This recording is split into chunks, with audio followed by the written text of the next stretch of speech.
Hello everyone and welcome to the channel. I'm Emmanuel, I'm an airline pilot, and welcome to our first flight in the Fenix Airbus A319. We're standing in Stuttgart in the Eurowings livery, and I've chosen the CFM engines for this one today because you can be 100% sure that we will be doing a lot of Lufthansa A321 flying in the upcoming days, and those have the IAE engines fitted. So 319 CFM Eurowings still has two of them operational. One is currently parked, so that is going to be our plan for today. I haven't quite decided yet on the majority of our flights. We are going to start from Stuttgart up to Westerland Sylt, which is a classical German holiday island. And no, I'm not talking about Palma de Mallorca here, even though it would make sense, but that's what we are going to do today. Before we start though, let's go ahead and have a quick look inside the aircraft and see what changed. And my very first impression here was not all that much. It's still an Airbus, and it's still an A320 family cockpit, but we are going to look a little bit closer throughout the flight. The first real big change that I noticed though was definitely back in the cabin. If we just take a look over here, it's gotten a lot smaller all of a sudden. Now, if we do go backwards a little bit, then we can have a look at our cabin and configuration over here. We can see this airplane has only a single overwing exit. However, there are options for a dual overwing exit with the Fenix A319 as well. This particular one doesn't have it. You can see it right up here. This is where the second door would be fitted, but this one only has a single overwing exit. Now, why is that so important? Basically because the number of overwing exits determines the maximum number of passengers that the airplane is allowed to carry. So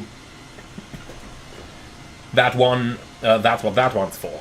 Now, if we go back inside then, on the 321 it's also really nice to see, but the first thing I really want to say about this cabin is just how awesome the textures look. So if we just take a look over here, like, that's exactly Eurowings. And that's one of the standard paints. Alright, it is done by Atarium, of course, but likewise, if we just have a look at the wall over here, if you just look at the immense amount of detail that went into everything, the windows, the wall textures, the seats, the seat belts even, that's just really, really awesome. It is really, really awesome. And that is my first impression here of the cabin of the new A319. It is a lot smaller than the A320, and you will be surprised if we do fly the A321 over the next couple of days, how large of an airplane that all of a sudden does become. Now, let's go ahead and have a detailed look at the outside of the aircraft as well. We are going to jump out here, and I am going to use the drone cam for the walk around. So let's just quickly get under. That's what I really like about the Airbuses. You can easily walk underneath the aircraft and don't have to worry about bumping your head compared to the 737s. Now, hello to everyone in the chat as well. And G Walker, your cabin doesn't exist. Well, have you enabled it in the EFB? Now, Yajaka Goja, I do hope I pronounced that name correctly, is asking, quick question. What is the airport used for delivery flights from Airbus? Well, that really varies. Some are delivered in Hamburg-Finkenwerder, others in Toulouse, and I'm not sure in the USA they do have a factory as well, where they also deliver aircraft, so they have several delivery places there. Hamburg-Finkenwerder, Toulouse. I would probably recommend to pick yours up from Toulouse, because that's where the best scenery is available from Flightbeam. Alright though, let's go ahead and start with a little bit of a walk around here and have a look at our brand new aircraft. It's just impressive how small it is. Really. Alright, so that's our AOA vanes up here, static ports in the middle, and then we have the avionic equipment valve.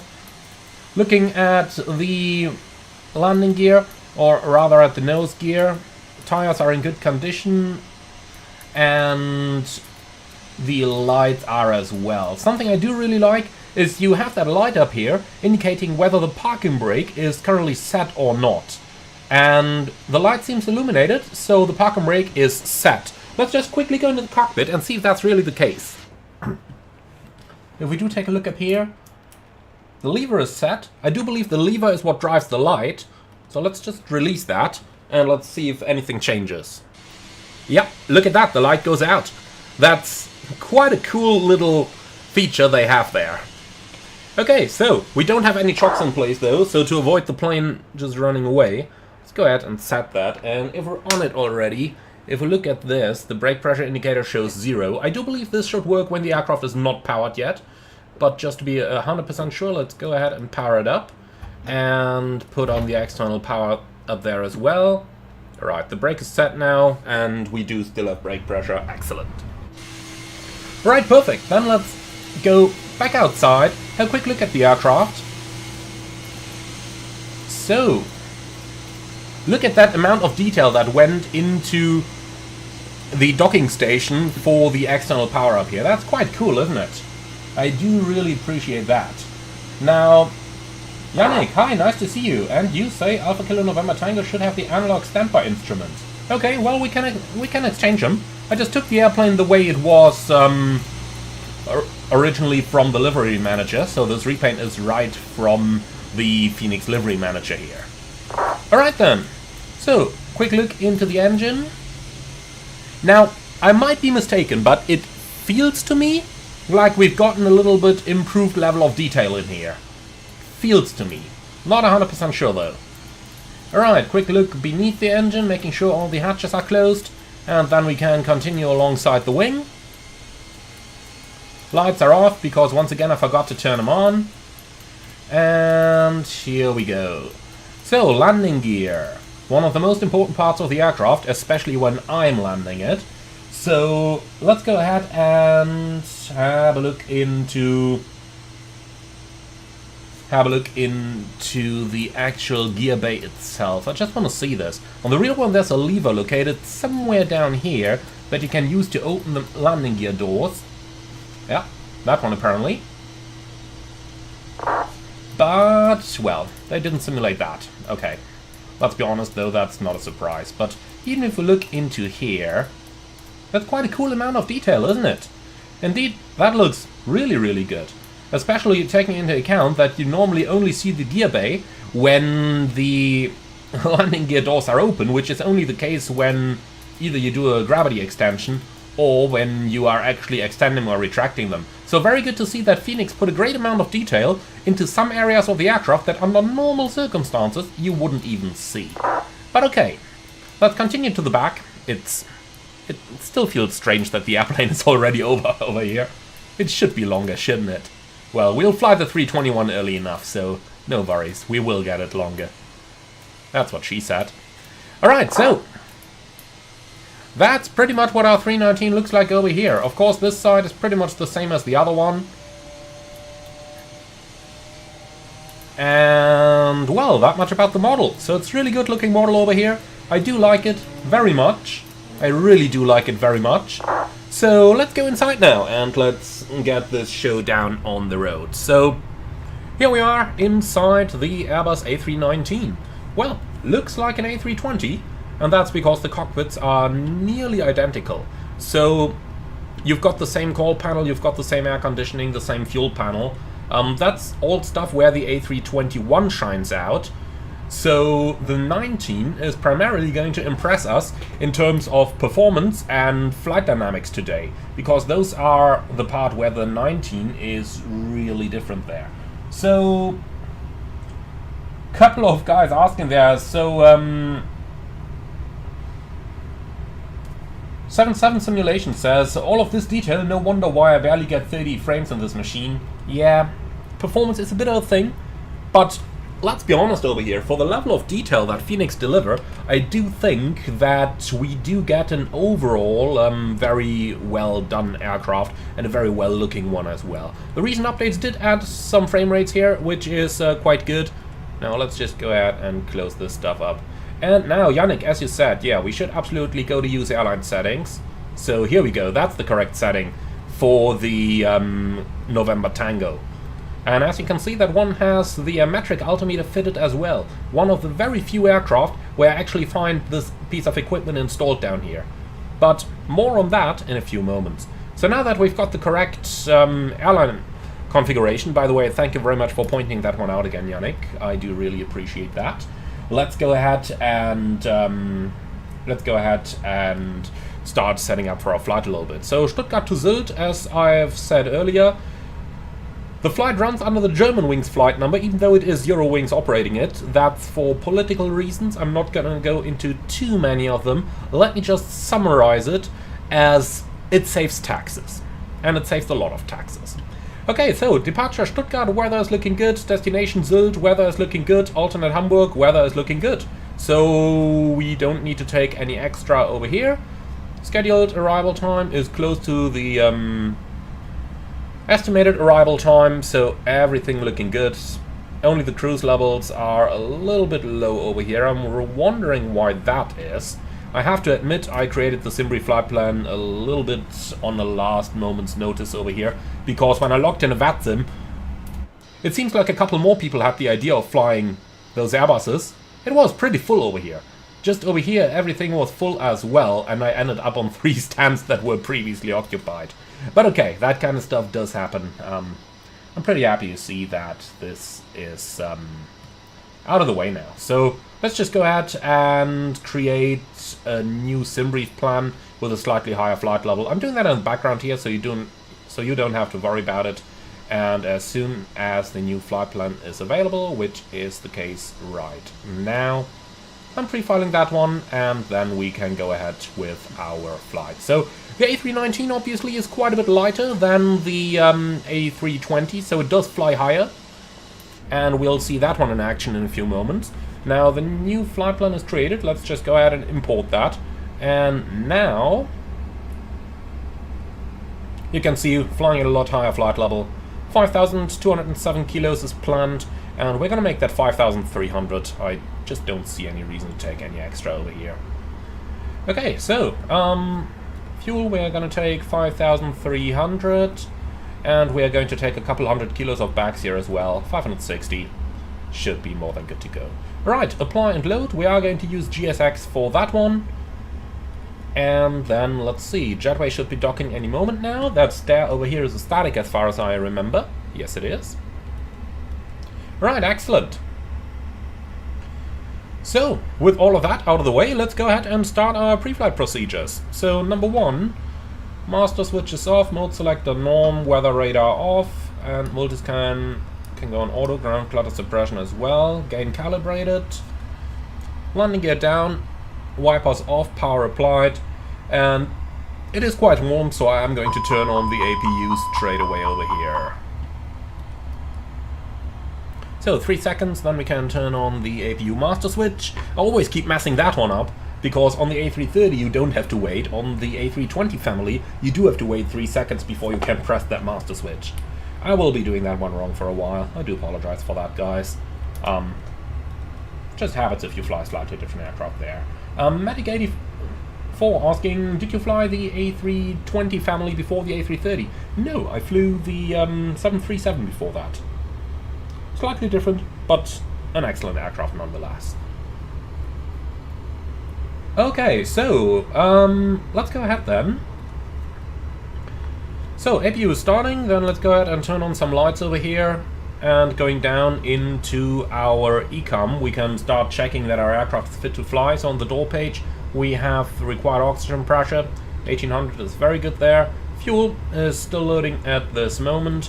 Hydraulic quantities are looking good, and over on the engine page, the oil quantity is sufficient for the flight as well. So that's just about perfect. By the way, let me turn that one up for you. I'm sure you do like the Eurowings porting music. Okay, APU available, excellent. Then let's go ahead and bring on the APU bleed as well. And that's it. Okay. So, over to the ATSU, we're going to uplink our flight plan over here. ATSU menu and flight initialization, initial data request. And that is coming up.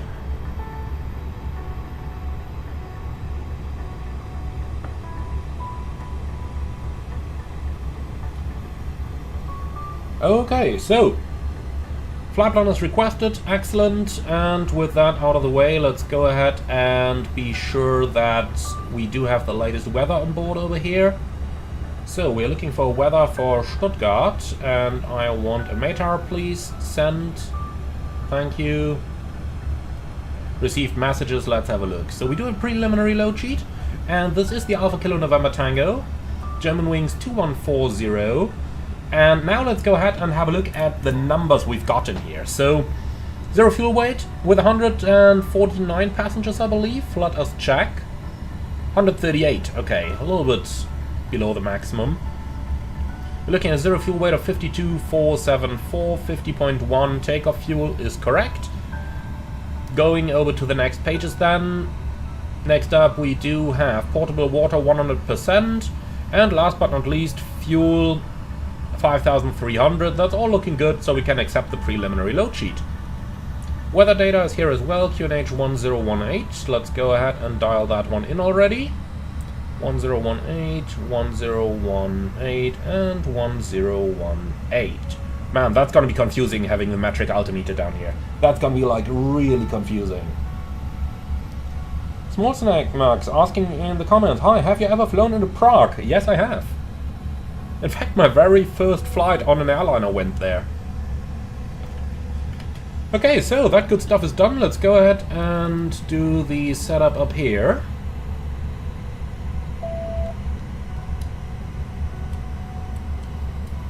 I just love how quickly you can do the overhead panel in the smaller Airbuses. Or generally in any Airbus. It's compared to the Boeing, I just did a little bit of 727 flying before this one, and honestly gotta tell you, this is so much easier. So refueling is complete, pumps can come on, and engine fire test.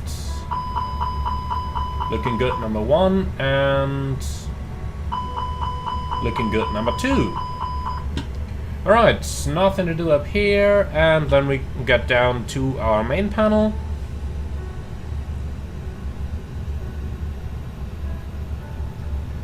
I love that animation, I really do. Alright, the DCDUs can come on as well, both of them.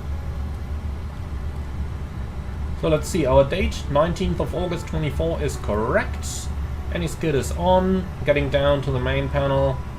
And that is all looking good. We'll set standard IFR squawk here, which is 2000. Alright, excellent. Then let's go ahead and start our FMS setup. So, A319 100. And I forgot to update the nav database. Okay. But that shall not matter too much today. If there is any deviation in the mileage, then we are going to find out more than early enough. Alright though, that's that part for now. Let's go ahead and continue with the rest of the setup there. So, flight plan uplink is available, Altman Hamburg. We are flying as Germanwings 2140. Cost index, I do believe that was something incredibly high. Yeah, 38. That is something incredibly high indeed, isn't it? Okay, so 38, cruise flight level 370 is planned. We'll see if we can get it up to 390. Should be possible, I think. Alright, so for the departure from Stuttgart, looking at runway 07 today. And we are going to fly via the Okiba 4 hotel departure. And here we go, Okiba 4 hotel. Alright, our arrival into Sylt, I'm not 100% sure, probably the ILS with a little bit of tailwind. Via Oldip is looking good, insert that, and let's go ahead and have a look at our route. So, Simbrief, route, ground chart, and we take the airport chart down here and the parking stands down here. And last but not least, we're also gonna go for our departure chart, Okiba for hotel. We should have an ANAF version of that, that's easier. Yeah, here it is. Okiba for hotel, ANAF departure. Let's go for daylight. Okay, so straight ahead via Stuttgart to Delta Sierra 035, and in here we have 1700 Delta Sierra 035. Then to left-hand turn via Notgar towards Okiba, climbing initially altitude 5,000 feet. So Notgar, Okiba, and initial 5,000, we can set that one already. Okay. Excellent. So, not so long ago, I got a couple of questions from some people again on the engine outset. So let's go ahead and have a look into where I'm getting that data from. Basically, I use the website of Blackbox711. He's a really great guy, really excellent YouTuber, and he's got an engine outset database. So this is what his website looks like. If you go into the web app on the top up here, then you get to this one. And if you now just have a look at the airport ICAO, for example, we're going to go for Stuttgart right now, then over here you get all that very good information. For example, down here, engine failure, runway 07, acceleration 2,900 feet, engine outset, track 072 to 20 nautical miles and hold. So that's a really excellent website. Noise abatement procedure number 2, and I can very much recommend you to check it out. I can really very much recommend you to check it out. Really awesome. Okay, so what we're going to do now is we are going to create the engine out waypoint, and that's going to be Stuttgart X1. So, of course it doesn't know it yet, so we have to create it. So we'll take Stuttgart 07. Now we'll insert the runway track, which as you can see down here is going to be 072. 072, and then 20 nautical miles. We'll insert that as a place bearing distance point, hit store, and now the new waypoint is part of the database. It should automatically have been inserted in the flight plan. I really don't know why Fenix doesn't do that, but well, that way we just have to insert it manually down here. Alright, we'll create a holding over there, and that's going to be on the runway track, right-hand turns, looking good. And we'll also create an immediate return in case we have to. So new destination Stuttgart, arrival, ILS approach, runway, well, I'll go for 25 here, just come in opposite. This is only in case we really need to do an immediate return. Okay, so that thing is now inserted as well. Alright, and if we now go to the secondary flight plan, you can see we have our engine outset, departing 07, hold at Stuttgart X1, and then we come back via an ILS 25 in case we have an emergency right after takeoff. So next up, go to the flight plan, and we'll go to the fix info page, and we're just going to enter the same thing down here. So we are basically just going to draw an extended center line here, Stuttgart 07, radial 072, and you can see that's drawn the blue line that you can see on the nav display over here. And then if we are going to enter the hold, we'll also insert that one, Stuttgart X1, reference fix, insert. You can see right over here is where that fix has been created for the holding. Alright, and that is our engine outset inserted. Okay, and Small Snack Max, sorry I missed your comment on the first time. In the Honeycomb Flap Kit and Airbus Throttle Pack video, you said you would make a setup tour video. I'm still planning on that. If I'm honest, I forgot about it, but I'll look into doing that again. Alright, in the meantime, we've got our emergency SID entered. Now the next thing we do is to go to pilot routes, store active flight plan, and that should store the flight plan. Now, unfortunately, there seem to be some issues with that in the Fenix. Yeah, you can see I can't store it, so that way I can't check the route, because the stored flight plan page, that one really gives us a lot of good information. Okay. No, thanks. We'll cancel that Unicom chatter over there. Okay, good enough. Let's go ahead and continue with our setup then. Next up is going to be our weights. Aircraft loaded. Excellent. Okay, so for our weight, zero fuel weight is going to be 52.5. We don't have any zero fuel weight CG information yet, so I'm going to enter 25 as a default. 5.3 is going to be our block fuel. And we are going to enter our contingency, diversion, and final reserves as well. So that's going to be 0.3, always rounded up, 1.4, 1.0. So 0.3, 1.4, and 1.0. It tells us we'll arrive with a negative fuel here. Don't worry about that. As soon as we're in the air, you will find out that it does work. Okay, finally we're going to do a wind data request up here, and last but not least, if we do have any step climbs, we would insert them at this point. So, if we just have a look into this, you can see that LNAT flight level 380 is planned later on, so we'll do 380/LNAT. And that way we do have the step climb planned as well. Okay, wind data is uplinked as well now. Excellent. And only to level 370. Well, that's okay. If we request that again, it should now get us flight level 380 as well. Okay, uplink insert. Let's see what it did. No? Okay, well, in the A330 that would work different. I'm not sure about the 320, but in the 330, if you entered a step climb, then it would uplink all altitudes up to the step climb. So not sure why that's working a little bit different here.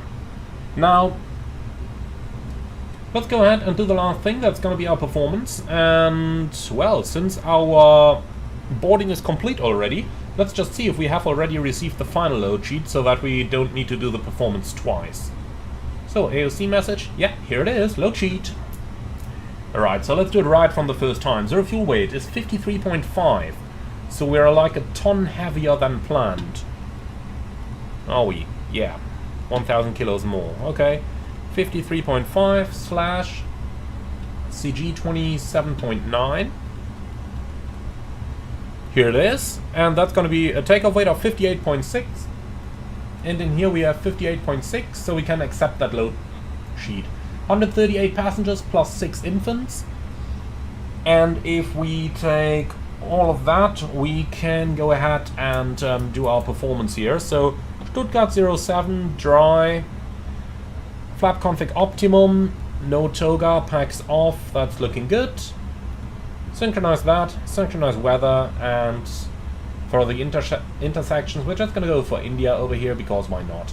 So flaps 1 takeoff 63 degrees and 0.7 units of up trim. So 1 slash up 0.7. Then we do have 63 degrees of flex temperature. 63.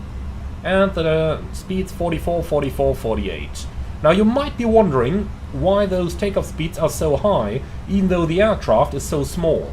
And that's something that makes sense when you think about it on the first occasion. But let's talk about it with a little bit more detail. So the takeoff speeds you get calculated from the Airbus performance tool are always a range of different takeoff speeds.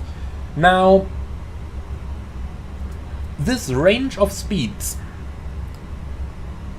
will go from maybe, I'm just picking random numbers here because the Fenix tool doesn't give us that actual range, but there may be 130 to 150 knots.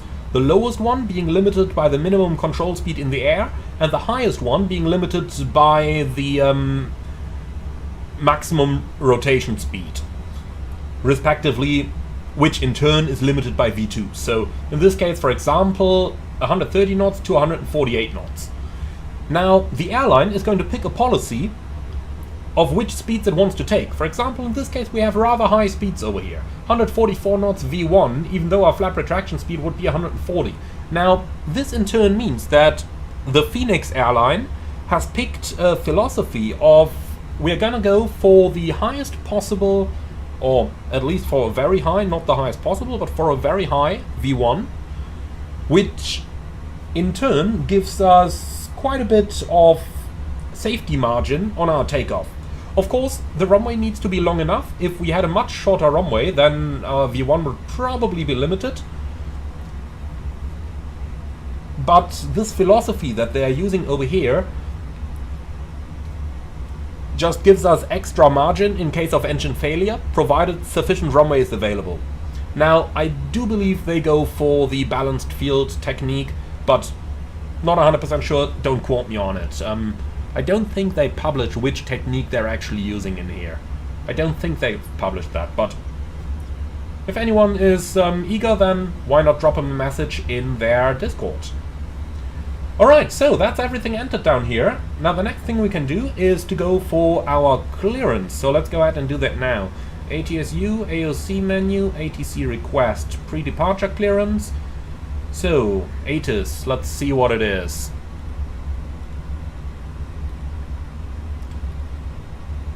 Stuttgart, view ATIS. And here it is, Zulu. So we've got information Zulu, we're on gate 15, station is going to be Stuttgart. And that's a local classic. Sent. Alright, let's see about the clearance, when it is going to come back. And in the meantime, we can do our briefing, I would say. So we've checked everything. Everything's set up down here. So let's go ahead. And the pilot monitoring is going to lead the briefing as per typical Airbus procedures. Okay, Stuttgart takeoff runway 07. The SID is the Okiba departure, climbing initially 5,000 feet, MSA 4,100. Extra fuel and time, we didn't take any, so it's going to be something roundabout close to 0. Okay, so we don't have, we do have one hotspot for our taxi route, even though we are more than familiar with Stuttgart, so it's not really going to affect us. Nonetheless, for completeness, to have you guys all in the loop, we do have that one hotspot down here, and that's when you're coming over Lima 2 and turning into that direction for runway 25, so it's not really going to affect us today. But then on this junction down here, you really got to make sure that you either turn onto November, Sierra, India or Kilo, so that's quite a complicated junction, especially in low visibility and stuff, so that's the one hotspot there is. Okay, stop margin for rejected takeoff is going to be plenty today. Engine outsits straight ahead 20 miles, which is Stuttgart X1. For an immediate return, we have Stuttgart available. We have pretty much anything in the region available. So Stuttgart, which is a base where we also have maintenance. Then there's Frankfurt, a little bit to the north, Munich, Memmingen. But we'll use Stuttgart unless we really have to pick something else. We're under the maximum landing weight, so that's nothing to worry about. I don't have any special or non-standards today. Do you see any threats for the departure? Nope, me neither. So that's going to be our departure briefing completed. Okay, we have not heard anything back from our clearance, have we? PDC, request received, standby. Well, I do believe it's probably inoperative, because otherwise we would have gotten an answer by now. For that reason, let's go ahead and call for clearance via voice. That's probably going to be the easier thing for us to do today than to wait all the time.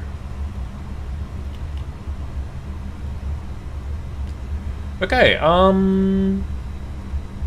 so ground just went offline, so it's now Stuttgart 125.05.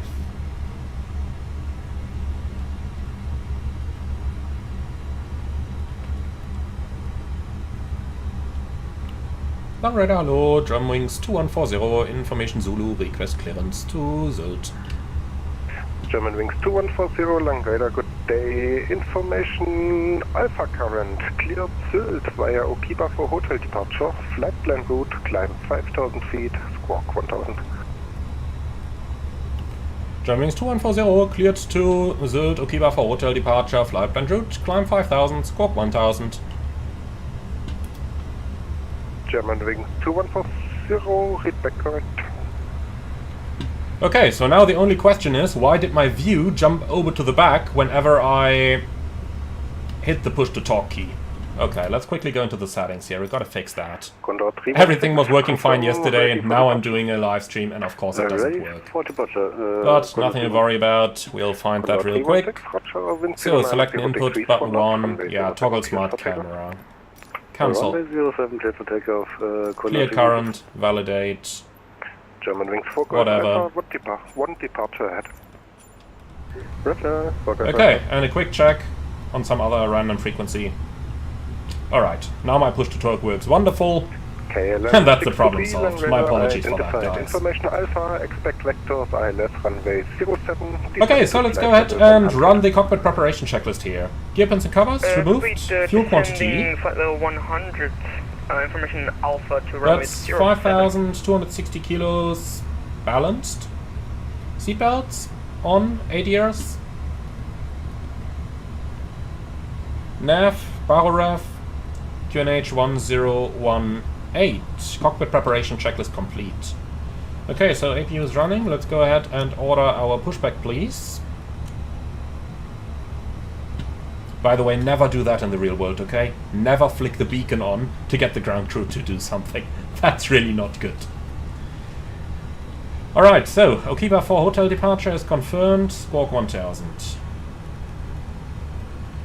Condor 316 And identified. I turned it on accidentally, but well, we had to turn it on right now anyway. 140. So, the cabin crew would now come in, tell us that the cabin is secure and that they're all ready to go. And that's the case. Lock it up. And off we go. I'm just gonna turn the brightness of our displays down a little bit because I tell you honestly, that is quite bright what we have here. Now, this what you see right now is the maximum that my airline's A330s can do. You can pin program the maximum brightness in the maintenance menus, but that is something that my airline just set all the way down to the minimum because it conserves the lifetime of the screens. Now, what Fenix has over here, this being the middle position, that's gotta kill the screen so incredibly quickly in the real world. Like, look at that. If I turn that all the way up, that thing becomes a flashlight. If I took that monitor out and held it in the front, I could probably leave the taxi lights out. So that's really, really bright what they do there. Something like that is a lot more realistic for what pilots use on daily operations. So, Madcap1381 is asking, what are those white and red balls in the center pillar for? Always wondered. Okay, so those up here are for the pilot to get the correct seat position. You can see that the rightmost white one is hidden behind the red one, and that basically tells me that I'm in the correct seating position over here. If I was too far forward, for example, like this, I could see something of the white ball in the back there. Or if I was too far backwards, I could see something over there. So that helps you to adjust your seat to get the optimum viewpoint. Alright then, let's go ahead and get going. And Chow, that's a very good question there. Hi, does a pregnant woman count as one person or one person plus infant? It's one person. Until she gives birth in flight, then it's going to become complicated to readjust the load sheet. Germanwings 2140, request pushback and startup stand 15. Germanwings 2140, push and start approved, face east. Push and start approved, face east, Germanwings 2140. Okay, ground from flight deck. Go ahead. So, push approved, face east, park brake set. Roger, release park brake please. KLM 623, fly heading 170, descend to Brakes flight level released. 80. Roger, start and push, face east, stand by for engines. Heading Standing by. 170, descending flight level 80, KLM 623.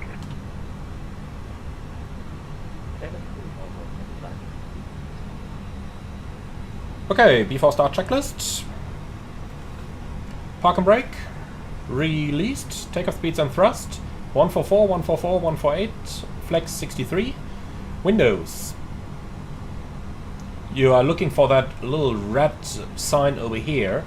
And over here. No further ATC Closed. available. And the bacon is on and tasty. Before start checklist complete. 122.8, thanks for service. Have a great evening. So we're clear of the gate area. Ground flight deck.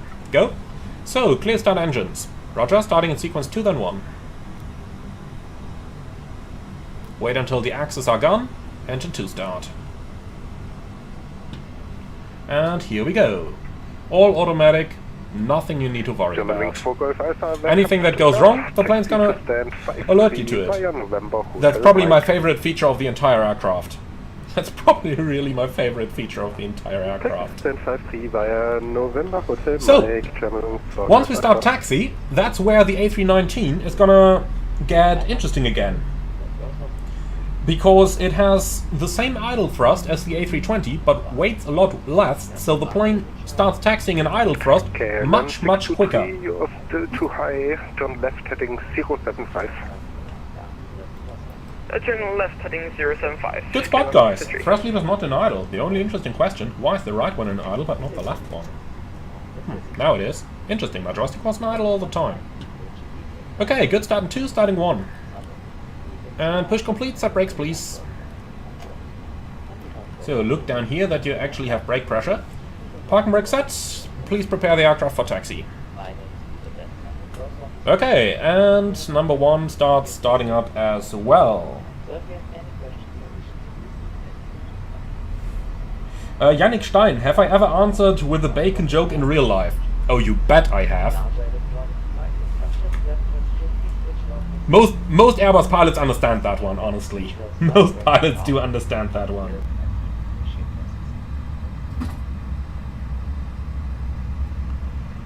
Okay, so Sanya Basit, how is the frame rate?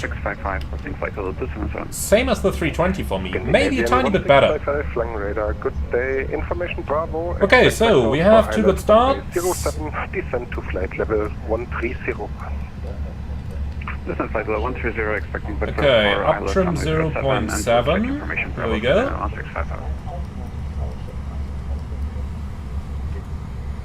Alright, so that's Tuck and Toba. Now all we need is the ramp agent. And here she comes, and she is holding a pin in her hands as well. That is excellent.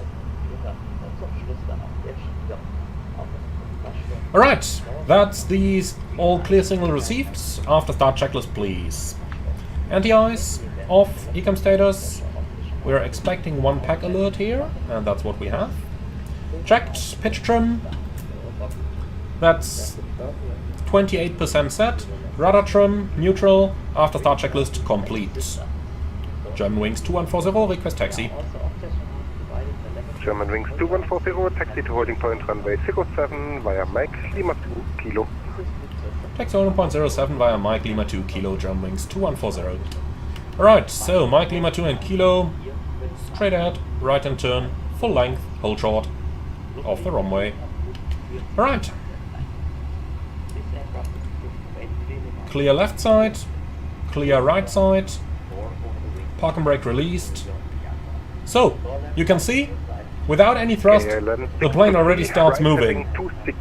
That's what I meant. And if you're flying the IAE engine, the thing is going to move even quicker. The IAE has a really high idle thrust. But look at that. Just taxis really nicely. Okay, brake check. Pressure 0. So let's help it a tiny bit over here, a little bit of thrust. But we really don't need to hurry, because the cabin still needs to get ready. KLM 623, Roger, descent 5000 feet. Desiring Victory, what scenery do I use for Stuttgart? It's the one from RD presets. However, you can likewise use the standard Asobo scenery, that also looks pretty good. All of them do. Okay, so flight control track. Full up. Full down. Neutral. Full left. Full right. Neutral. Rudder. Full left. Full right. Neutral. Okay, that's cabin ready. Excellent.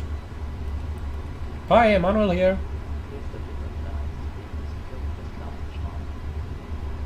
Thank you. Okay, so it's quite a bit smaller airplane than the A320. You can see how tight this turn over here is already. So that's really going very, very quick here. Likewise, if we do the next turn to the left, just look at that angle here. The plane really turns very, very tight. Scandinavian 16. Okay, let's get it on a straight line. So that's Kilo onto here. Turn left heading 090. Left heading 090, Scandinavian 1655. So, I don't have any updates to our briefing. Things stay exactly as they are. And then we can do the taxi checklist, please. KLM 623, descend 4000 Flight controls, feet, checked. Flaps heading, comms 1 plus F. Radar and predictive wind shear, on and auto. Engine mode selector. Descending 4,000 Norm, feet. econ memo, takeoff no turning blue, left taxi heading checklist 100. complete. Cleared the landing ILS runway 07 KLM 623. Germanwings 2140, wind 080 degrees for knots, runway 07 cleared for takeoff. Runway 07 clear for takeoff, Germanwings 2140. Scandinavian 1655, descend to flight level 100. Descent flight level 100. Cabin crew, prepare for departure. Okay, clear on the approach, clear on the left side. Line up checklist. takeoff runway, 07 full length, TCAS, TARA, packs 1 and 2, off, lineup checklist complete. Okay, good to go. So that's the part where things are gonna get interesting now. I'm really excited to see how the performance of the 319 is going to be. The takeoff might not be that spectacular, but I can imagine that it's gonna climb very quickly. This is gonna be my first one with it, so let's give it a try. Okay, timing. Takeoff. Here we go, baby! Oh, a little bit easy to oversteer. Man flag 63, SS runway, A thrust blue. Thrust set.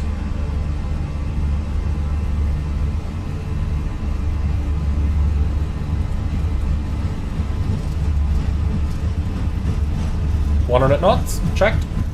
Okay, it does accelerate pretty fast. I like it. I do like it. V1 rotate.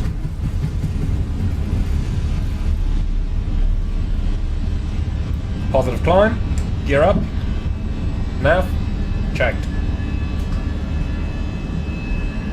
KLM 623, flight speed 180 knots or greater. So, that was lovely.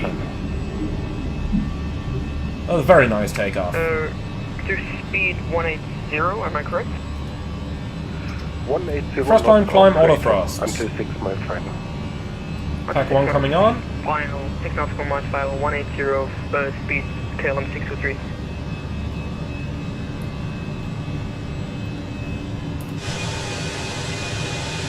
Scandinavian 1655, right heading 240. I like it. I like that little airplane. So much raw power. That's just... 80, and could you please repeat the heading? Okay, pack 2 coming on. Right heading 240. Right heading Flap 240, 0. Speed checked. German wings 2140, identified passing 3,500 feet, climb flight level 140. German wings 2140, altitude checks, climb flight level 140. 14,000 blue. So I just told him altitude checks over here because he assumed my altitude, just telling me what his radar is reading. As in the real world, you would have been at tower frequency, and then after takeoff you would call him, and you would tell him your altitude. That's why I respond that way. Apart from that, the airplane is flying pretty well over here, accelerating now towards 250 knots. And... well, set standard.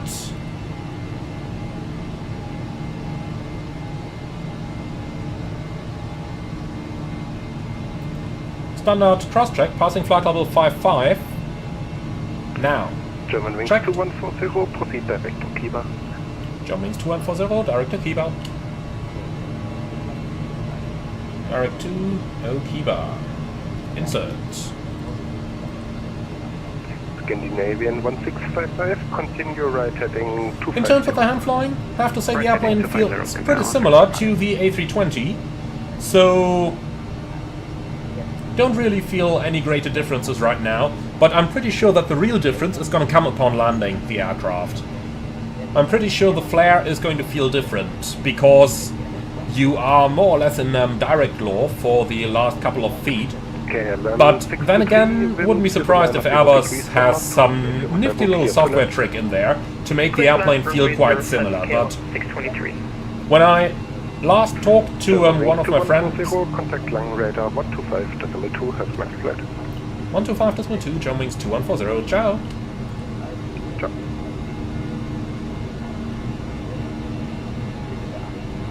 Okay, gotta focus on flying here. Scandinavian 1655. So 1252, just gotta remember that frequency. Since 5,000 kilometers, 0. And passing 10,000, we'll do the flow afterwards. Let's first of all fly that aircraft.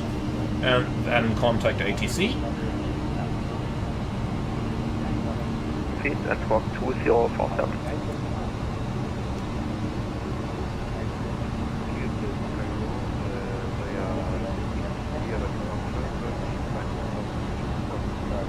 It really does fly like the A320. Correct.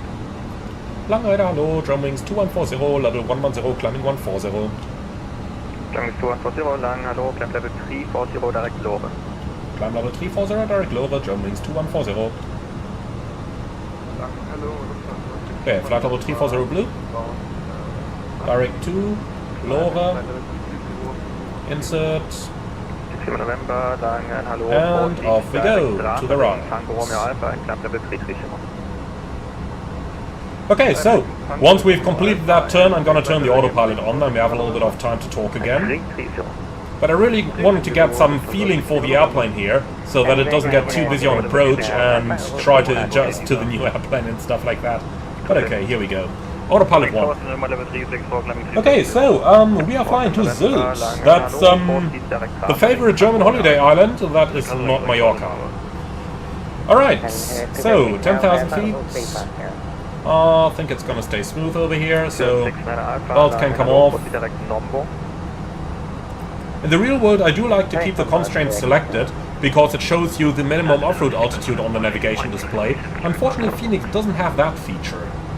But don't worry about it, we can still make go with the airports as well. So, let's clean up the FMC.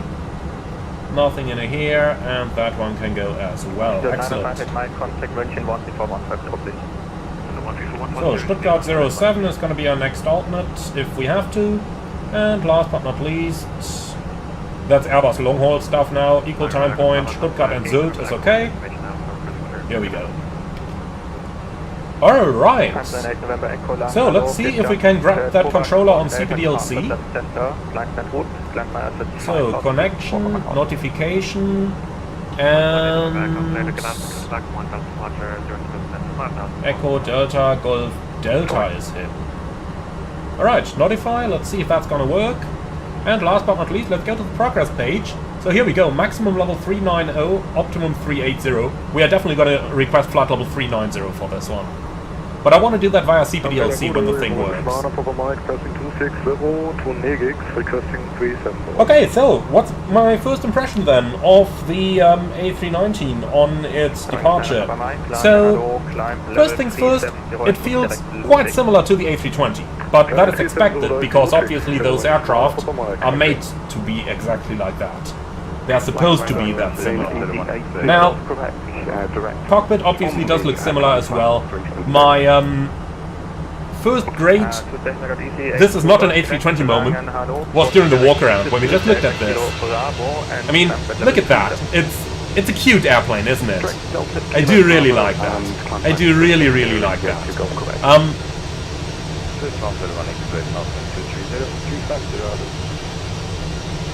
Now,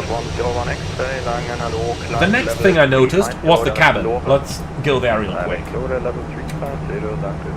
This just looks different, doesn't it? It just looks so small, so incredibly small.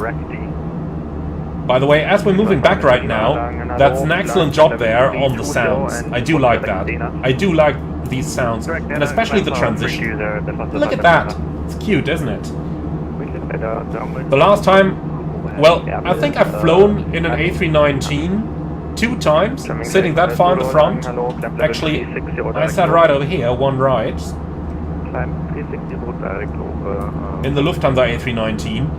And yeah, this is what it looks like. And this is what it sounds like. Oh, and we do hear that CPDLC ding-dong there. I have a feeling we should quickly run forward and do that.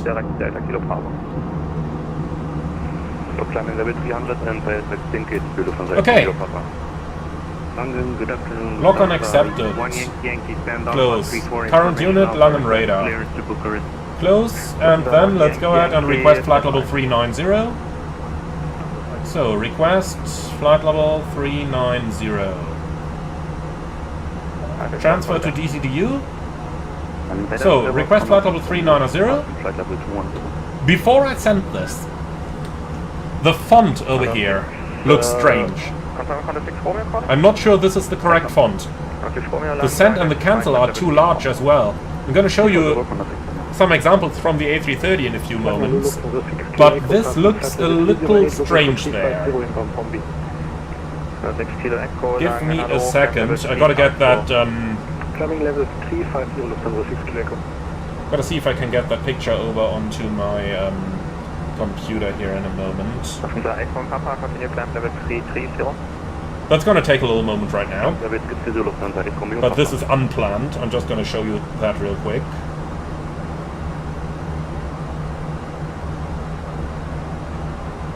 Lufthansa 5 Echo Lima for separation, turn left by 5 degree. Left by 5 degrees, Lufthansa 5 Echo Well, Lima. and in the meantime, we'll just wait for the answer from air traffic. Have we sent it, by the way? We'll wait a moment and see if the answer comes. I don't remember if I pressed send here. But I'm just gonna show you that little picture there.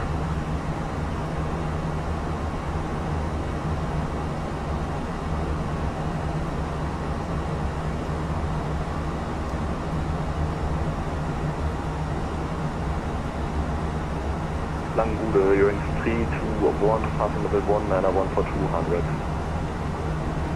Eurowings 321, lang, hello, climb level 330, direct to Kilo Farm. Okay, so 330 direct, Dinkelspiel. this is what the real unit looks like. So you can see it's a different font over there and slightly different size in the text as well. Let me put that one up here and press recall down here. Easy 39 Bravo Echo. Hello, speak to the fleet for Romeo flight level 350. I don't know, I think it just looks a little bit different. You can see everything is a little bit larger in the Fenix one than it is in the real one over here. Oh, and if you're wondering about the text that's being shown over there, well, welcome to Africa, my friends. Welcome to Africa. That's, you know, ATC in Africa. Okay, and pouring water, yeah, they do have CPDLC in Africa, and it's very, very good that they have it. It is very, very good that they have it, because the quality of the VHF is sometimes really, really poor there. Okay, we haven't received any answer from ATC yet. I think I forgot to send the message earlier. Let's try that one more time. So, request flight level 390, transfer. You can see everything just looks a little bit larger over here. Okay, so, send. This time I'm pressing it. This time I'm not forgetting it. Okay, received by ATC. That's it. So in any case, if you're wondering about that little hi that I've messaged with ATC there, that was actually in Africa, just like in many other places as well. You have to log on with air traffic control before you actually enter their airspace, and sometimes they just accept it, and in this case ATC just replaced our initial call with a simple hi via CPDLC. Because why not? Make it easy. Africa. I like it. I do really like it. Alright, that was just a little excursion though. CPDLC is excellent to have. There are, you know, normally when you're flying in anywhere in the world... Oh, ATC message. Too many level requests. Expect only one. Okay, close. And climb to flight level 390. So we did receive the other one, we just didn't get an answer earlier. Okay, so flight level 390 is approved.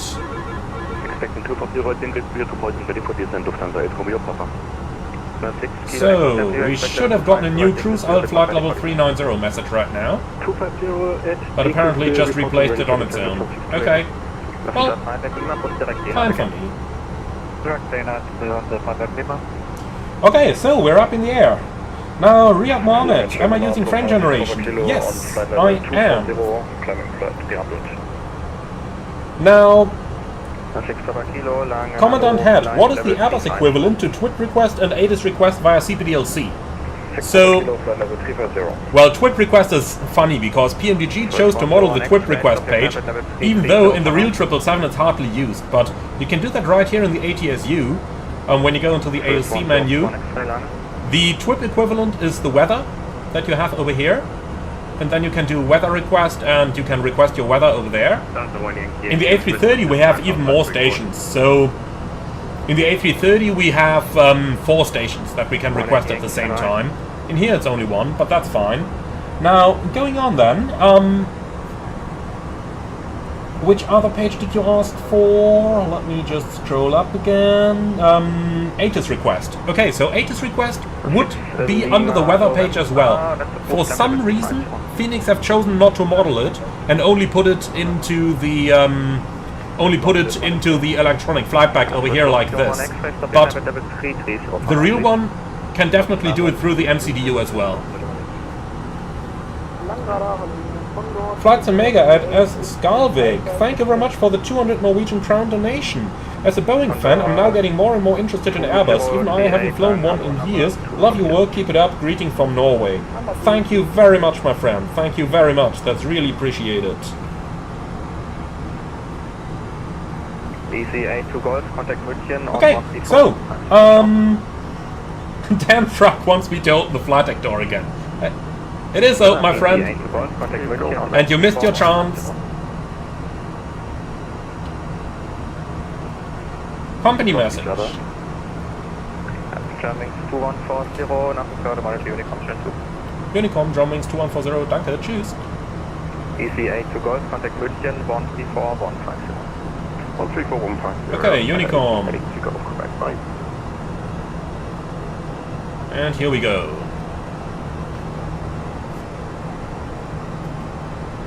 Okay, so nothing around us, nobody there.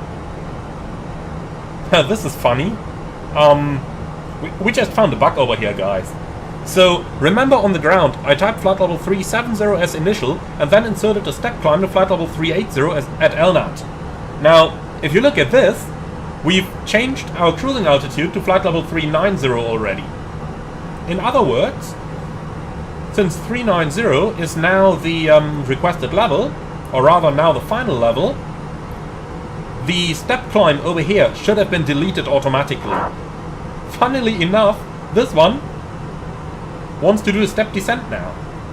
That's not how the A330 would do things.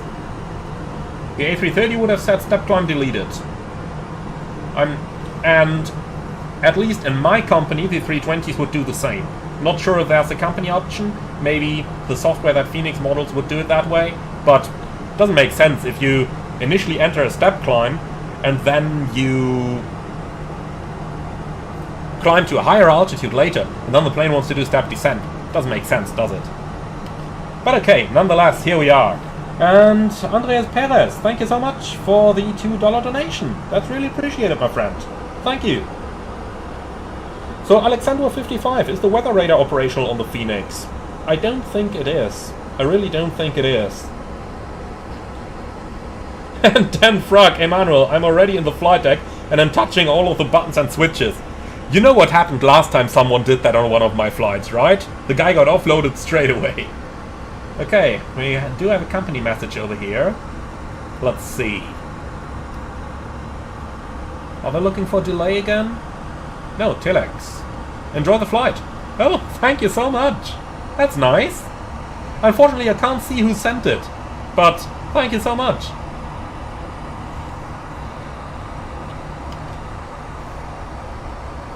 So someone asked a bit earlier if it's possible to send aircraft-to-aircraft messages via CPDLC. Unfortunately not, but you can do that via ACARS. So ACARS has that possibility, CPDLC does not. So, look at that, chemtrails.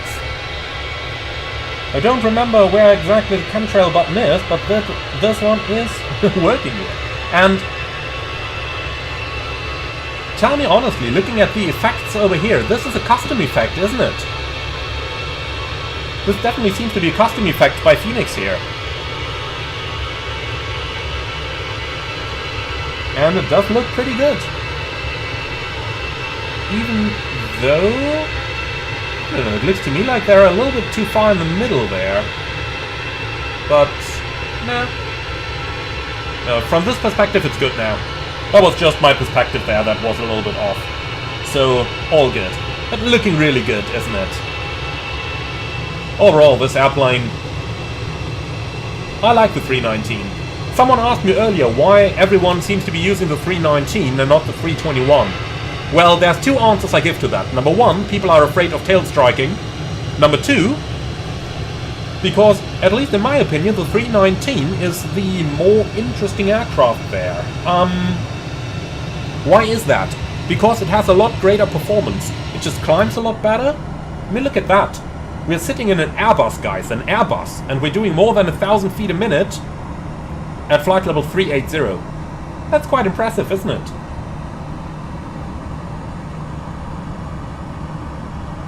And Aero Guy, I love the fact that you can see through the fan. Yeah, true. Sometimes the simulator is a little bit strange when you have that. Okay, what do we have here? Where is that guy flying? Well, first of all, FS traffic, I don't want you on. Remove. Okay, Mach Altstar. Oh boy, seems to be Watson traffic. No, now he's gone. Okay. Sometimes FS traffic is just really strange. I hit that remove button a couple times already. But okay, here we go. Okay, so, reaching flight level 390. It's still strange to me that the A320 family can only go to 390. In the A330 we go 410 without a problem. Actually, we do on almost every flight. So, according to SimBrief, we should have taken 17 minutes, 3,800 kilos fuel, 1,400 used. We did take about 20 minutes, 3,600 kilos, 1,600 used. So it looks like the airplane is using a little bit more fuel than what SimBrief is predicting right now. On the other hand side, of course, keep in mind that we are 1,000 kilos heavier than what SimBrief said. But let's just check the operational impacts. Weight change up 1,000 kilos should only take 34 kilos extra fuel over the entire flight. So I think it's safe to say that the 319 does use a little bit more fuel than what SimBrief predicts right now. But then again, right now we don't have a profile for the Fenix aircraft yet, so I'm sure a profile is going to come over the course of the next couple of hours, and then that problem is definitely going to solve itself. Oh, what's that? A little wind shift here? That speed just went up a little bit. Okay, so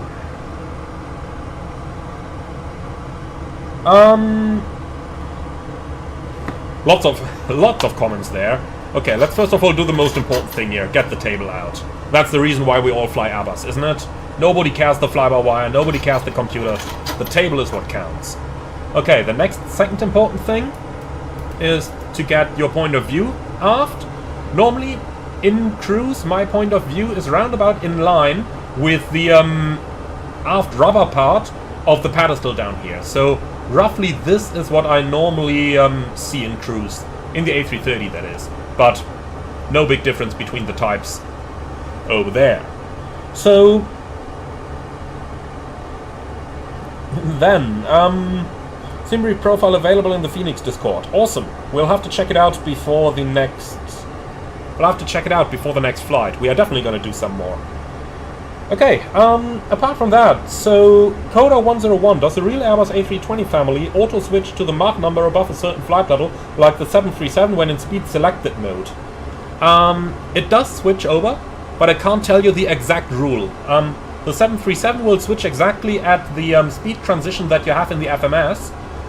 I'm not sure what the A320 family does. It does switch over at some point, but don't ask me the exact rule there. Oscar Back's music. Your sim is looking great. Thank you. Would be amazing if you could quickly, for a split second, show your graphic settings page in the settings. Check out the community tab of my channel. Over there I have posted my graphic settings. Then, going up, AA Sergeant KK asks, hey A330 driver, how do airlines decide whether to use an A319, 20 or 21? That really depends on the booking numbers they expect. So, if an airline expects few enough passengers that they can fly the flight with a 319, obviously they are going to use it. Because the airplane itself weighs less and therefore has less fuel usage. I mean, look at that. Fuel flow less than 1,000 kilos per hour per engine. That's quite amazing. We don't see that in the A320 family, do we? On the 737 MAX, over there you see that as well. Even with 200 people on board. That's so amazing. New techniques are really getting far. They are really, really getting far. Now, of course, the other decision point for the airline is if they operate a mixed fleet. Say, for example, we're flying Eurowings right now. And Eurowings has A319, 320 and A321. And the Neos as well. So, let's say they did plan to operate, for example, this aircraft here, the Alpha Kilo November Tango, on one flight that has maybe 100 passengers on it. But then, for whatever reason, this aircraft is needed elsewhere. Then, of course, they might use an A321 as well and fly an A321 with, you know, 50 passengers on board. Just because that's the only aircraft they have available. Operating the flight by any means is still cheaper than cancelling it altogether.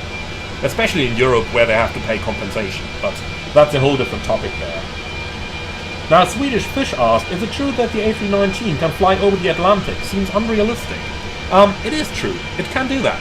Now, of course, we have to ask ourselves, what kind of flight can it do? It cannot fly Frankfurt to New York. But it can easily go, for example, Dublin to Halifax. That would be easy going for the A319. Overall, you're looking at a range in the region 3,500 miles, something like that. Of course, always depending on the weather. If you're going westbound, then you will always fly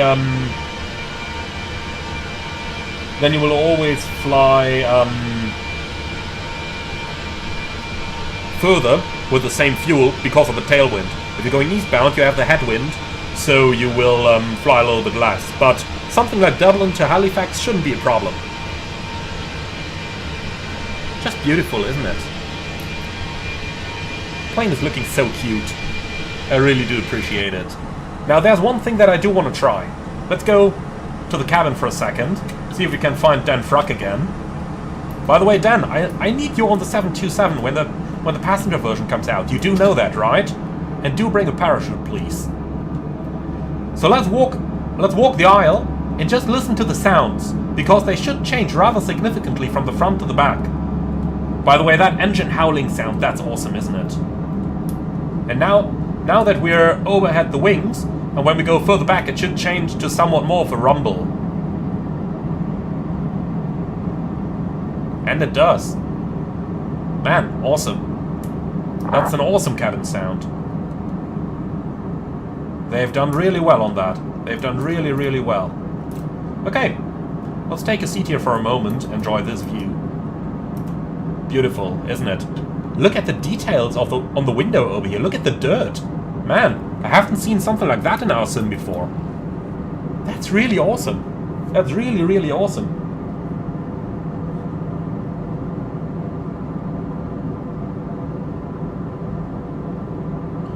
Jamie, hi, nice to see you in the comments. Currently doing Heathrow to Cairo. How am I doing? I'm doing very good, and we are flying Stuttgart to Sylt at the moment. But man, that's really cool sounds.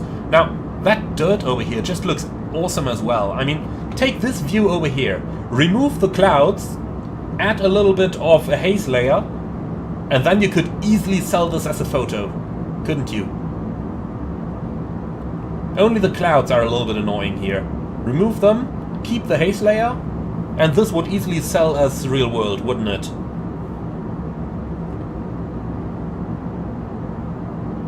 Really well done. Really, really well done. Now, I'm wondering, do they have that effect on all the windows? Let's just move forward here a bit. Yeah, I think it's a copy-paste on all the windows, isn't it? No, this window looks different. They have different sets of dirts on all the layers. Look at that structure over here. You have 1, 2, 3. This one is kind of an O form. Now let's move backwards a bit. Oh no, you do have the same over here. Okay, it's the same dirt. But honestly, guys, this is amazing, isn't it? Do they have toilets by now? That's like the last thing I'm missing here. No. What's... Oh, that's the outflow valve, isn't it? Well, okay. I mean, this entire thing here is an outflow valve, I figure, but... That's a mechanical one. The other is biological, I assume. Alright, we'll keep it at that. Now just look at the galley over here. Look at the detailing on the jump seats. It's quite awesome. They really stepped it up. They really stepped it up. If we look over the galley in its entirety, well, that pink on the trolleys is looking strange. I've never seen a pink Eurowings trolley, but apart from that, looking really good. Okay, the buttons don't work though. You can't pop the CB of the air chillers. That's always, I tell you, always when you fly Airbus, it's either the air chiller CB that pops or the oven. One of the two. There are hardly any flights where that kind of stuff doesn't happen. Long haul, that is, going over 10 hours. Oh, but we do see... Is that red light the beacon in there, or is that anything? No, that's the beacon that's shining into the cabin. Now, here it is. Okay, well that's hopefully something they can fix with an update. The beacon shining into the cabin there.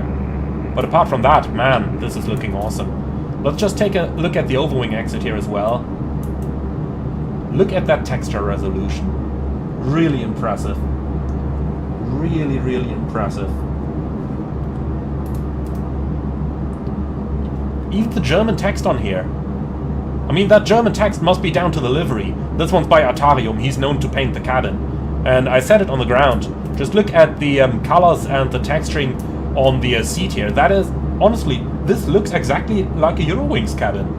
It's awesome. Everything. Really everything. It's really awesome. Look at that wing, guys. Look at that wing.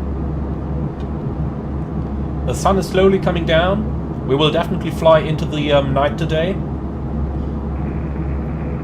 But man, this is impressive. This is really, really impressive, I tell you. In terms of the cabin, I think we can safely say that this is the best in business at the moment.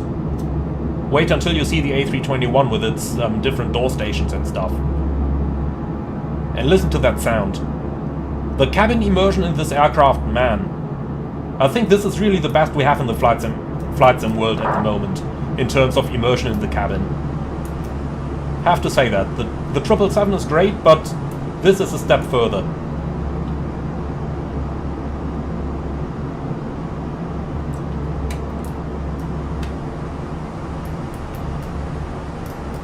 Also, listen to the smooth transition here, going from the cockpit to the cabin. Like over here you have the sound of the airflow, and now it's really fading out very, very nicely. Let's try that again. Awesome. Really awesome.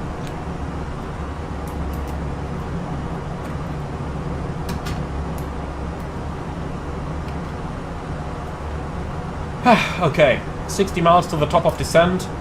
I think we gotta start preparing a little bit here. So let's just go ahead and see if there's an ATIS available. Yes, Zilt information kilo.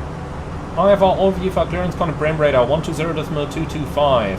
Expect ILS approach runway 32, transition level 60, wind 230 at 9, Carvot 19, 1017.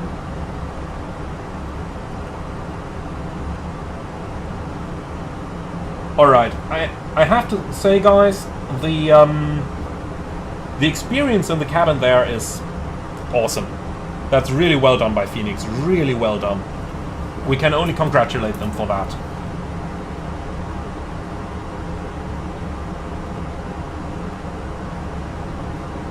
Okay, Eurowings ops, please send delay for 6 minutes. What are we gonna blame that on? Late boarding? You know, whenever we don't check the delay codes, the ground crew always blames it on the flight crew. It's either slow accommodation of the passengers by the cabin crew, or slow flight crew preparations. Then we always write reports about that, because it's usually not accurate, It's usually them who are late. But, you know... Okay, anyway, what are we gonna do? Late boarding, is that anywhere here? Not really, huh? Nah. We'll put it on other.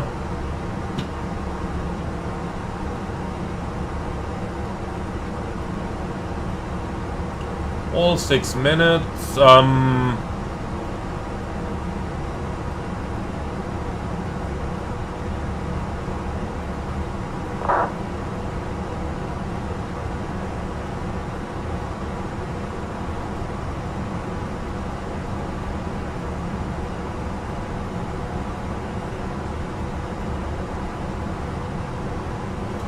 I'll be happy to explain that to the chief pilot personally. Send that out. Okay. So, then let's go ahead with our arrival preparation here. We'll go into Westerland Sylt and...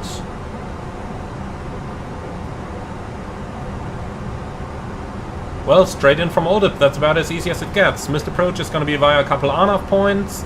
Back towards Oldip. Yep, that's what it looks like. I've flown that one a couple times, so... So, Echo Delta X-Ray Whiskey, runway 32. Gonna put that one in here. Yeah, we are doing just that right now. Okay, so for the descent, 0.79, 307, that looks good to me. So, 1017, 19 degrees, 230 at 9. Okay, so, let's go ahead and do a little bit of mathematics here. Arrival performance, 3.2 dry, apply the METAR, and in terms of landing weight, 2.7 estimated, 3.2 right now, so burning 500, that's 56.2 as landing weight. Okay, low auto brake, idle reverse, auto throttle on, flaps full, doesn't work. Don't really want to believe you. We do auto throttle off, that works, okay. Yeah, we'll do auto throttle off anyway. That way we can keep the low auto brake setting and don't heat the brakes up too much. So that's really what I want to do. I would have loved to do a config 3 landing here, but runway isn't long enough for that, so we're going to remain with config full over here. So config full is what we have down here, 127 knots approach speed. That's just cute, isn't it? I just love the slow speeds of the A319. However, look at that, minimum clean 217. Wow, that is fast. That really supposed to be that fast? It seems a bit high for my personal taste, but, well. Anyway, if that's the data we have, then that's what we're gonna do. So, let's go ahead and pick a couple of approach charts. Sylt, all. Arrival. No, sorry, approach. ILS 32. And ground charts, we'll take that as well. Any useful reference documents here? No. Okay. So, minimums, this is a category Charlie airport, aircraft, 231 feet. Last but not least, go around and acceleration. Field elevation is 50 feet, so 1040, 1040, 1540 is looking good. Right, last but not least, gonna make a copy of that. And finally, the auto brake is going on too low. Okay, that should be it.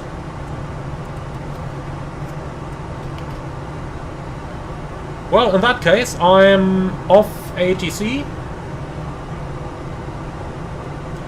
Ladies and gentlemen, a very good evening again from the flight deck. This is your captain speaking. We will start our descent towards Westerland Sylt in the next couple of moments. The weather over there at the moment, 19 degrees centigrade with a light wind from the southwest. We'd like to thank you very much for choosing Eurowings today. Hope that you've enjoyed it, and we are looking forward to see you all again on the next flight with us. Thank you very much for your attention, and we hope to see you again soon.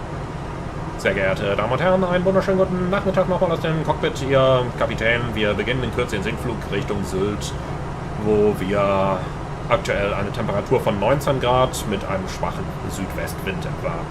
Möchten Sie uns an der Stelle ganz herzlich bedanken, dass Sie heute unsere Gäste waren, wünschen Ihnen einen schönen Aufenthalt und gegebenenfalls eine gute und sichere Weiterreise und hoffen, Sie bald wieder an Bord eines unserer Flugzeuge begrüßen zu dürfen.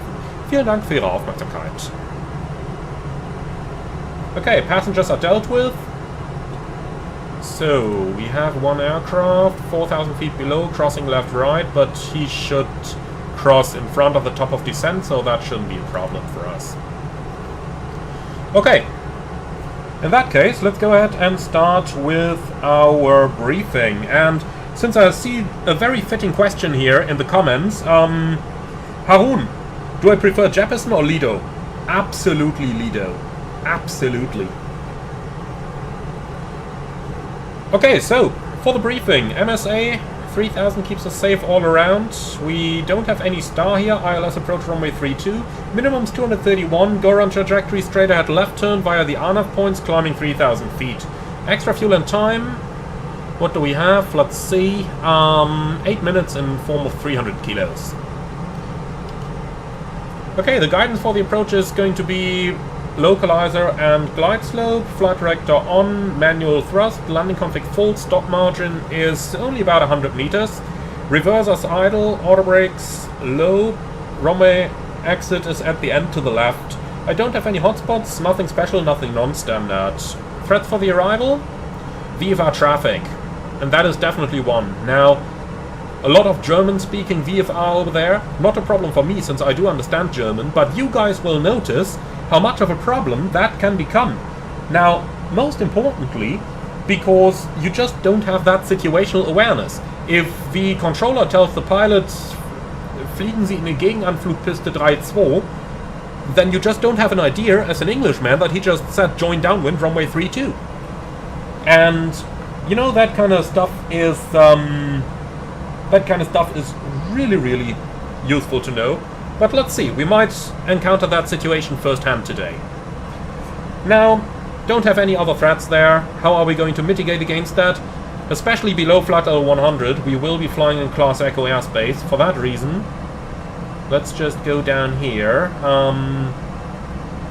Speed limit, and we'll change this to become 220 knots below level 100.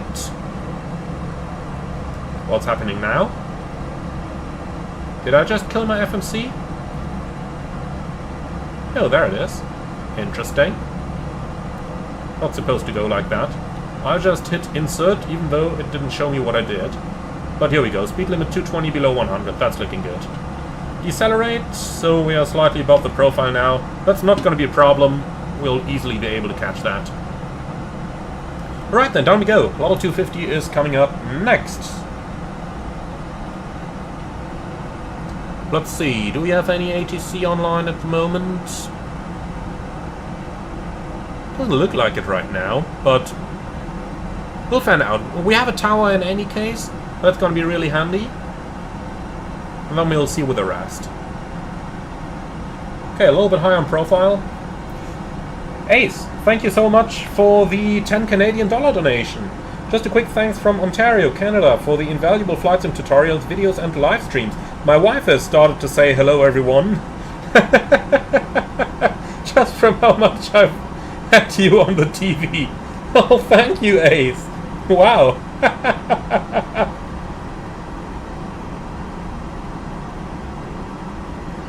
Okay, cool. So,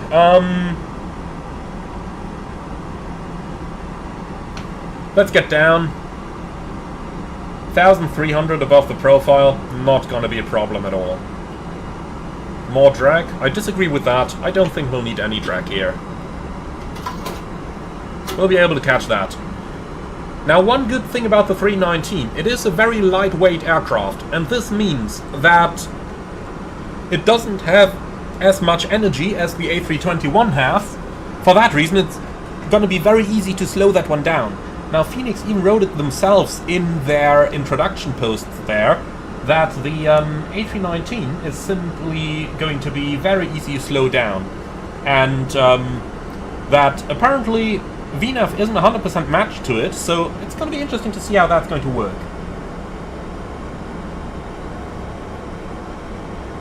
So, Togo Drone, have I ever turned the air conditioning knob on the right above 24 degrees? Was wondering why the middle default position is so high and why it isn't, for example, 21 degrees like in the car. Yeah, that's a very good question. So, first of all, for everyone to be able to follow, we're talking about these knobs up here. Yes, we do sometimes turn them to the right, especially during night flights and when we are flying to very hot destinations. For example, if you're going into the Caribbean, you might just turn a little bit to the right so that, you know, passengers coming in pants and in flip-flops are not immediately going to freeze when they are inside your aircraft. Now, always keep in mind the cabin crew can adjust the temperature plus minus 3 degrees centigrade around this position over here. So, you know, if you have it set at 24 degrees, the cabin crew can still make it 21. So that's easy going. Also, air conditioning in aircraft does not work as well as it does in a car. So in an aircraft, you will always be somewhat left with, you know, let's just call it slightly different conditions there. Because the aircraft itself is operating in such a cold environment that you've got warmer air, that's the 24 degrees, coming out of the manifolds in the cabin. But the outside air is again cooling it somewhat.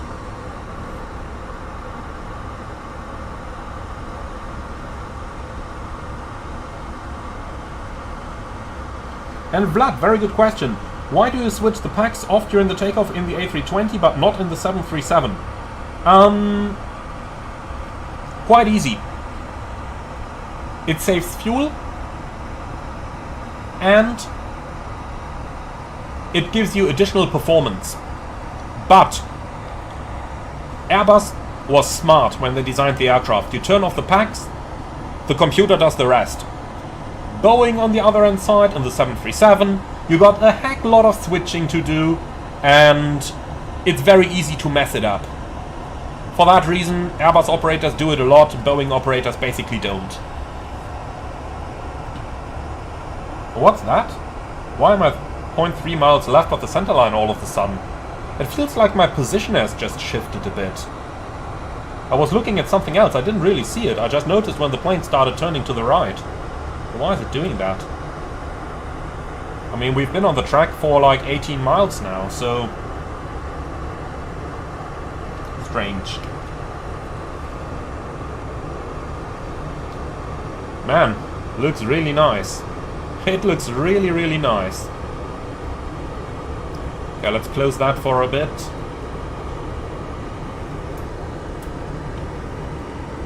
So, we've just passed the Elbe. I think that's the Mittellandkanal, if I'm not mistaken. No, that's the Nordostseekanal. And Aero Guy, we're getting GPS spoofed. Yeah, seems like it, man.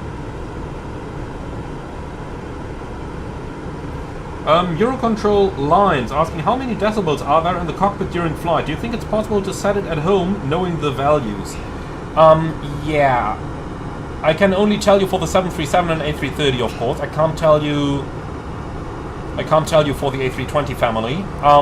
In the A330 you have roughly 66 to 68 decibels in cruise. In the 737 it's about 72 to 74, depending on the cruise speed.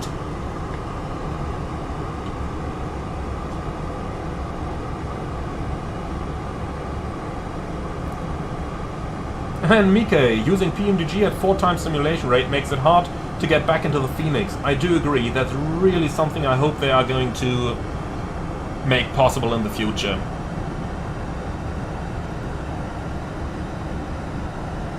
Oh, also an interesting shift in weather there.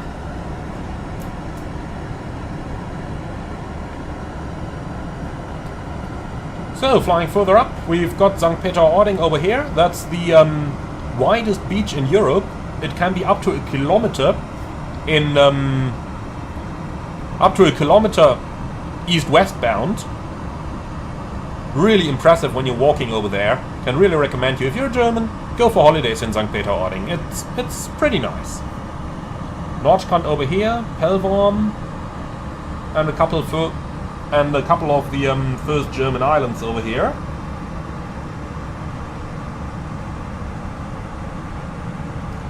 Bootwin, hi, nice to see you. Question on the 737. How long do you have to wait at least before you put the generator on the stabilized engine or APU?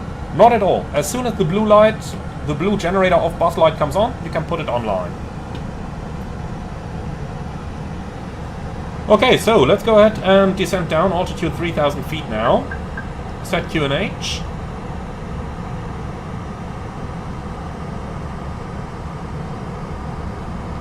QNH 1017 cross-check, passing 14,800 now. Checked. Seatbelts on. Okay, looks like there is not a whole lot happening here right now. We have a company message though that we should probably answer. Well, it's probably just going to be the delay confirmation, but nonetheless. Yeah, Germanwings ops, ADC received. Thank you.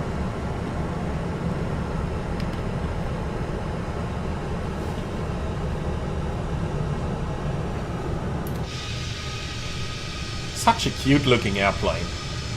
I like it. I really like it.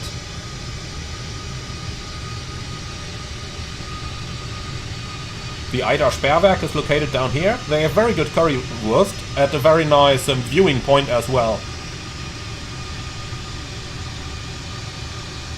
And Kevin, yes, we are definitely going to fly a second and probably also a third leg today. Depending on how much I can motivate myself, but we're definitely going to fly a second, most likely a third, and then we'll see.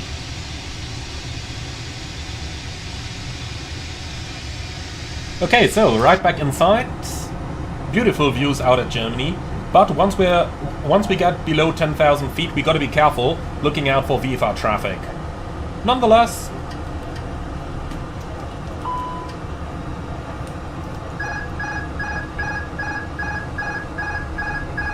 interesting, my autopilot disconnect button doesn't work the way I'm used to. Here we go, that's better.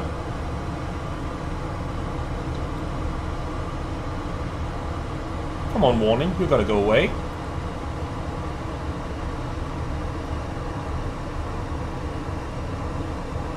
I flew VFR a lot in the area over here, you can probably tell.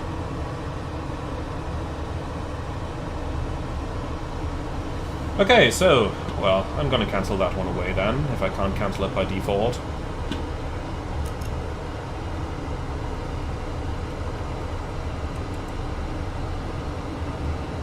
Cabin crew, prepare for landing. And we have GPS primary high accuracy. Very good. Okay, approach checklist please. Baro Rev, QNH 1017, seatbelts on, minimum is Baro 231, auto brake, low, engine mode selector, norm, approach checklist complete.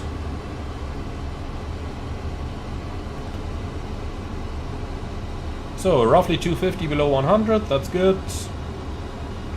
And then bringing it all the way back towards 220, so that we can see VFR traffic a little bit earlier. Still traffic, Germanwings 2140, passing 10,000 feet, inbound oil dip for an ILS approach runway 32.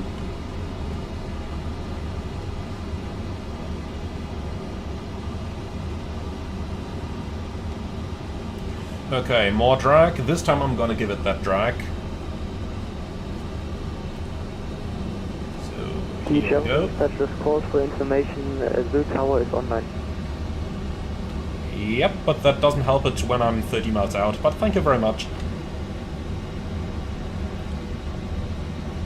We're in 10,000 feet, guys. No need to call tower.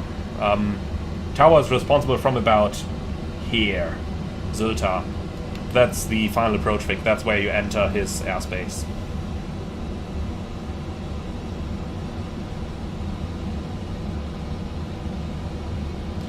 USS Liberty incident. Does clicking the autopilot disconnect button dismiss the autopilot warning in the real world? Yes, it does. Alright, let's go full speed brake here. Seems to be a little bit less effective than in the A320. Let's just see that from the outside over here. Is it me or are the speed brakes extending a little bit less than they do in the A320 family? Or rather in the A320 itself.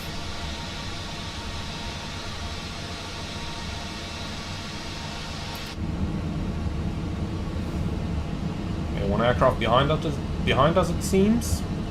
But we are definitely in front of him.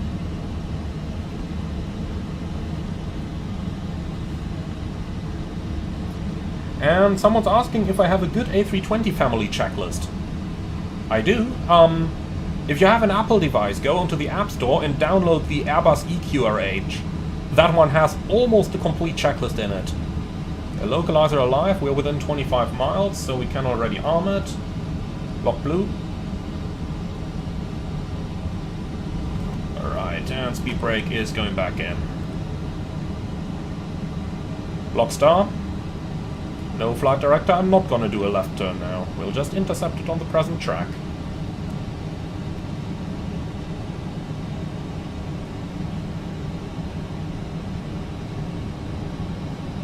Michael Fazakas, welcome as an economy class member. Alright, now we're gonna do the right hand turn. That's looking much better, flight director.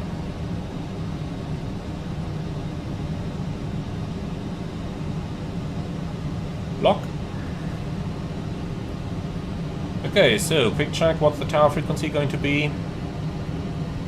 119.75.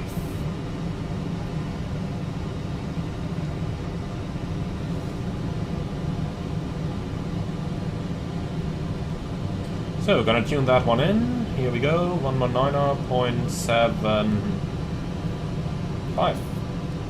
So traffic, Eurowings 2140 established ILS, runway 32, 19 miles, changing to tower.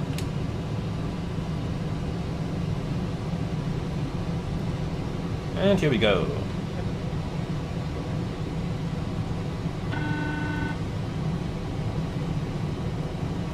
Hi, Emmanuel here. Hello? Not talking to us.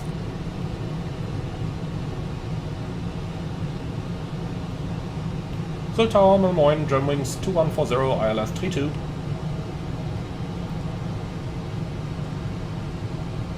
Eurowings 1240, this tower, hello. Due to weather and wind conditions, RNC approach runway 14 is active. Advise you are able for runway 32 with this wind condition.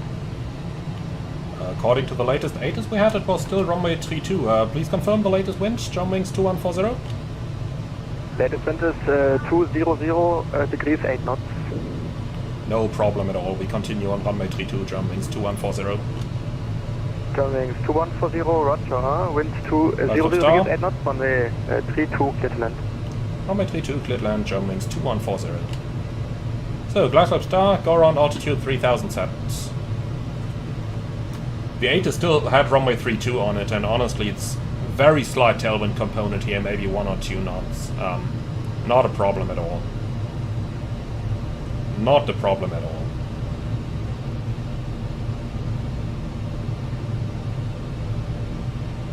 Okay, so nonetheless, we had a pretty tight landing performance calculation, so let's just quickly go over that again. Look at that, it even still has the old META. So 200 at 80 set. Insert. Alright, looks like we need auto brake medium now.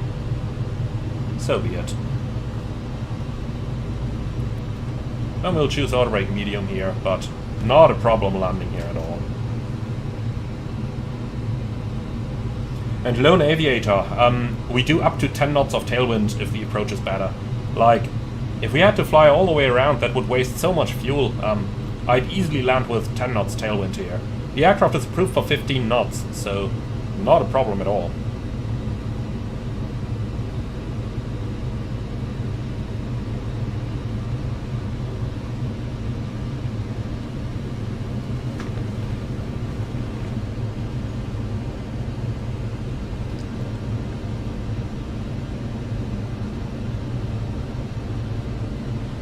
Okay, so the airport, we can start seeing it come up over here. We see the first couple of approach lights.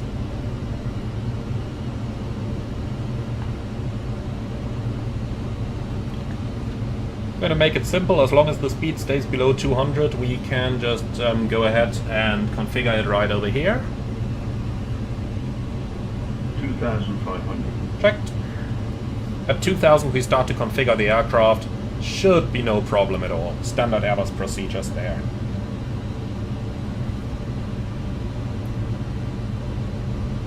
Someone is asking for a wing view. Well, I do apologize, guys, but I'm hand flying the aircraft here, so can't really offer you that.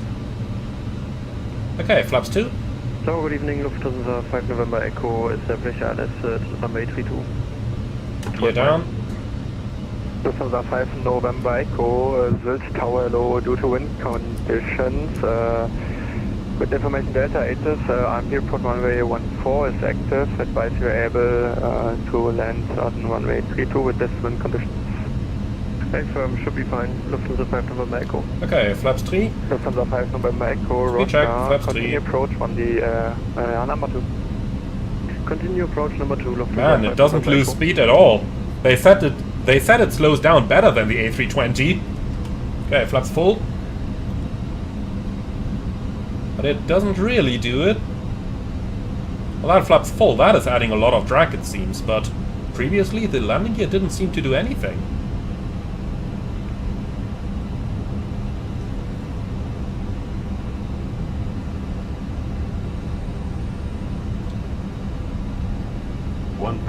Checked. So we're in VMC, that means we have a 500-foot stable approach gate. Nonetheless, we can do the landing checklist already. That's Ecam memo, landing no blue, landing checklist complete. Guys, this airplane does not slow down like advertised. It really doesn't slow down much at all. I mean, we are getting it stable here for the gate, but if you look at this,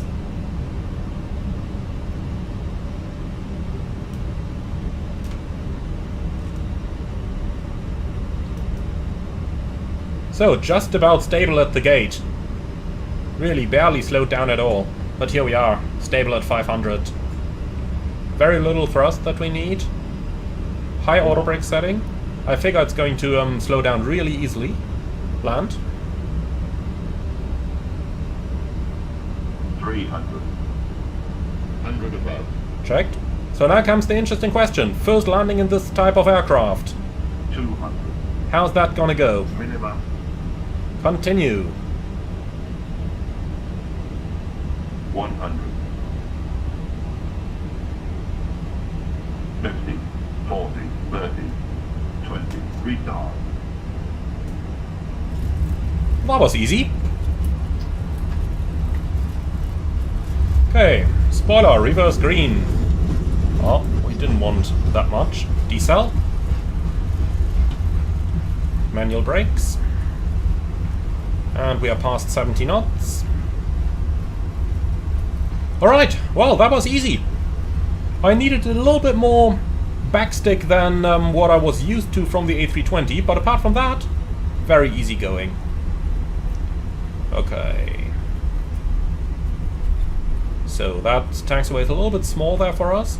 We'll take the one at the very end, and then vacate via Delta onto the left.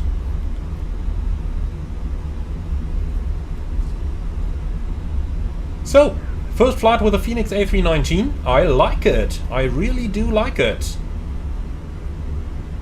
Germanwings 2140, welcome to the Texas to stand 01 via Delta.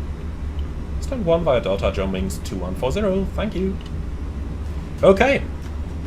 So here we are. Small airport, short taxi time, and rather narrow taxiways here. So you've got to be rather careful. And stand number 1. Follow me, no thanks. Handling by RHS. 00 degrees 8 knots, runway 32, clear to land. And here we are. Clear land, runway 32, Lufthansa 5 November Echo.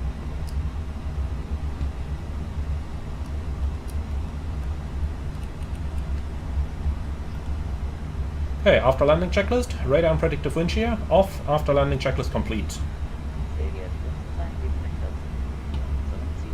Okay, wow, well that was fun. That was really fun. Easy to land the airplane, really easy to land. Very nice to taxi as well.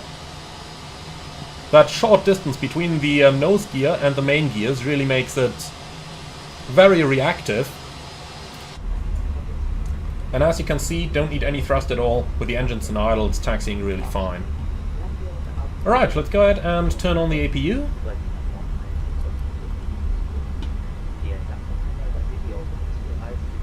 And then stand number 1 just up there. Don't need a taxi chart to find that. It's where the people are. It's where the marshal is standing. Okay, so the next flight then is going to be probably on towards Düsseldorf, as they have online event today, since that's the only other destination that Eurowings flies to from Sylt. And look at that! Is that a piece of dirt on the screen there? That is a piece of dirt. Right, stand number 1. Get that off, you lazy first officer.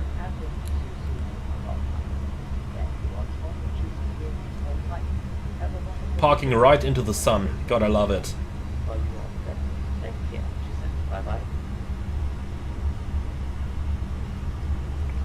Okay, 319 on that line. Marshaller is here.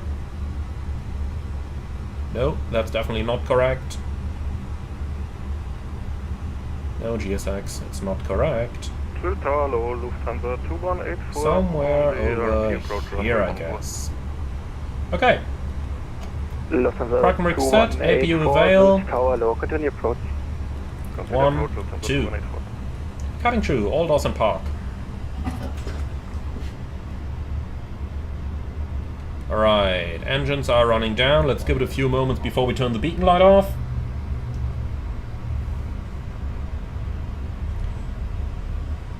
Those engines take their time. But here we go. Well, the third Lufthansa is going to have a problem now. They only have 2 stands over here.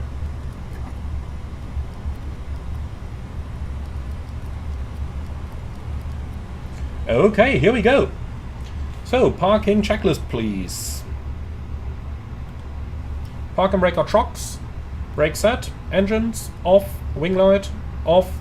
Fuel pumps off. Parking checklist complete.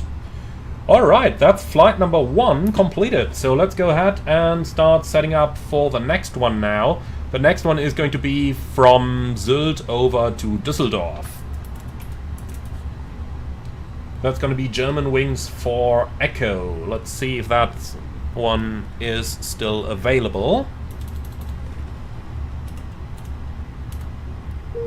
Darn it, call sign in use. Okay, well in that case, let's make it 9009. That's the civil flight number. Let's see if that one is available. Yes, it is. Okay, so we're going to be Germanwings 9009. The real call sign of that flight is already in use, it seems. Well, so be it. Can live with that. So let's go into SimBrief real quick and start setting up for the next sector. And, well, why not do that together, my friends? Why not just do that together? So, here you are then. Let's go for it. New flight, and this will be Germanwings 9009. Well, to make it completely correct, Eurowings, and the call sign will be Germanwings. So, we are departing Golf Whiskey Tango, that's Sylt, destination Düsseldorf, and the aircraft A319. And that's gonna be it. Costin X36, and we are sitting in the Delta Alpha Kilo November Tango. And the call sign up here is going to be Germanwings 9009. Alright, passengers 140 since we are still in since we are still in the holiday season at the moment. Continuing approach number 2 Lufthansa 226. So as far as I'm aware, nope, they don't have any profile there yet. We'll look into doing the Discord profile a little bit later. No need to worry about that right now. So that's 2 routings available from Eurocontrol. That one and that one. Suppose we're going to try both of them. So let's do the first one. Calculate and compare. Now let's do the second one. Calculate and compare. And the second one is 2 minutes German less. clearance Okay, to Frankfurt. so we are going to keep this one over here. Lufthansa 249er, Sylt Tower Even though that Hello, does look like a low-level routing, cleared to Frankfurt Aerodrome. suppose we just have to Oil calculate them both departure. entirely. In the meantime, that is Flight Radar, where I got the routing from. Looks like it's an hour and 5 minutes scheduled flight time here. So let's do that. 1 hour and 5, 140 guests on board, and the rest is looking fine. Alright, generate flight. Lufthansa 249er, read back correct, report ready for pushback. And in the meantime, we'll just leave the ATC frequency here, so that we've got a little bit of silence. I do appreciate it, I have to say. Okay, then let's continue on. So, that's at flight level 240 only. So let's go ahead and remember those numbers. 43 minutes flight time, 5,057 kilos fuel. Now let's use the other route and see what we're going to get with the other one. Because if we can fly a little bit higher on that one, it might still be worth it, even though it is additional track miles. So let's go ahead and calculate that as well. Flying ATC is 36 the real world cost index, and they seem to be varying it all the time. It was correct at one point.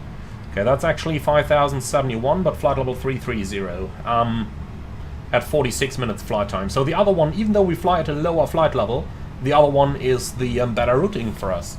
Okay, then the other one is the one we're going to take. Okay, generate one more time. Actually, I tell you what, let's go ahead and change that alternate real quick, because our alternate is going to be Dortmund, Echo Delta Lima Whiskey,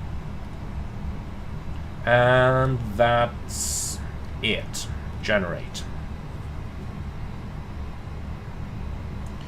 Okay, so, Ghost, in regards to the calculate and compare option, I tried that earlier, but I don't think it takes altitudes into account. I think the calculate and compare does not respect altitude restrictions you have on a route. I might be mistaken though. I might be mistaken. Okay, going to pre-file the flight on the VATSIM. Here we go, Germanwings 9009, and all the rest is looking good. Operator Eurowings is also correct. Yep, our flight plan. Alright, with that our flight plan is filed, so let's go ahead and start working our... Let's start working on our EFB. That's the word I'm looking for. Okay, so yeah, we'll dismiss the deboarding over here because it would have been finished by now. We should have started that before, but deboarding goes really quick. Even the A330 takes 10 minutes to deboard, so really easy going. Okay, import next flight. That's going to be Sylt to Düsseldorf, off block in half an hour. I doubt it. We are going to be faster than that. A lot faster. Yeah, Road Shastri. Exactly, everybody needs to pre-file. And Bravo Originals, am I an A330 pilot in real life? I am. Okay, so that's our next flight in here, so let's go ahead and... I don't know why this loads at the very bottom all the time. This is looking better. Okay, weather briefing. So, Düsseldorf. Today is the 19th, and we're looking at an arrival at around 1900 UTC, so the weather is going to be cavalcade with the wind shifting towards 150, so most probably it's going to be runway 23 in use over in Düsseldorf. Let's see what they planned for us today. They've planned 23, Halma 1 Golf arrival. It's probably going to be a little bit longer than that, especially since it is an event in VATSIM today. So let's go ahead and... I tell you what, let's go ahead and load up a little bit more fuel, 15 minutes extra, so that's going to be plus 500 kilograms.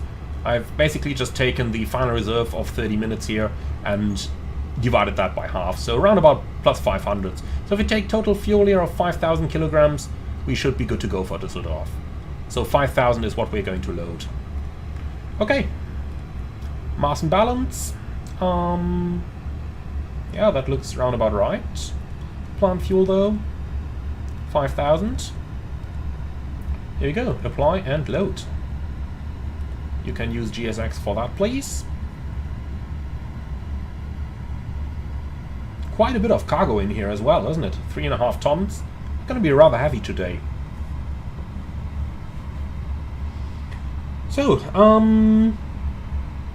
Bravo Originals. No, I'm not on layover at the moment. Indeed, I got a couple of days of annual leave here, which unfortunately I cannot spend on real holidays, and therefore have to spend at home. And that is the reason why you are going to see me doing quite a couple of live streams and videos over the next couple of days at the moment, next to finishing up the 777 ebook. But of course the 319, 321 is the big thing for me at the moment.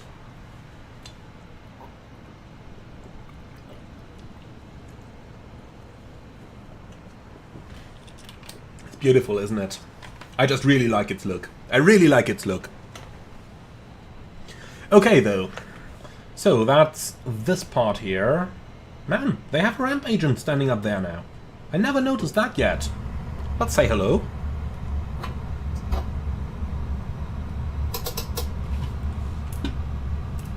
Hi.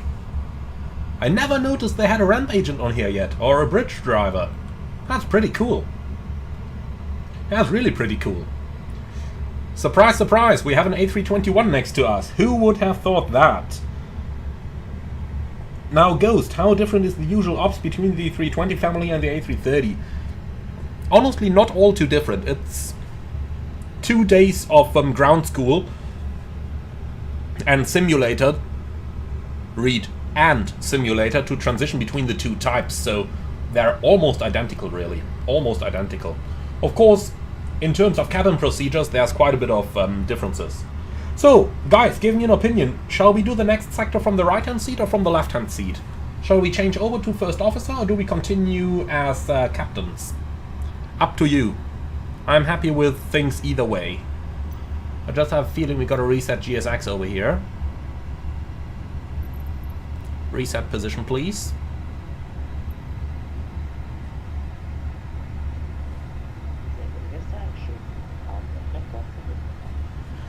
Okay, they start saying hello to the guests now, so...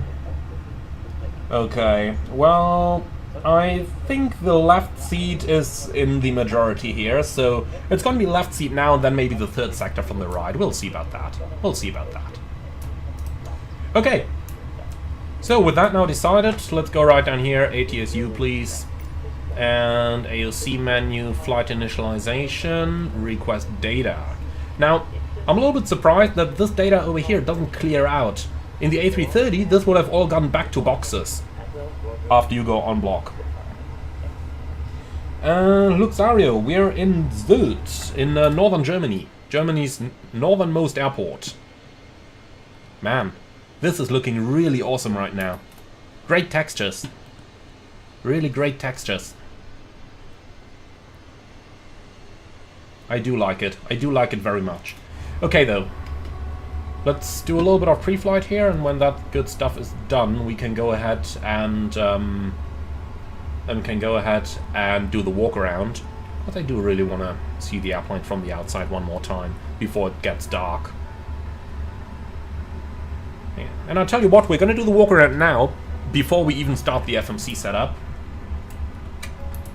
Let's do it before our guests start to come in.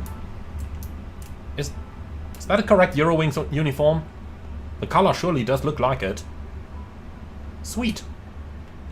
Well, and here's the problem, guys. If you go out too late for the walk around, you have to walk against the masses of passengers coming in. Okay, well. Good thing that we can simply switch to the drone camera like that.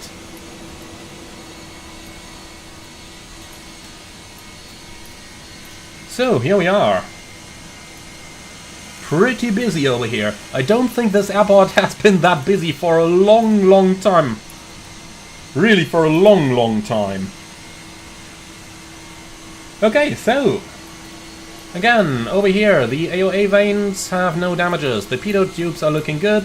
The avionic overboard exhaust valve is looking good. And the landing gear itself has no damages. I didn't break it on my first landing. Well, that's good news. That's really good news.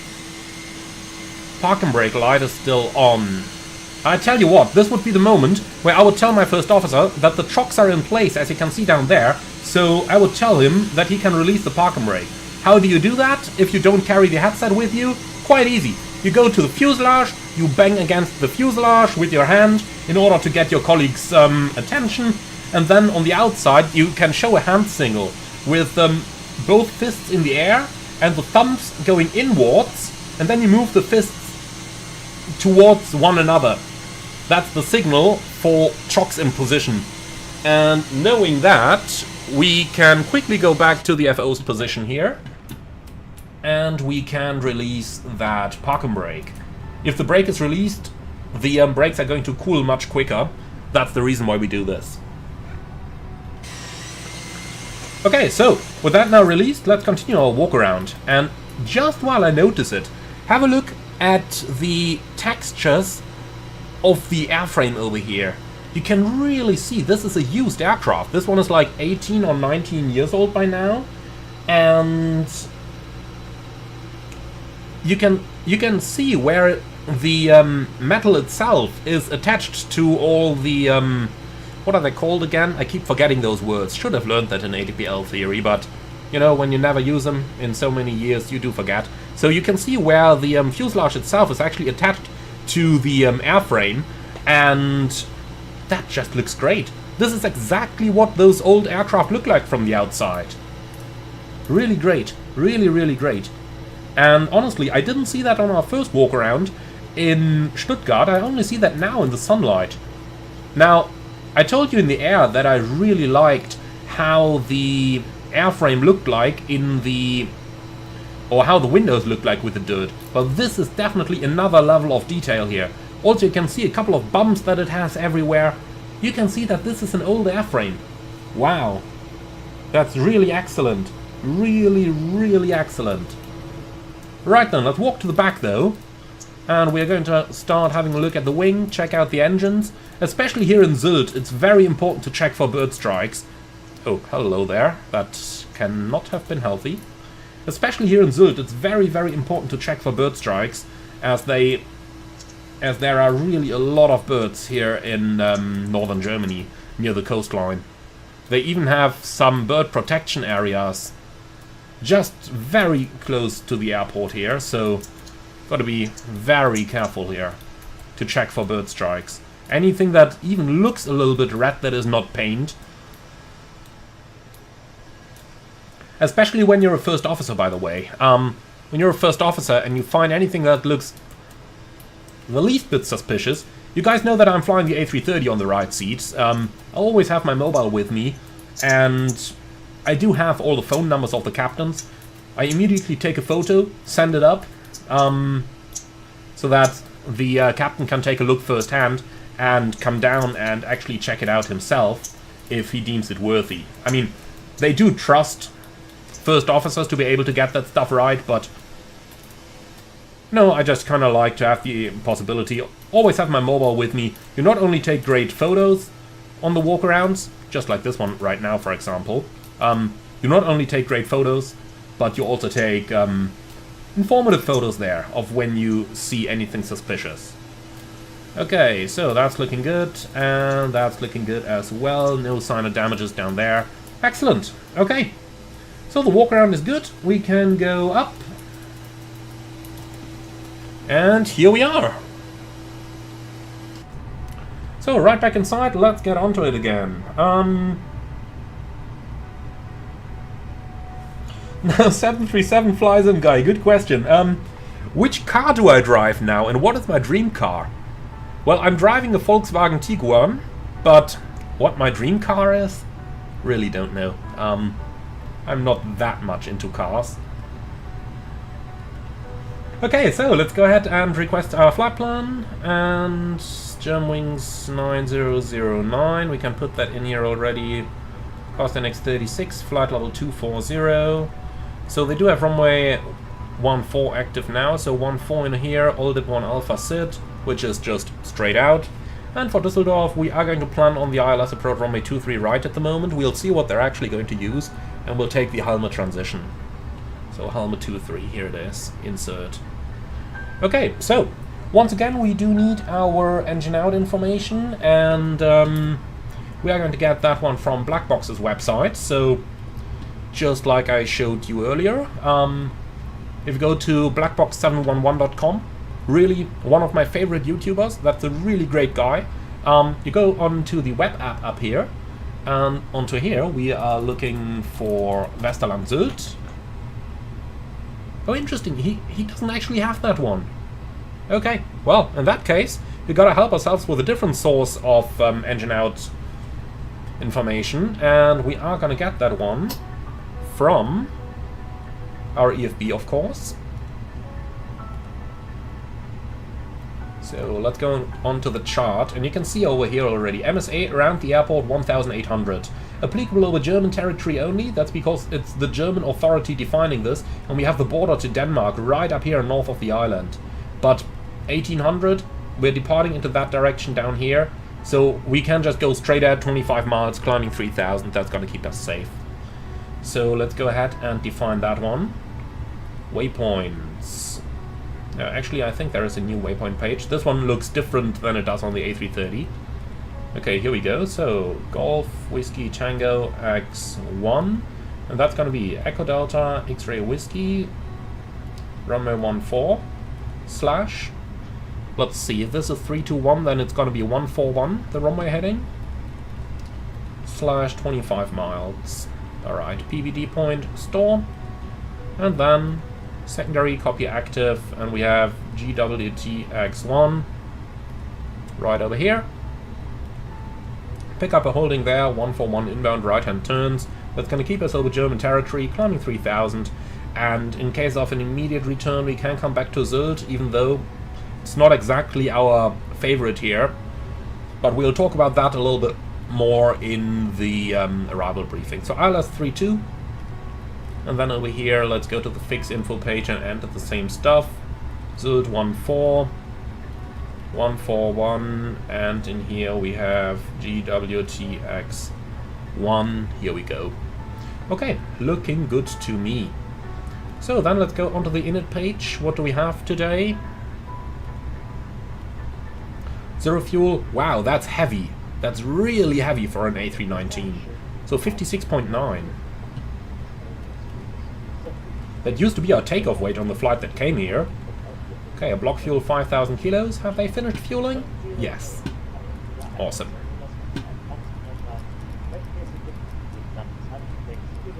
Okay, here we go. So, and for the fuel, we're looking at 0.3, 1.1, 1.1. A lot of rounding going on over here, so don't be surprised if we see a negative fuel value once again. No, it's still positive even. I'm surprised. But we haven't requested the wind yet, so let's do that now. Here we go. Okay, so for our takeoff, let's see. By instinct, I would say we're getting rather low numbers right now. So, let's just see. What's our predicted weight here? 61.7. So we're looking at takeoff weight 62, let's say. Synchronize the weather, please. We'll definitely not take any intersection. Yep, here we are with the low takeoff speeds. And that's what I explained to you on the ground in Stuttgart. We're a lot higher right now. Oh, sorry, we're a lot heavier, but yet we have much lower takeoff speeds. That's because this time our rotation speed and our V2 speed is the limiting speeds, and V1 is probably rather defined by the minimum controlled speed than actually limited by runway length. But nonetheless, since all of those are coming together, since the runway length, I gotta correct what I said earlier, by the way. The runway length, of course, limits V1 on the higher end, and the lower end is limited by the minimum controlled speed ground. So for that reason, we are getting the low V1 right now. But that's fine. So config 2 takeoff, 64 degrees. We can live with that. So config 2 takeoff at 64 degrees, and we're looking at takeoff speeds that are 128, 129, 133. So that's 128, 129, and 133. And engine out acceleration 1500 above ground is looking good. Next phase. I tell you what, I want to get above all those VFR aircraft before accelerating, so let's just limit our speed below level 100. Speed limit point 220. Yeah, we had that bug already. Insert. So that way we are just not going to accelerate too far over here. Oldham has a 250 knot restriction limit on it, I believe. Aircraft loaded, that's excellent. Let's just find our departure chart. So, Sylt, departure, Oldham, departure. So, initial climb clearance, altitude 4,000. Always at 100 without ATC clearance. It's just good practice from the Boeing times, but lots of us do it on the Airbus as well. Interesting, I can't zoom. Well, what happens if I change this over? Night, day. No, look at that, I can't zoom. Something is bugging around here. Okay, well, gotta do it like that then. So, what do we have? Transition altitude 5,000, contact Bremen radar immediately after takeoff.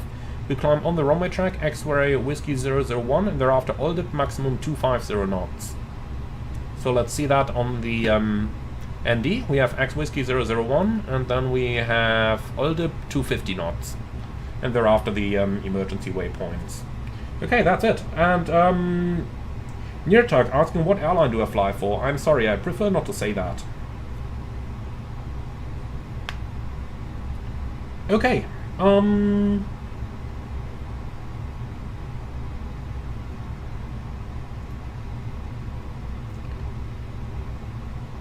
That's about that stuff, really. So, let's see if we have a final load sheet, then we can do that stuff first, before we go for ATC clearance. Oh yeah, we do. Arrival message, don't bother. Yeah, preliminary load sheet is gone by now. Okay, so 56.6. 56.6 and the CG is 32.5. And that's a takeoff weight of 61.4, which we have in here 61.5. 140 passengers, 1 infant. That's okay. And yeah, since that's pretty much what we calculated with anyway already, we calculated 62 tons, I'm happy with that. We're going to leave it at that. Okay, let's say hello to the guests and then we can get going. In the meantime, APU is coming up. And man, that sun is really coming down now. Liebe Gäste, einen wunderschönen guten Abend aus dem Cockpit. Hier spricht Ihr Kapitän. Mein Name ist Emanuel, im Namen der Eurowings. Darf ich Sie herzlich an Bord unseres Fluges 9009 nach Düsseldorf willkommen heißen. Die Flugzeit heute etwa 45 Minuten in einer Reiseflughöhe von 24.000 Fuß. Wir bedanken uns ganz herzlich, dass Sie heute unsere Gäste sind. Lehnen Sie sich zurück, genießen Sie den Flug mit uns und wenn es etwas gibt, womit wir Ihnen den schöner gestalten können, zögern Sie nicht, sich an unsere charmante Kabinenbesatzung zu wenden. Vielen Dank für Ihre Aufmerksamkeit. Ladies and gentlemen, a very good evening from the flight deck. This is your captain speaking. My name is Emanuel. In the name of Eurowings, welcome aboard flight 9009 towards Düsseldorf. Flight time today approximately 45 minutes at an altitude of 24,000 feet. We would like to thank you very much for being our guests today. Sit back, relax and enjoy the flight with us. If there is anything we can do for you to make it more enjoyable, please do not hesitate to contact any of our charming cabin crew. Thank you very much for your attention. Okay. So, that's that good stuff done. In that case... Oh no, can definitely turn that transponder off here before we call for clearance. Okay, so where is that click spot to get the window into place? Should have been somewhere over here, shouldn't it?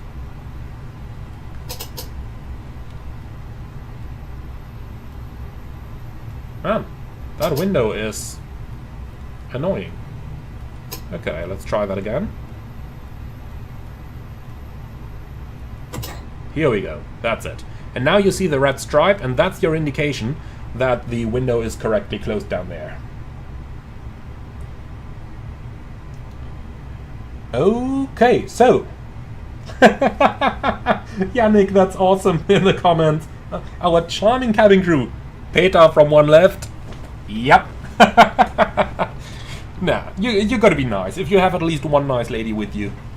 No, just joking, of course. Alright guys, so, let's see if there is an ATIS up at the moment, and most importantly what that ATIS is. So, Sylt ATIS, information echo. RMP approach runway 14, runway news 14, QNH 1017. Looks good. Right, let's call for clearance.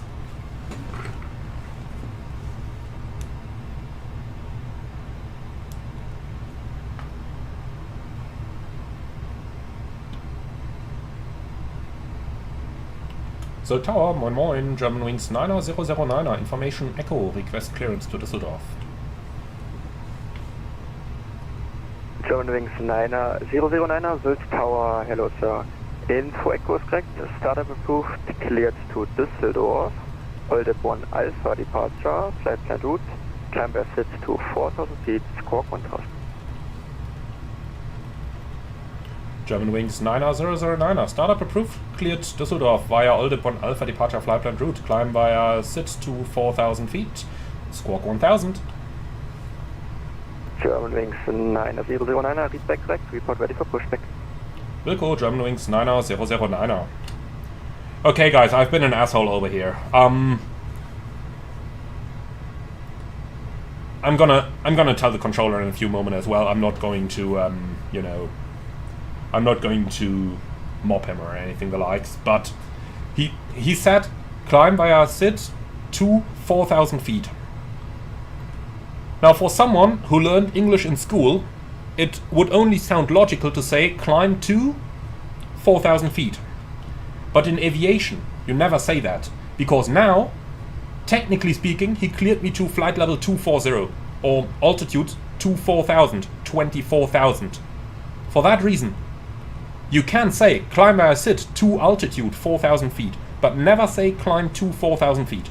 Because now, I read it back like that intentionally, and he technically speaking cleared me to climb to an altitude of 24,000 feet here. But I'm 100% sure he wanted to clear me to an altitude of 4,000 feet. So, if you're a controller and working on that stuff, always say climb to altitude 4,000, or just say climb 4,000. But don't say climb to 4,000, because that's 24,000. But I'm going to reconfirm that with him when I'm going to ask for pushback here. Apart from that, all up 1 Alpha departure is confirmed, squawk 1000.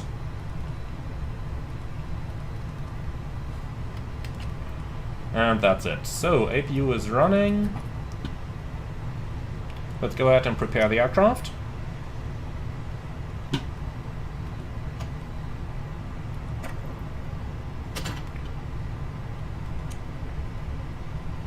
Okay, are you ready for the briefing? Actually, before we do that, let's set the correct initial climb.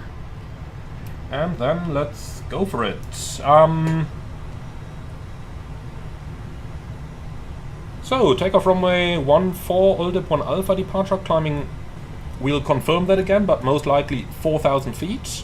MSA 3000, and extra fuel is about 3 minutes. No hotspots for the taxi route, stop margin is not all that much. Engine outset straight ahead 25 miles. Now for an immediate return, we can land back here if we absolutely need to. However, we don't have many facilities here on Sylt, so if we really need to land quickly, we could also just go straight ahead. There's a couple of military bases where we can bring the aircraft down. Let's just have a look at that on the en route chart, then you guys can see it as well. So,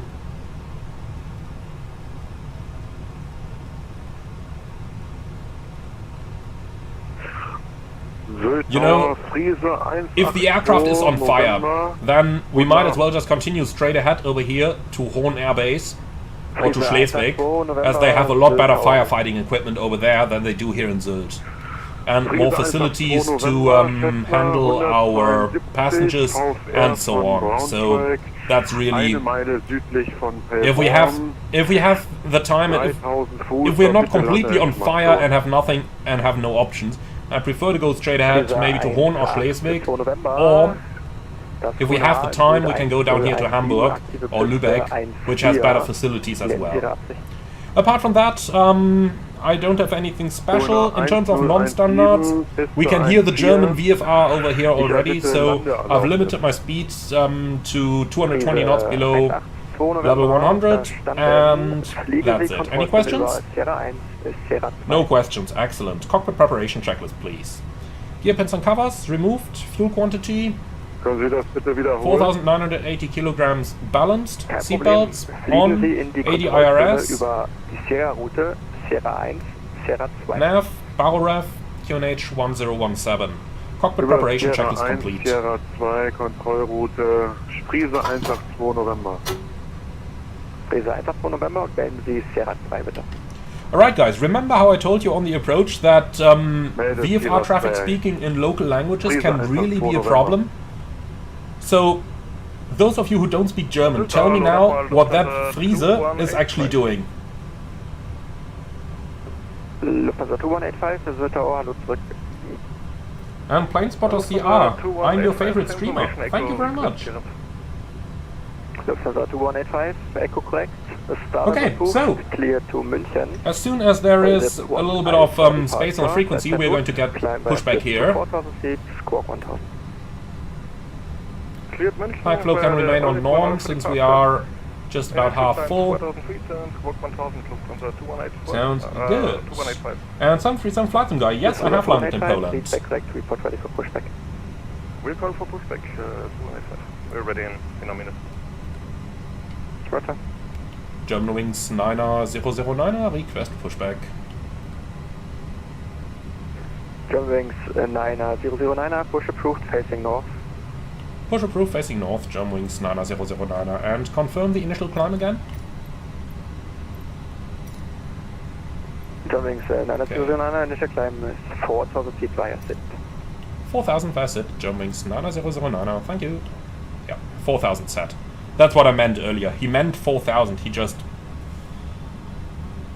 Oh, autopilot went on. Interesting. Well...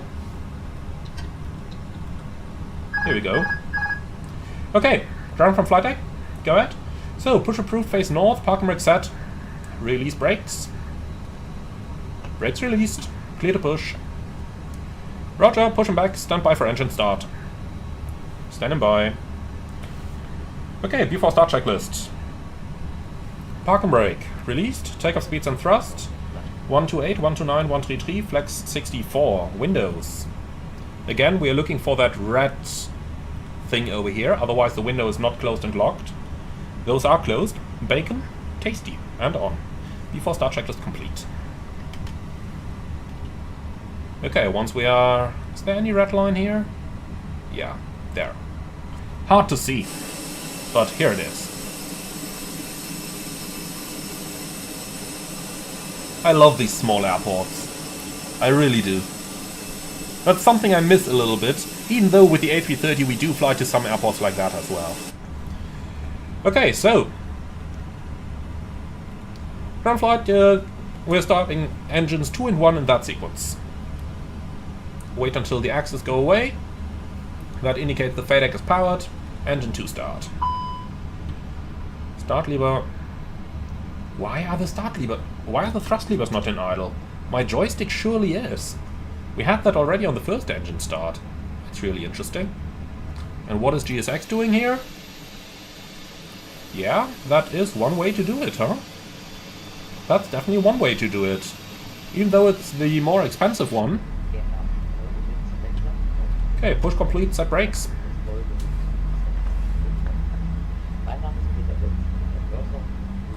Mikey, yes, I do have a scenery for Sylt. It's from FSDG. And the A320 can land there as well.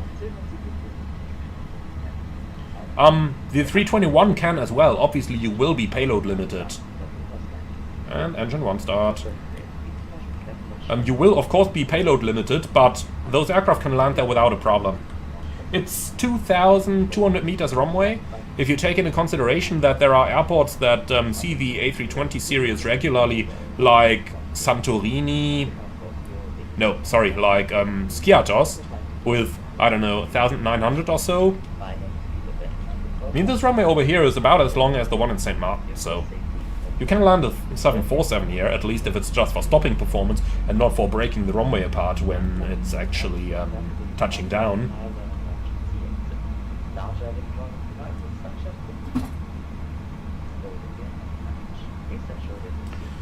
Okay, 2 good starts. Clear disconnect, show me the sign in front, have a wonderful day.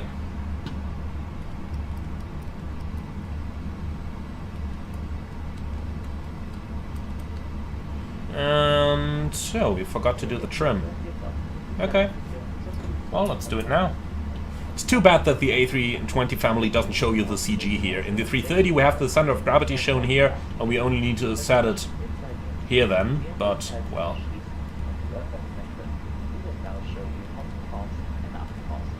So, takeoff CG 30.8, so that's something about here, so yeah, 0. Let's enter that in here as well. Looking good. Okay, so where's the marshaller? Probably gone by now, huh? Yeah, there he's going. Okay, after start checklist. Anti-ice, off, ecam status, tracked, pitch trim, 30. Why is it? What's wrong with the thrust today? Strange. Okay, well, pitch trim, 30.8%, rudder trim, neutral, after start checklist complete. Germanwings 9009, request taxi. Germanwings 9009, taxi to Holland Point, runway 14 via Delta. Taxi 1.14 via Delta, Germanwings 9009. Lufthansa 218. Okay, that's straight out, just follow the line. Clear left side, clear right side. With the 2185, just stand by 30 seconds due to outbound traffic. Yup, standing by Lufthansa 218. By the way, talk about nice fine print and detail. Look at all the grease you have on the panels over here. Looking really nice. Lufthansa 2185, push now, approved, face north. Push approved, face north, Lufthansa 2185.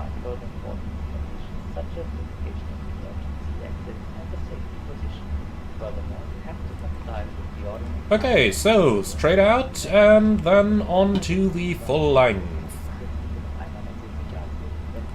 We'll do the flight control check once we're on the straight line over here. Now you can see how in the A319 I need to start my turns a lot earlier than in the A320 because the plane is just so small. It has a lot less turning radius. Okay, flight controls. Full up, full down, neutral. Full left, full right, neutral. Rudder, full left, full right, neutral. Hi, Emmanuel here. Germanwings 9009, wind 18, 0 degrees 8 knots, runway 14, clear for takeoff, tschüssi. Runway 14, clear for takeoff, Germanwings 9009, tschüss. Okay. Yeah, since he's given us the signal, let's go ahead and do the taxi checklist, please. Flight controls, checked. Flap setting, conf 2. Radar and predictive wind shear, on and auto. Engine mode selector, norm, ecam memo, takeoff no blue, taxi checklist complete. Cabin crew, prepare for departure.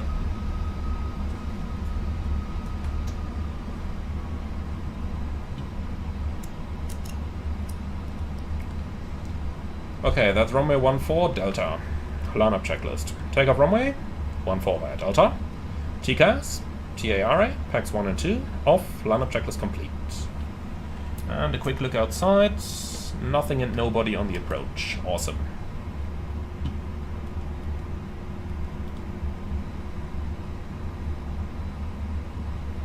Okay, so happy with the rolling takeoff? Normal Airbus procedure is to do the standing takeoff. That's why I'm always asking my colleague before I'm doing the rolling. But I've never had anyone who was unhappy with it. Okay, so... beautiful cockpit, isn't it? Especially when the light goes through. I do really like it. Okay. Takeoff.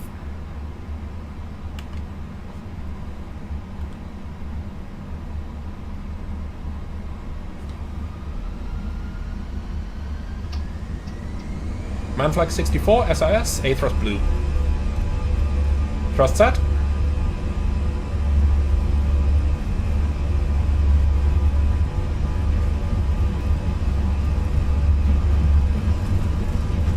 One 100 knots, checked.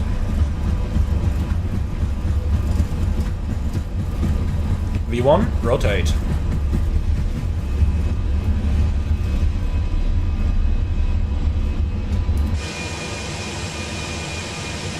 Positive climb. Gear up. Nav, checked.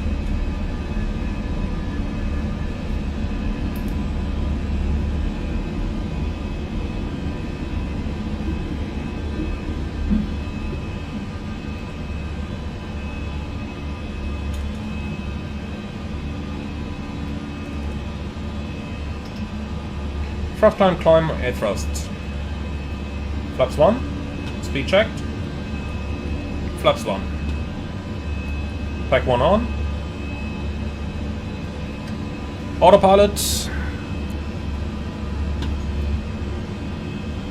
So the big question now is there any ATC for us? I don't think so. 185 requesting. Look, that's 185, taxi to loading point runway 14. So let's go over to Honeycomb then. Okay, pack 2 on. Flaps 0, speed checked. Flaps 0.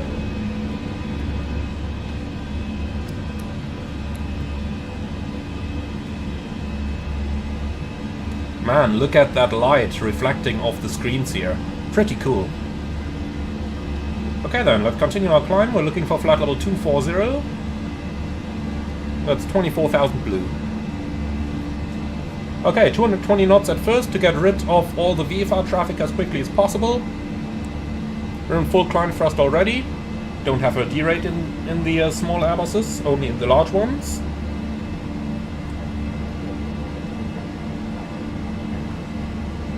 Okay, well, and with that we're up and in the air. So Yannick asked in the comments, why do a rolling takeoff though? Doesn't it give any runway? No, it doesn't. There have been... Wow, look at those lights. There have been investigations into the effects of a rolling takeoff, and there was no negative impacts found. Okay, set standard.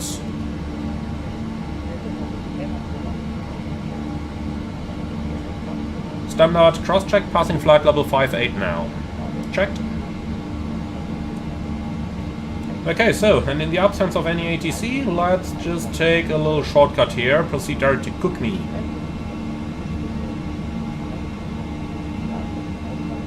Someone asked earlier why or why not to take beam points. It's simple, beam points are only useful if you plan to do a fuel check next to them. Don't really do that today. For that reason, we are going to... for that reason, I'm not going to use the beam points here, and we can always get them back if we really need them. There's always that.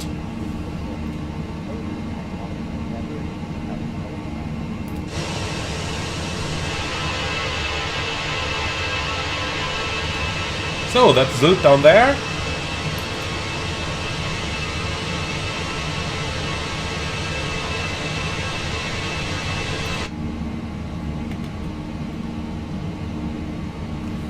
And here we are, up in the air. Swedish Fish, how do you set standard on the analog instruments? Simply set 1013, that equals standard. And Madcap 1381, why are there two altimeters? The lower one is a metric altimeter. Germanwings, respectively Eurowings, have bought the aircraft from somewhere that used metric airspaces, so they fitted it into, or so it was fitted into here. And well, why remove it, huh? If it breaks one day, maybe they're gonna remove it. Right, above 10,000. I think it should stay smooth up here, so passengers can be released. Go over to airports, and... well, that's it. So, clear and copy, please. Don't need this, don't need this. There's nothing in here, and copy the active.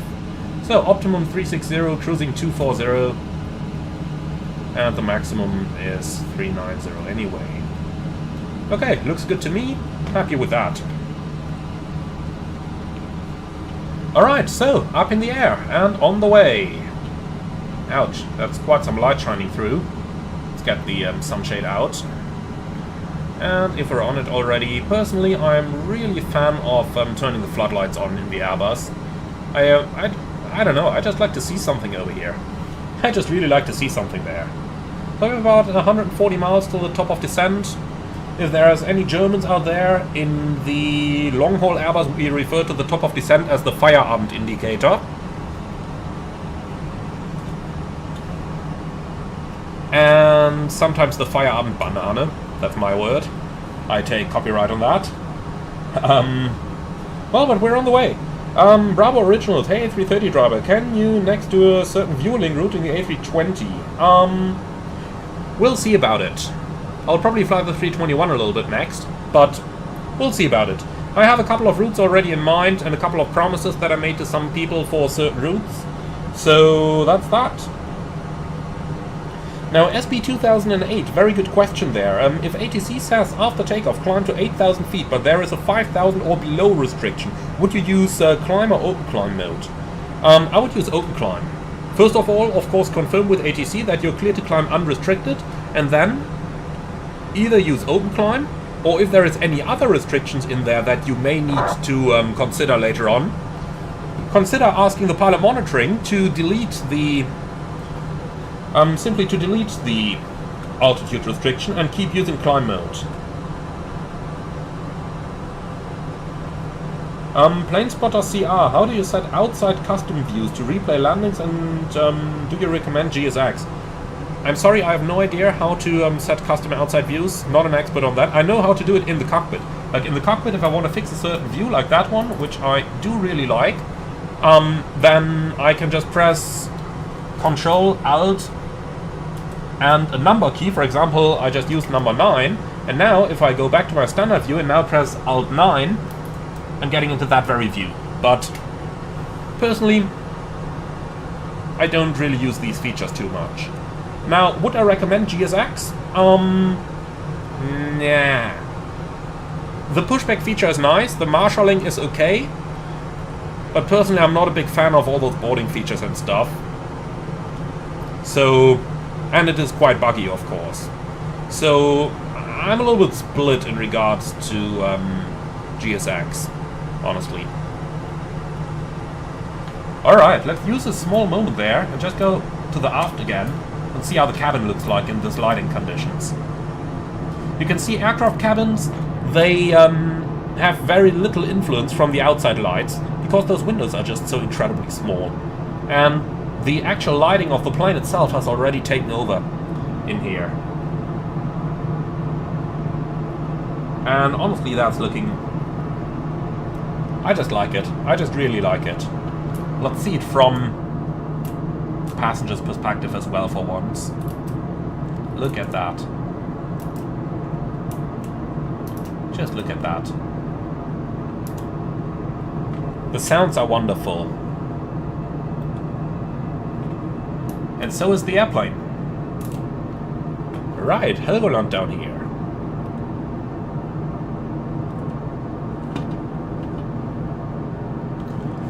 Plane Spotter CR, what do I like most, the 319 or the 320?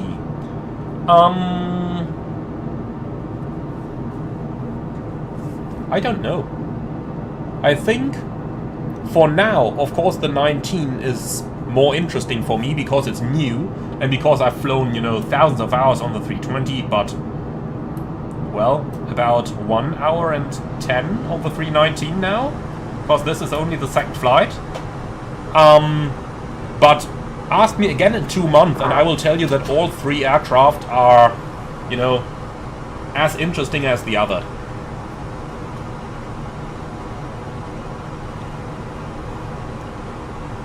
Okay, now Daft Duck, I have not gotten my September schedule yet, sorry. And 1174, does my mini FCU work with the 319? To be honest, I haven't tried it. This is only the second flight I'm doing with the aircraft yet, and I'm not using mini FCU when I'm streaming, because it is confusing for people if changes happen to the automation, but they don't see what I've done. For that reason, I'm just not using mini FCU. Or for that reason, I haven't used mini FCU yet. So, speed, vertical speed, 1000 to go.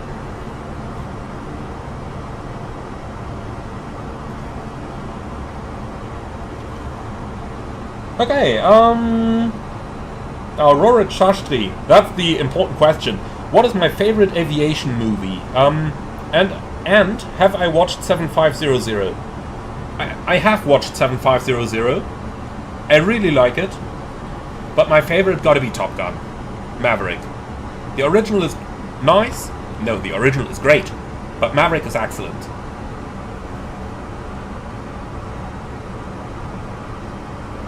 Okay, now, Fat asks, could you confirm if the cockpit window shades are still not visible from the outside? Okay, I tell you what. Let's get those things down. And then we'll go to the outside in a moment and check. Just before we do that, Alt Star, let's quickly monitor the level off and do a quick fuel check down here as well.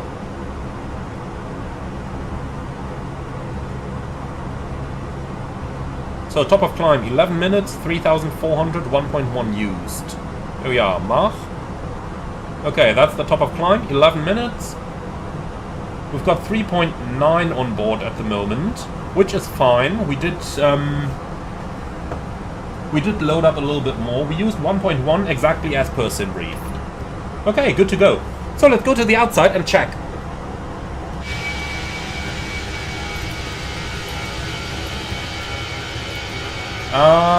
Nope. The sunshades do not show in here. None of them.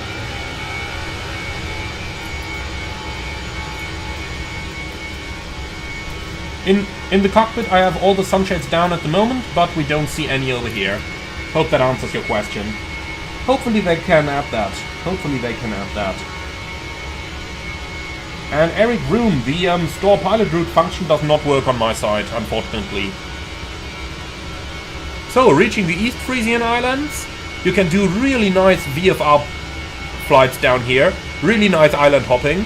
Almost every single one of those islands here has an airport. And there's a couple on the other side, on the mainland shore over here as well. Really worth it. That's a great lot of fun. Okay, back inside though.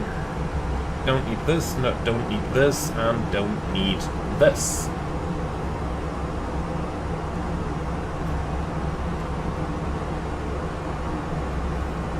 Okay, so here we are.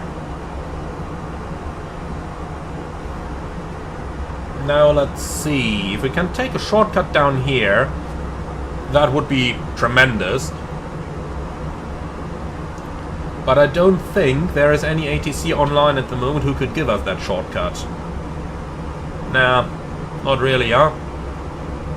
I'd say we can probably go somewhere down here. That's the FIR boundary between Bremen, up here, and then down here we have the Langen FIR. And if I'm looking at the list of ATC who is currently online, the first controller we have is actually going to be in... no, it's going to be Bremen in a few moments.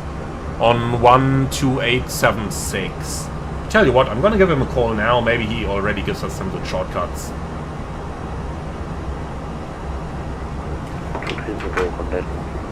User 425, correct Maastricht, 128,790. 128,790, Bremen Server, Fluster 3 Echo, level 205, climbing level 240 in Mont Nienburg to request level 350. User 3 Echo, Bremen identified, Roger, climb level 310. Confirm 340. User 3 Echo negative, climb to flight level 330. 3 Echo, Roger, climb at level 330 and just confirm requested 350. Yeah, Roger. Well, good day, Eurowings 6 Whiskey Tango. Rather busy over here. Okay, tell you what, TCAS below. Wrong frequency, probably mixed up with the Maastricht frequency. It's 128,790. 790, I apologize. Bremen, moin moin, Germanwings 9009, level 240 in Mount Cookme. Block G. Bremen, moin moin, Germanwings 9009, flight level 240. 9009 Hallo. Yeah, you will enter the airspace in about 50 miles. You can go direct to Oros and I will send you a contact me. Going to Oros now, and we just got a contact me from Bremen approach. Shall we call him and coordinate the direct again? Ah ja, ja, das wäre schlau. Mach das mal bitte. Roger, 1248, bis später. Bis später. Was sind das? Okay, interesting. The airspace of Bremen approach apparently goes all the way to level 240 over here. Well, let me talk to him. Same radar, guten Abend, Lufthansa Forster for Airline 1 Lima departure at 3000 for 5. It is worth to point out though that in the real world there is no, you know, dedicated approach sector. They all control some en route airspace as well. Bremen, moin moin, Germanwings 9009er, flight level 240, cook me. Germanwings 9009er, Bremen radar identified.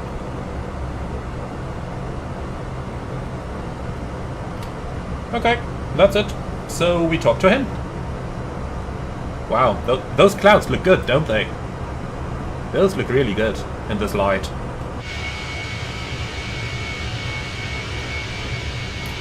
This is the golden time now. This is the best MSFS looks, in my opinion. When the sun is just about to set.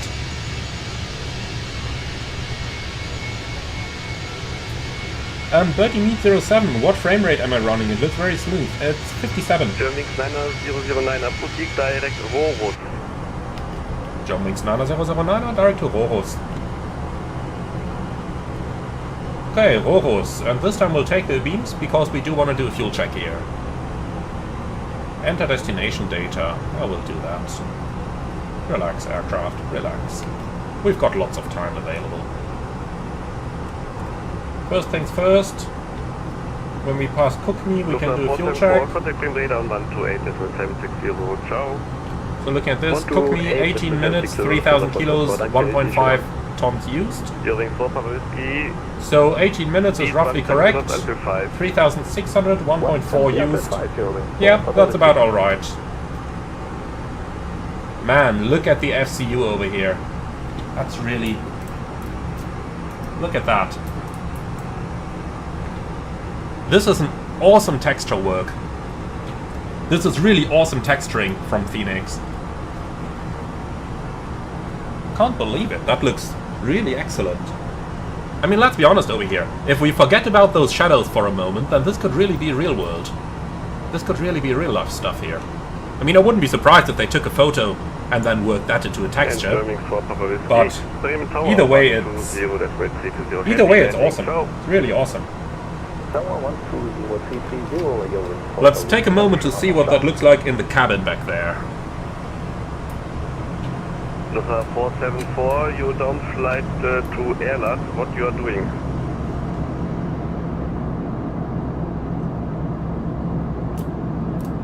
Lufthansa 474. Wow. Just wow. I said it on the first flight, those reflections over here are looking really good. All of this is looking really good, honestly. Really happy with that. I'm really, really happy with that. Alright. Let's go back to the cockpit though. I have a little bit of work to do.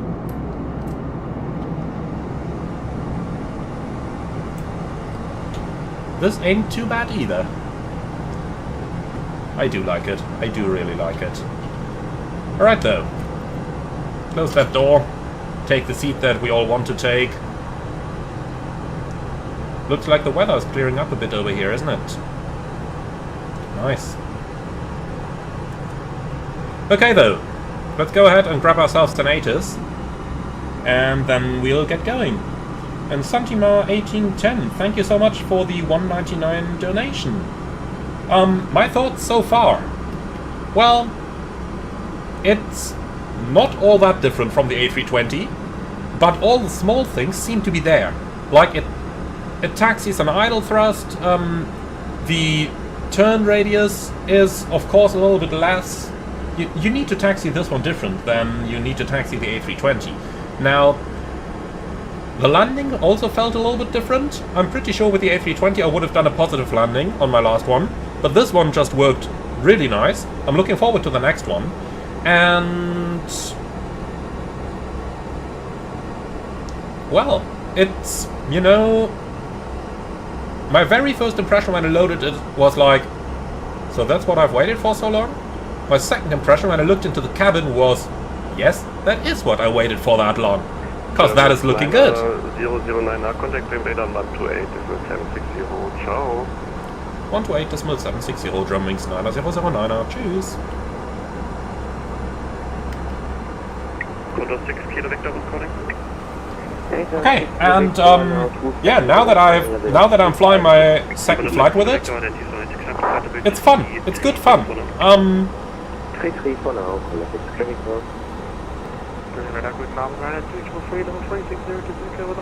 Bravo Originals, can VATSIM help you with your PPL? Yeah. Most certainly with the radio communication. Now, VATSIM isn't, you know, they are not 100% realistic there, but they are very, very good at getting that... Actually, let me do the check-in first. Hello again, Eurowings 9009, level 240 in Rohus.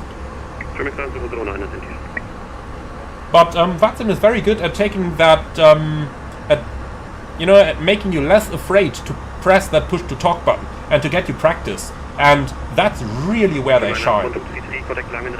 So yes, VATSIM can absolutely help you with your PPL. In terms of the radio comms, that they can make a lot easier for you. Okay, and now let's start getting ready for the approach. So, Düsseldorf Atis, information Zulu, ILS approach 23, 1103, so slight tailwind, Carvok 21 degrees, 1016. Can you be level in the next 5 minutes, actually in the next 4 minutes? Okay, so let's go ahead and grab the charts. And game your thing. Yes, we tested CPDLC on the last flight, and it worked. The font looked a little bit strange though.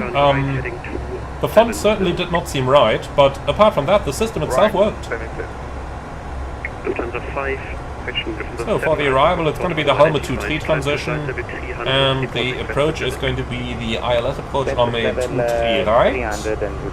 Or I tell you what, let's actually do an ANAF approach this time. Let's do the ANAF approach on the 2-3 right. Because we did ILS on the last one. And then for the ground, we need airport info and parking stands. Okay, so.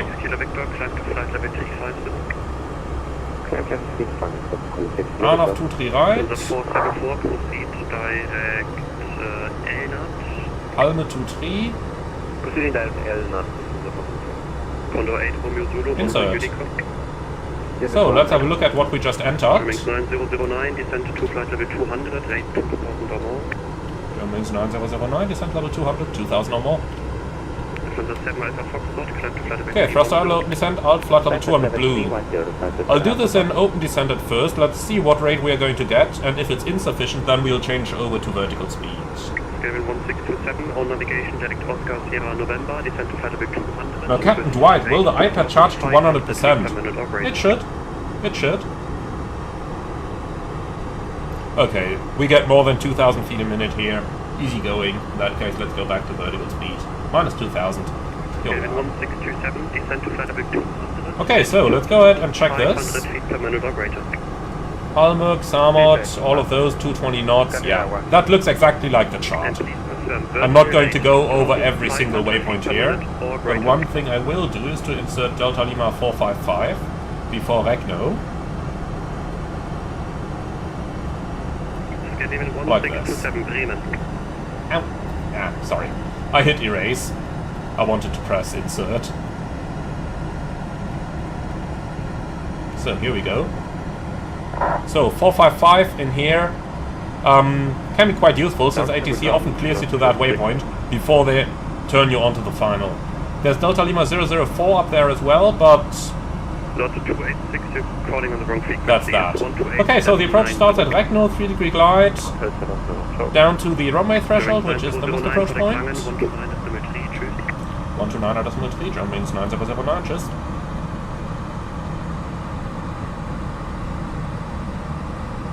David 1627. Go ahead.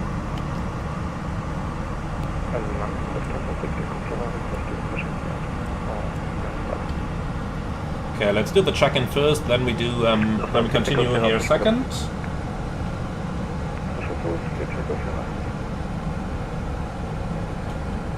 All stop.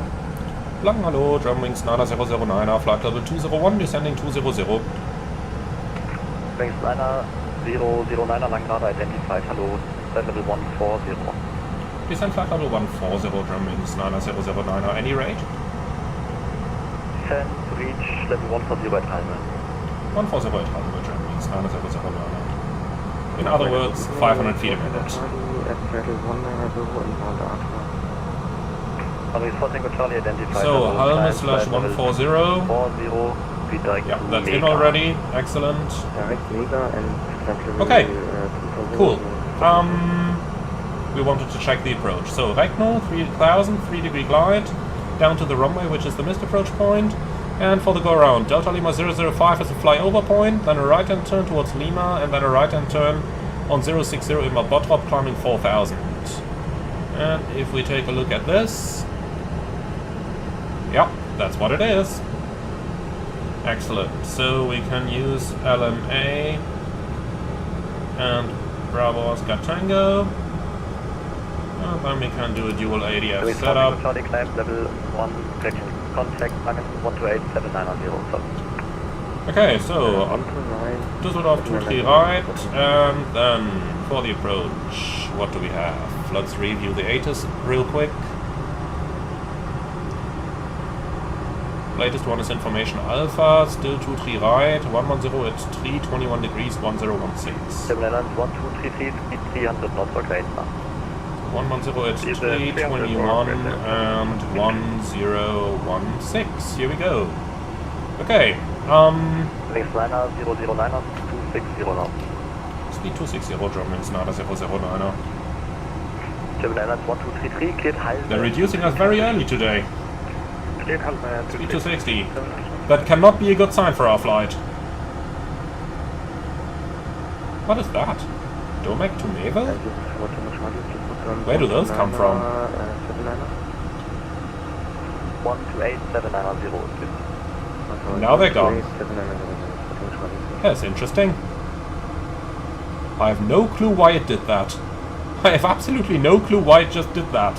Gotta be a bug.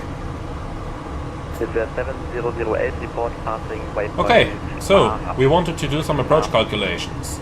So Düsseldorf, runway, 23 right. Refresh and apply.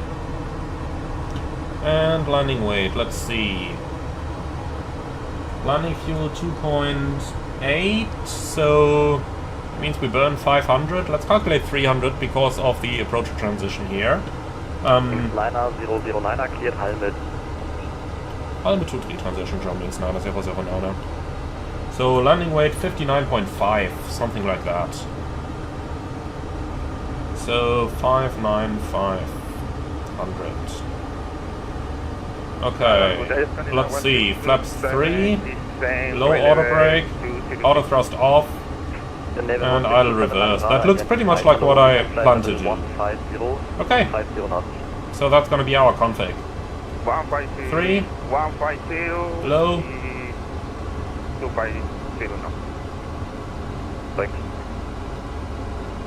and with that, let's quickly have a look at the ground shots. We're going to vacate the runway over here at Kilo 3. That's, let's see, 300 meters stopway, so we're looking at 2,400. We're looking at about 1,900 meters landing run. Come off at Kilo 3, which is a rapid exit taxiway. Stop over here, then cross, and then we'll see where they park us. Could literally be anywhere. Haven't decided on that yet. Now, someone asked actually in the comments on how pilots decide where they park. Well, pilots do not decide where they park. The airport does that. Okay, so minimum is going to be 532. In the case of missed approach, engine out acceleration is going to be at the MSA, 2,400. The rest is looking good. 20 minutes extra fuel. Copy the active. Eurowings 9009, stop descent level 150. Level 150. Level 1627 cleared Halme 23 position. Okay, so let's put that blue arrow onto Halme, since he said we need to reach it over there. And that's now set. Okay. So, do a company message there. They probably want to know about delay, do they? No. Okay, excellent. Eurowings liner 009 after landing 180, speed 230 knots. Germany's 9009, speed 230 knots, and confirm heading 180. Correct, thanks, Canadian 1627, confirm Halme 2 position. Oh boy, what are they doing now? Getting us onto a right-hand downwind? Halme, runway 23 right, Scandinavia 137. Negative. Okay, thrust idle, open descent. For the Halme 23 transition. And a transition, something like a star. Halme 23 should be your flight somewhere. Okay, that is interesting vectoring once again here. I sense delay. And I sense a lot of delay. Wouldn't be the first time in Düsseldorf. 111622, speed 220 knots. 737 Sim Pilot, hi, nice to see you here. I'm doing good, and you? Okay, anyway, Yeah, Eurowings 9009 right, direct to Halme, contact arrival 128555, tschüss. Eurowings 900, Germanwings 9009, direct to Halme 128555, true. That was strange vectoring. That was really strange vectoring here.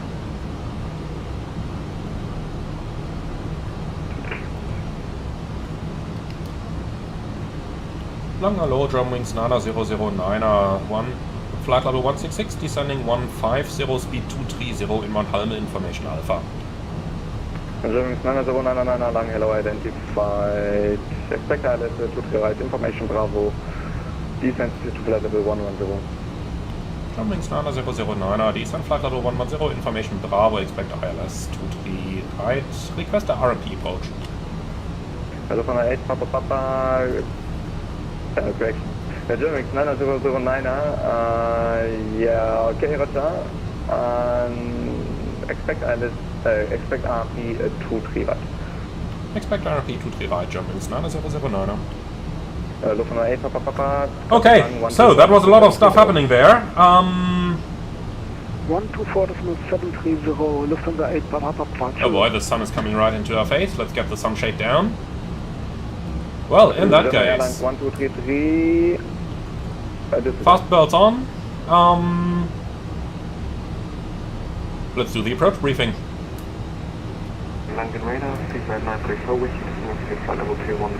Okay, so MSA 2800 the highest. We are following the Halme 23 transition for an RMP approach runway 23 right. The minimum is 532. Go around trajectory straight out right and turn via Lima to Bottrop, climbing 4000 feet.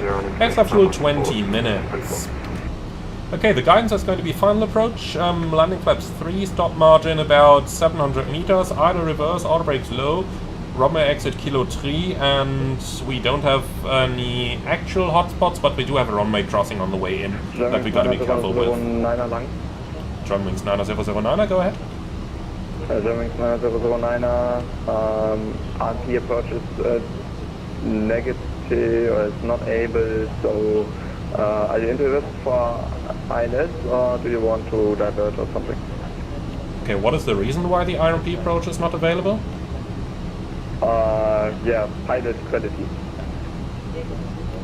Sorry, I'm a certified airline pilot. I am perfectly capable of doing that. Yeah, Germanwings 9009, of course you can expect the RMP approach for runway 23 right. Okay, expect the RMP 23 right, Germanwings 9009. Qatari 1699. That sounded like an instructor intervening. Let's just check. Oh yeah, there is an instructor on this frequency. Looks like that is a trainee right now.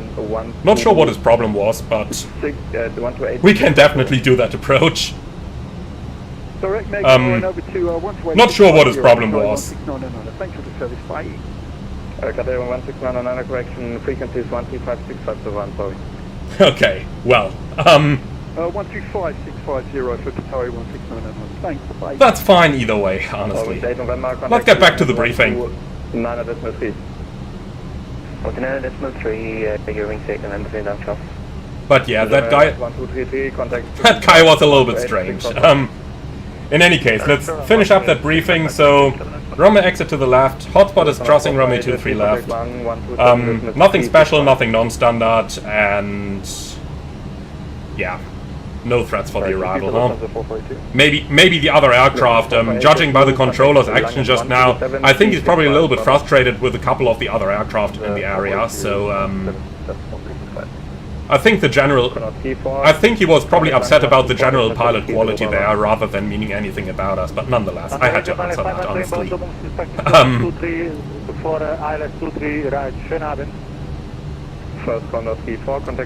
Okay, well, that's it. 1,000 to go, and if there's no questions about the briefing, then we're done with it right now. Let's go ahead and enjoy the views of the aircraft here. Because that's looking really good, isn't it?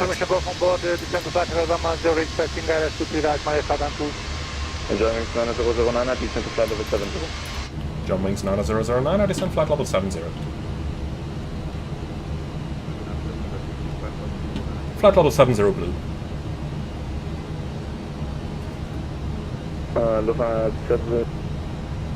Lufthansa 2 Golf India, long hello identified to climb to flight level 200 by yourself. And anti-cooperative, I need the stream to stay online if it doesn't anyway. It will stay online. I can promise that, it will stay online. But don't blame the controller. I'm pretty sure he's had some generally bad... I'm pretty sure he's had some generally low pilot quality at the moment, and that's the reason he said it. Not because he had any problems with us. It was just too good of an opportunity to miss to answer that. And Daft Duck, yes, you're right. It is a bug in the seeing the beacon in the SATCOM. Now, plane spotter CR, can I do a wing view? Well, let's try that real quick. Let's quickly put the lights on here, do our level 100 actions. LS stays off since we're doing an RMAF approach. And we have GPS primary high accuracy. Okay, let's just quickly give you that wing view here. And then we'll go right back inside. This side is probably going to be the nicer one here. Seeing the lights and the turn that's coming up. Here you go. That's the wing view for you, my friend. And Yannick, is flaps 2 standard for the A321? No, not really. Some airlines use flaps 3 as a standard on the A321. Others leave it completely up to the pilot. Any flap setting can be used, 1, 2 and 3 I mean. But there are some companies that define certain flap settings, yes. Okay, let's go back up to the front now, though. Eurowings 9009, contact director 128655. 128655, Eurowings 9009. Lufthansa 1 Papa X-ray, long hello identified. Okay, let's close that door. Right, information Bravo, descent to flight level 110. Bravo, at altitude right, and... Direktor, schönen guten Abend, Eurowings 9009. Eurowings 9009, direct hello. 1,000 to go. I wonder if they know that we're still flying 230 knots since we've been cleared for that earlier, but it's fine for me. And 1,000 to go. And just to be sure, let's go ahead and hit remove traffic a couple times here to make sure that we really only see VATSIM traffic. Man, look at that. Isn't that beautiful? Honestly, MSFS just looks so awesome. Eurowings 9009, descent 3000, QNH 1016. Okay. Thrust idle, descent alt 3000 blue, set QNH.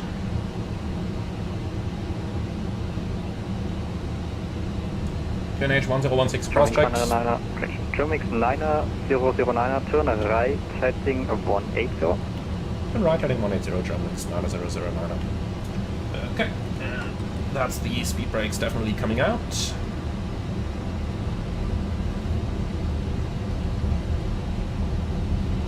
Okay, Delta Lima. I tell you what, let's take. Like no, radial in. Insert. Oh, come on, airplane, you should have stayed on heading 180. Set. Eurowings 9009, put direct no, direct no cleared on the approach runway 23 right. Eurowings 9009, direct no cleared RMP 23 right. German 1233, speed 170. Okay, direct now is in, and speed brake can come back in. Hi, Emmanuel here. Today Scania Okay, thanks. 1627, descent flight level 076. Scania 1627 direct hello, turn left heading. Okay, excellent. 8 miles to run. We're below the profile. Left, Looking very good. Direct of Approach trace has activated itself. 240. Approach checklist, please. Direct hello, turn right heading 010. Barrel ref. QNH 1016. Seatbelts on. Minimum. Barrel 532. Auto brake. Low. Engine mode selector. Norm. Approach checklist complete. German Airlines 1233, free speed and contact tower 118.305, bye-bye. Free speed and tower 118.305, thank you. Okay, let's start reducing our speed here. Germanwings 9009, speed 220 knots or greater. 220 or greater, Germanwings 9009.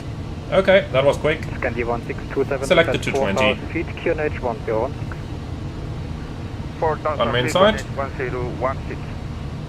And we're clear for the approach. Small left Up nav, 512, final blue. descent altitude 5,000 feet, QNH 101. 1000 to go. Descent 5,000 by 106, small left 512. Oh, that's gonna get interesting to reduce the speed here. But he probably wants to squeeze someone in behind us. Scandi 1627, reduce speed. I can't see anyone here. 170 knots. 170 knots, Scania 1627. Scandi 1627, turn right heading 220, descent 3000. I'll wait until we are level. Once we're level, I will reduce my speed no matter what. Otherwise, it just doesn't work out. Scandi 1627, turn right heading 260 now, still cleared 23 right. Okay, manage speed. Speed all star. To right, flight heading 160, clear left, ILS runway 23 right. Negative, right heading Halt. 260, cleared Flaps island, one. 23 right. Speed checked. Flaps 1. 260 heading. Germanwings 9009, speed 170 knots until 5 knots final. 170 until 5 miles. Germanwings 9009. Minus 512. Yeah, that sounds more like it. 220 knots. That sounds good. Speed 220 minus Okay, 512. 170. Flaps Germanwings 2. 9009, tower checked. 118.305, schönen Abend, ciao. 118.305, Germanwings 9009. Danke, tschüss. Minus 512, turn left heading 260, descent 3000 feet, cleared ILS 23 right. That's 260, clear ILS. So, 18305.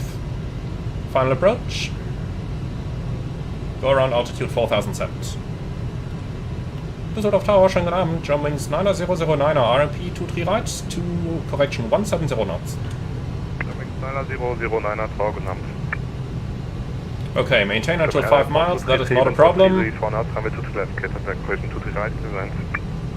Get land, 23 right, German 1223. Okay, manual thrust. And manual flight. Sierra Mike, cross runway For some 23 reason I left, need to clear it became this way. 517. Not sure why. Gear down. Crossing runway 23 left, leaving via Lima 7. Sierra Mike. Genau, 18 Charlie, cross 23 left, short of Mike. Continue short of Mike on 18 Charlie. Okay, 1 more mile. Yeah, let's start at the speed bleeding off. Manage speed. Flaps 3. Speed checked. Flap 3. And of course we need to set it up here as well. You don't need to do that on the A330, that's why I sometimes forget in the A320 family. Sierra Mike, Landing checklist, ECA memo, landing no blue, landing checklist complete. 121-905, vielen Dank für den Abend, Sierra Mike. Look at that, it really barely slows down. I don't think that is realistic. We've got gear down, flaps 3, and it doesn't slow down in idle. That doesn't seem right to me. I don't think it has enough drag. On the previous approach we saw that as well. The speed start only started to come back when we went flaps full, but with gear down flap 3 it barely did anything. Look at that. We're still in idle. 785 tower, hello. Line up runway 23 left. And now look at the little thrust we need, just 40% N1 here, and it's already gaining speed again. It's like 35% N1, that's... I mean, idle is 29. German 1233, kilo 5, short of 23 left. That's really... Kilo 5. I don't think it has enough drag. Wings 90785, wind 130 for now, time with 23 left, clear for takeoff. Germanwings 9009er, wind 130 for now, time with 23 right, clear to land. Runway 23 right, clear to land, Germanwings 9009er. Düsseldorf Tower by 512, ILS 239, schönen Abend. ILS 512, Seastock, good evening.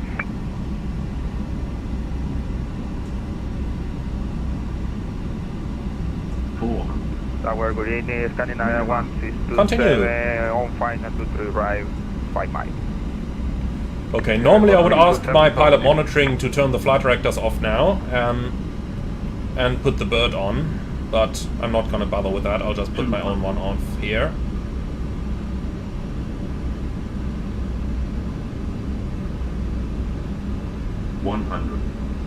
Alright, second landing on type. Let's see how it's gonna go. 50, 40. Abilene 574, line up, runway 23 left. Right onto the marker. Airline 123, Excellent. cross runway 23 So, left. spoilers, reverse green, decel. Runway 23 left, German.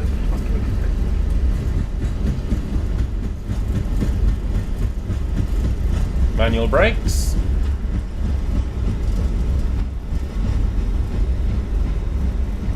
A little bit fast, but let's take it. You can enter it at 60 knots. We did right at 60. Obviously that is pushing the boundary here, but you get where I'm going with that. Alright. Airline 009er, take kilo 3, short of 23 left. Kilo 3, short 23 left, Germanwings 9009er. That's what I expected.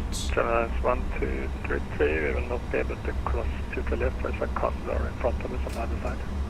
1233, ground will take him through, so you can cross and Okay. hold shot of Mike. Welcome to Düsseldorf. This time it didn't flare as well. Their runway, but okay. Yeah, as I mentioned, ground will take him through now. Okay, here we are. Still on the crossing. Thank you. German 1233. Wings 9009er, cross runway 23 left, take Lima 6, shot of Mike.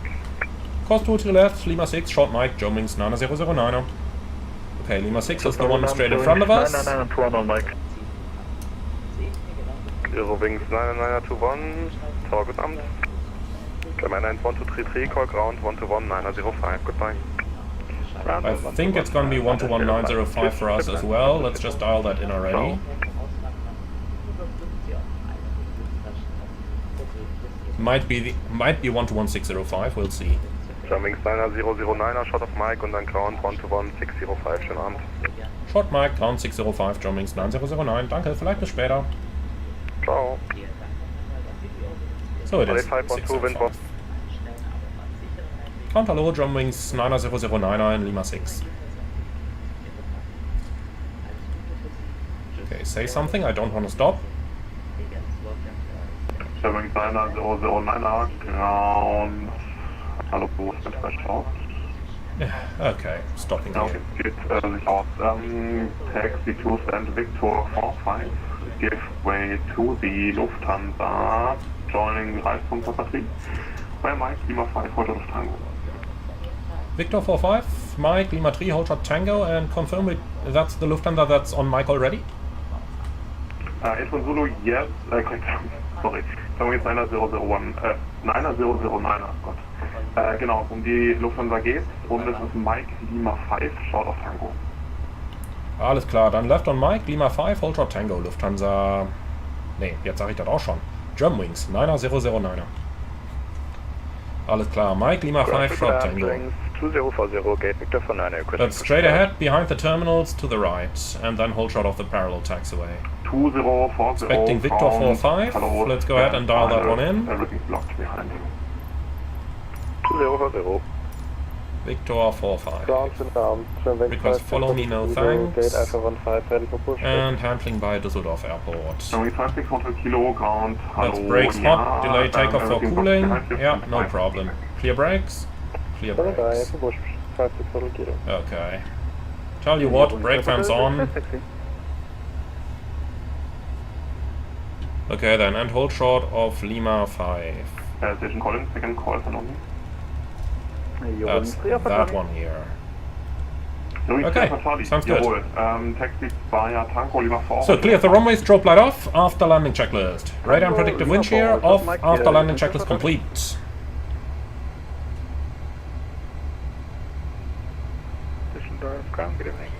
Okay, so down here in Düsseldorf already, that's something.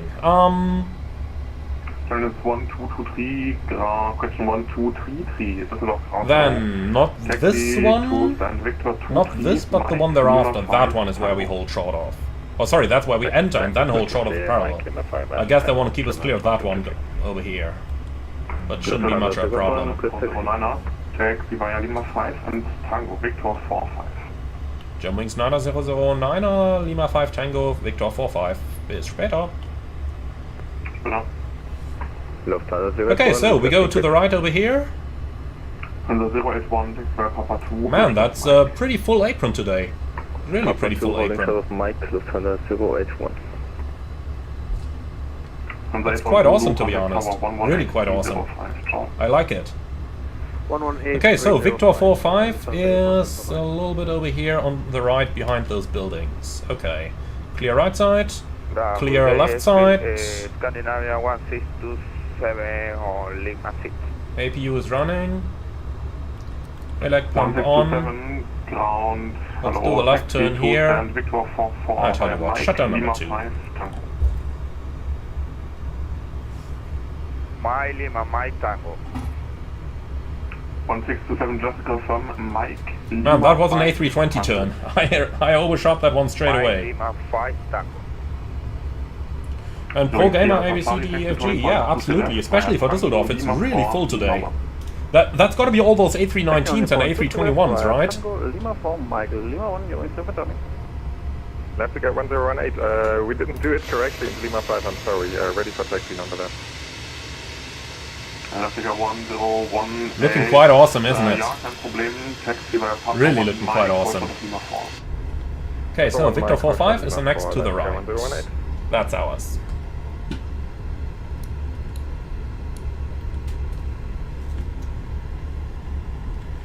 So be careful not to oversteer too much here, it's a small aircraft. But that's looking quite good. So the Marshallah is over here. Or being in Düsseldorf, I probably need to say the Mashallah is over here. No offense intended, of course. From the 081, give way to the Scandinavian CRJ path. And here we are. Behind them, taxi to the point 23 left. Park brake set. Mike, Lima 1. Shutting down. Brake fan off. We don't want to blow all that carbon dust into the lungs of our ground crew. Okay, let's take a bit of silence over here. And here we are, over in Düsseldorf. And once again, flight number 2, and I really appreciated it. So, 20%. That's coming off. All the doors are disarmed. Here we go. Seatbelts off. Ground power is available. Excellent. Then we can shut off the APU. And here we are. So, parking checklist, please. Let's park and brake our chocks. Well, that's got to be the chocks in place, so we can release the park and brakes already. Engines off. Wing lights off. Fuel pumps off. Parking checklist complete. And the PTU can come off as well, of course. Well, the PTU can come off through turning off the hydraulic pump. You guys know what I mean. Okay. So, number 2 completed. Let's get a bit of fresh air into the aircraft. And here we are. Okay, so why don't you ask me for deboarding this time?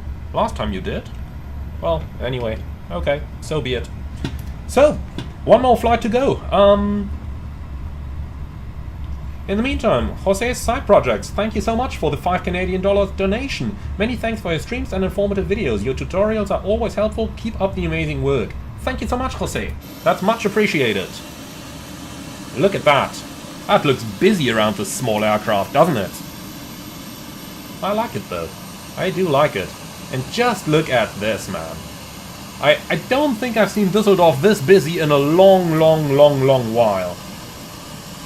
Really. I really don't.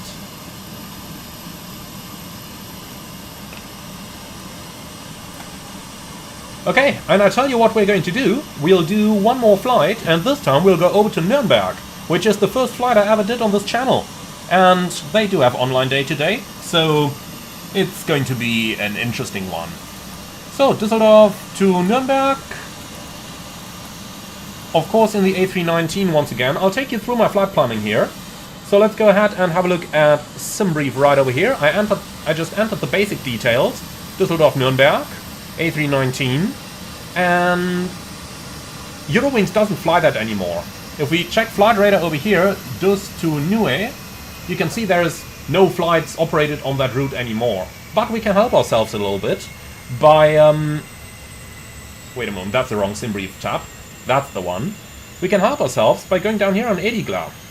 And down here, you can get past flight numbers for this particular route. And here we go, Germanwings 3 Golf Echo. Let's see if that one's still available, so disconnect and reconnect here. So 3 Golf Echo for VATSIM A319. And yeah, the call sign is available, so I'm now logged on and we can now use this data. Okay, so that's going to be Eurowings something. I'll just enter some random flight number over here now. Let's say 7856. And the call sign is going to be Germanwings 3 Golf Echo. Okay, we are sitting in the Delta Alpha Kilo November Tango, and our cost index is going to be 36. We know that much. Doesn't have a fin number.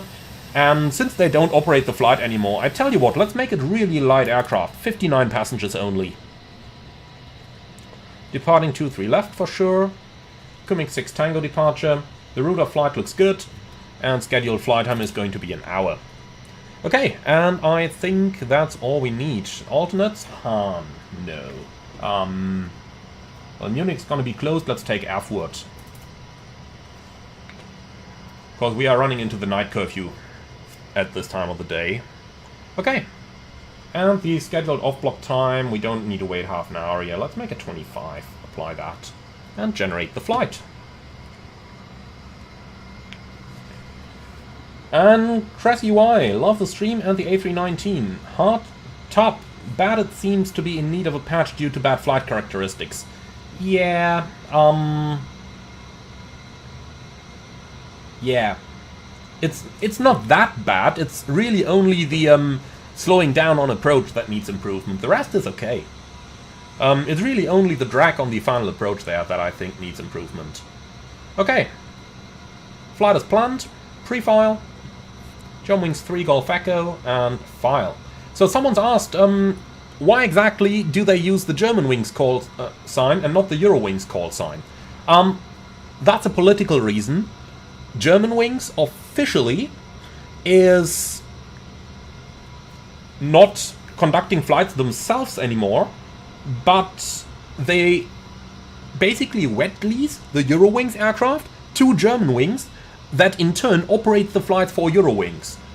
Saves taxes. Because that way Eurowings themselves can say, but we don't do any inner German flights. We don't do domestic flights, we only do international. And it's right, it's technically speaking Eurowings operating for Germanwings, operating for Eurowings.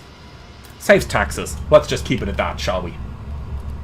Okay, I think we're gonna do the last one from the first officer's seat now. We've done 2 from the captain's seat.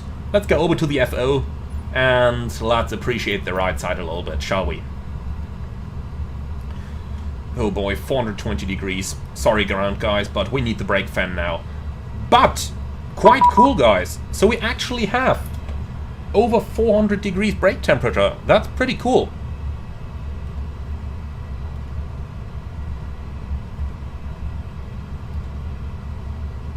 That is pretty cool, to be honest.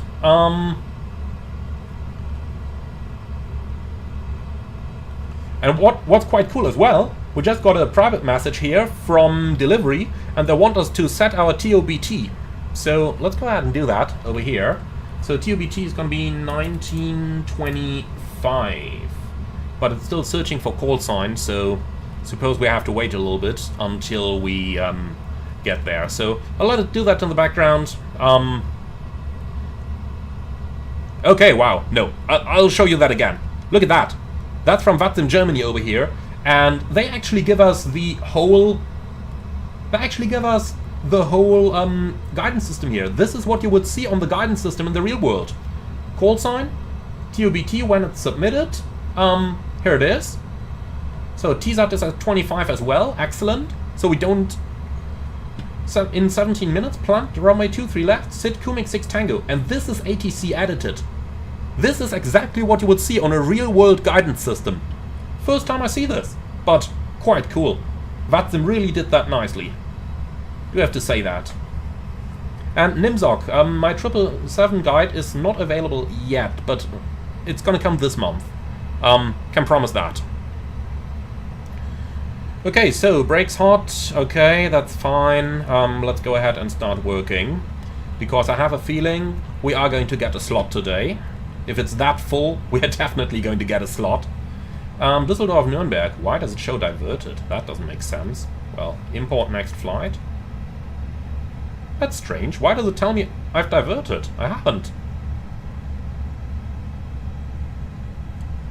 Can we reset this somehow? Does anyone know? This is strange. Not sure what to do now. Does it work on the captain's EFB? Just as a quick check. Come on. Import next flight. I mean, we have not diverted. I'm not sure why it thinks that. No new flight plan held. But that's still Sylt to Düsseldorf. We've calculated that flight. Over here it shows.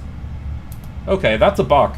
Not sure what exactly the bug is, but something is not working right there. And Eric's room just hit reset on weight and balance page. That's a good one, thank you. Reset all? Aha! Thank you, Eric. That was a very good one. So here we go.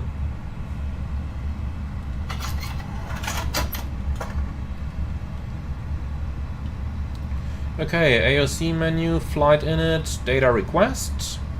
Let's go for it then.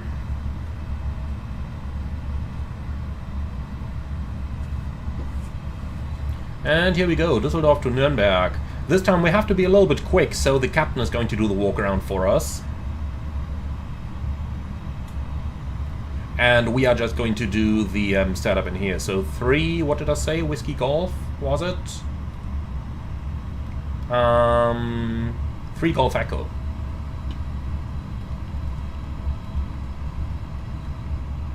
Okay, so, I don't think we'll have much arrival delay.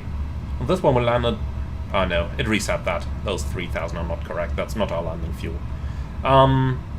Nonetheless, I'd say Nuremberg is not going to be that late, and landing at 10:30, honestly, will not have too much delay. So let's say we take 4.5 as the minimum, so make that 4.7. Should be more than good to go, really. Could even take 4.6. Let's make it 4.6. Michael O'Leary would be happy with us. 4.6, 59 passengers, apply and load. It's gonna be quick, guys. It's gonna be a quick one. Okay, cost index 36, cruising on flight level 230. Here we have it, departing Düsseldorf on a Kumik departure of 23 left. Kumik 6 Tango, insert, Nuremberg, arrival. We'll just plan the ILS runway 10 right now, and we'll see about what we're actually gonna get once we're in the air. Down here, what do we have? Dodas 1 Tango. And then we should have a transition here as well. Delta November 430, I believe. Insert. Quick look through the plan page, see that we did everything right.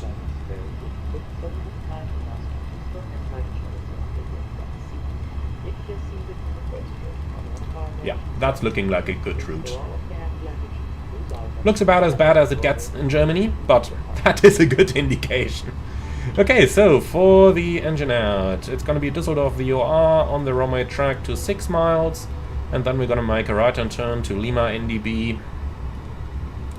Hold over there, 232, left-hand turns, no, right-hand turns, climbing 3000, and immediate return towards Düsseldorf, even though they're probably not going to be happy here for an ILS approach onto runway 23 right. In case of emergencies, we're not going to mess with it. The RNAV approach we just did was an interesting one and was certainly an enjoyable one, but don't need to bother with it too much, do we? Okay, so Düsseldorf 23 left, and 232 is going to be the runway heading over here. Then we can also take Düsseldorf VOR, give me a 6-mile ring over here, and then Lima NDB with a holding at 232 inbound, so that's going to be radial 052. Okay, here we go. Then let's continue with our performance factors, and we have a zero fuel weight of 48.5. So 48.5. And if we don't know the CG, we simply enter 25. Block fuel 4.6. And now our fuel numbers here, 0.3, 1.1, 1.0. Always got to round those up. So 0.3, 1.1, and 1.0 is looking good as well. Okay, request the wind data. And then finally we do need our takeoff calculation. Düsseldorf 23 left, looking good. Yeah, synchronize the load sheet, because why not? Intersection will take Lima 3. And here we go, flaps 1 and 68 degrees.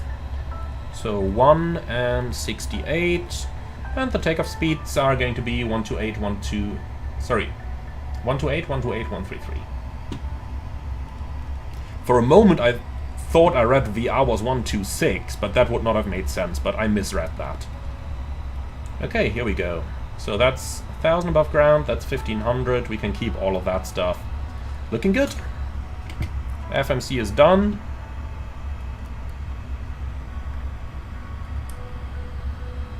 Fueling is also done. Signs coming on, that's all looking good, that's all looking good. Down here, not a lot to set up. Reset this. What's the brake temperature now? So if the brake fans have been used, you need to reduce the brake temperature indicated to 150 degrees centigrade. If you don't use the brake fan, you can take off with a brake temperature indicating of 300 degrees. The reason is that the sensor is located towards the outer part of the brake disc, and therefore, if you have the fan fanning air onto the outer part of the brake disc, then you are cooling the indicated temperature to a lower temperature than the inner part of the disc. And Dan Billman, will I do an A319 flight to Paro? That sounds challenging. I surely will. Very good idea, my friend. Very good idea. Okay, so last thing for us to do then is to check our route and confirm that the SID is okay. So departure, and we need, was it Mevel? I think it, no. Model. No? What departure did we have? Kumik. Okay, my mistake. Doing too many sectors here. I'm not used to that anymore. Back in the Ryanair days, did like, you know, 4, sometimes 6 flights a day, but nowadays, maximum 2. Okay, Mikey, hey driver, quick question. The IND light switch has 2 knobs to turn, big one and a small one. Do they both adjust brightness? Yes, they do. However, the inner one adjusts the brightness of the display itself, and the outer one, the big one, adjusts the brightness of the weather or terrain overlay. And ITMAR 11, this is the Fenix A320 add-on for Microsoft Flight Simulator. Alright, so now for the routing, we go straight at Delta Lima 239, left turn Delta Lima 241. We have 239 and 241. And then it's going to be Elbal, Dagon, Kumik. And we have Elbal, Dagon above 150, and Kumik. And that note is, if unable to comply, advise delivery on startup request, not a problem. 250 below 100, not a problem. And initial climb clearance 5,000 feet, which we are of course going to abide. Set. Okay, flight director's on. And that's it. I think we can go back to VORs over here.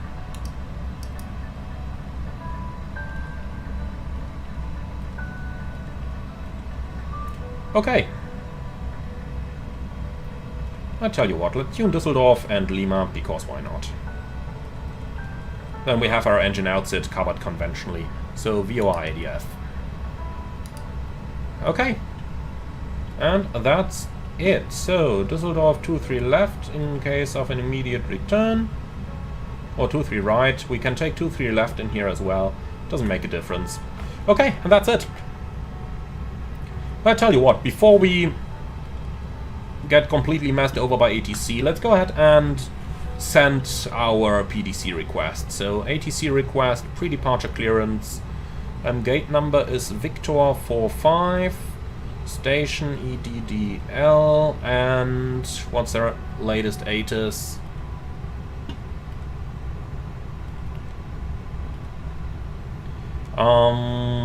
Where is it? Charlie.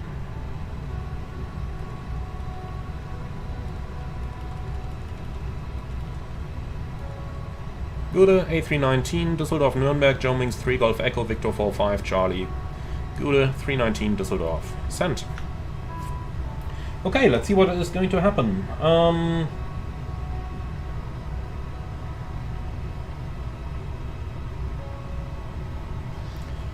Okay. So. That's that stuff. There is a company message there. Most likely the request received thing, which is automatically generated by Fenix, unfortunately. So what do we have here? Yeah, request received. That doesn't mean anything. That's auto-generated. You always get that. The actual request received comes over here, if it comes from the VATSIM ATC. Apart from that, arrival message, fine, and load sheet, preliminary. Golf Echo, Düsseldorf, Nürnberg, November Tango is correct. 48.5. That's nothing. But yeah, 59 passengers. Okay. A little bit unrealistic that we still have portable water of 100% here. Like, they would have refilled it when we originally departed, but we didn't refill the water in any of those turnarounds here, so it should be less than 100, but it doesn't matter. Fuel in tanks 4.6, all of that looks correct, except that. Okay, well, let's go ahead with the briefing.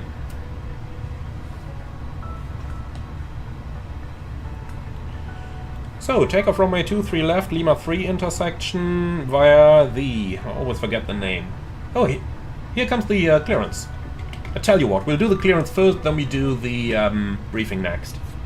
Okay, request received, standby, close. Here it is. So, PDC number 34. Wow, they're active this evening. Eurowings 3 Golf Echo, clear to Nürnberg off 23 left. Kumix 6 Tango, climb 5000, squawk 1000. ATIS 1000, report ready on 121.78. Good. Okay, we'll go. Send. Now in the real world I would hit print next. Okay, so Eurowings 3 Golf Echo off from clear to Nürnberg off 23 left via Kumix 6 Tango, and that's confirmed. Climb 5000 feet, which we set, and squawk 1000. Still in from the previous inbound. Good. Okay, close.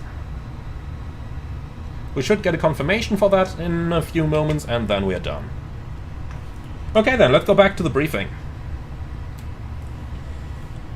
So, Düsseldorf 23 left, Lima 3 intersection. Okay, clearance confirmed. Thank you. Kumix 6 Tango, climbing 5000, MSA 2800, extra fuel is 0. I don't have any hotspots for the taxi. Stop margin is going to be about a couple hundred meters. Engine outset straight at 6 miles, then a right turn to Lima, climbing 3000. For an immediate return, Düsseldorf and Cologne are available. Düsseldorf is probably our best option due to maintenance available here. We're below the maximum landing weight, but if for whatever reason on VATSIM they don't want us in Düsseldorf, then we'll go south to Cologne and fly it into there. Now, if they make problems out of flying to Cologne because we'd have to cross below the Düsseldorf aircraft, then we can still go northbound to Münster, but we don't have any maintenance in Münster. So, well, but just to be aware, the option exists. I don't have any specials on non-standards. Do you see any threats? No threats? Perfect. Briefing complete. So just take a moment to appreciate the moon up there. That looks awesome, doesn't it? I do really like it. I do really like it. Okay,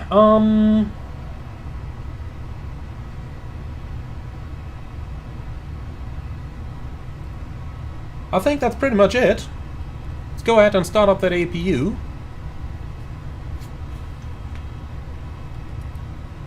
And then we can say hello to our passengers.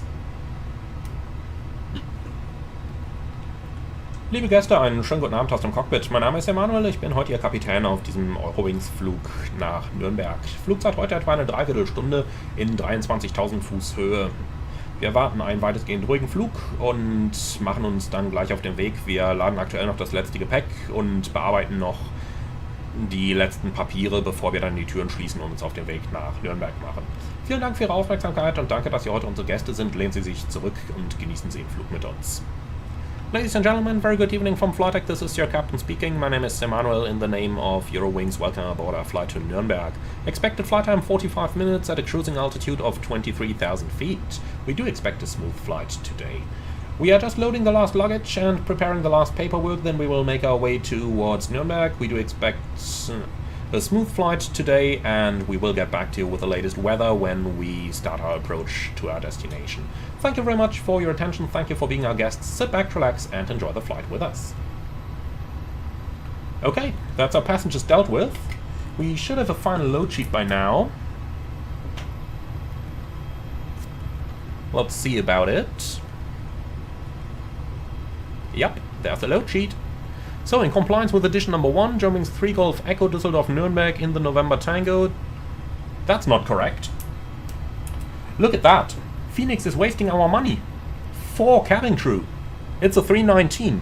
The 319 should have 3 cabin crew, not 4. They are wasting our money. But okay. So, 48.1 is our zero fuel weight. Let's see. Versus 48.5, so a little bit lighter even. That's okay though. Zero fuel weight, CG 27.7, 4.6 is correct. That's a takeoff weight of 52.5, and in here we have 52.6, 59 passengers, 6 infants. Okay. So, accept the load sheet, and, well, our performance is going to be fine with these values here as well. So, just before we forget it, what's our center of gravity this time? Takeoff CG 27.3, so that equals a trim of about 1 up.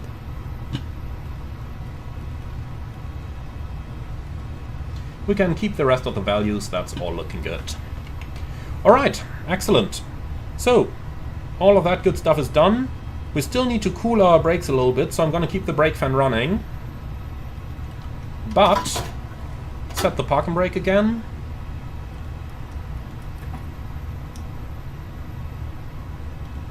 Equipment is removed, GSX is connecting. That's just about perfect. Okay, let's go ahead and grab our startup clearance.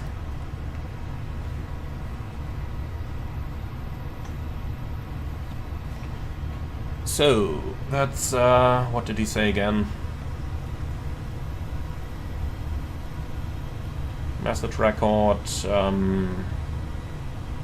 clearance confirmed. That's request received. Here we go. So, 121.78.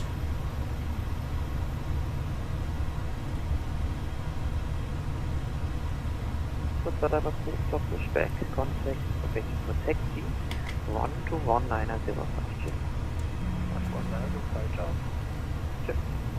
Delivery, schönen guten Abend. Germanwings 3 Golf Echo, request startup. Germanwings 3 Golf Echo, your number 12. Okay, we had it teasered at 2.5. Jo, aber wir haben auch gerade 70er Reibezeit, deswegen dauert es. Roger. Number 12. In other words, we're looking at about half an hour delay. Why do they... Wie lange? Ungefähr eine Stunde, kann auch ein bisschen weniger sein. Nicht im Ernst. So ist es. 1 hour delay. What do we do, guys? Tell me something. Delta Echo India Lima Foxtrot zurück im Cockpit. They seriously give us 1 hour delay. Why did they ask for our TSAT if they don't use it? 1 hour delay. I mean, that's...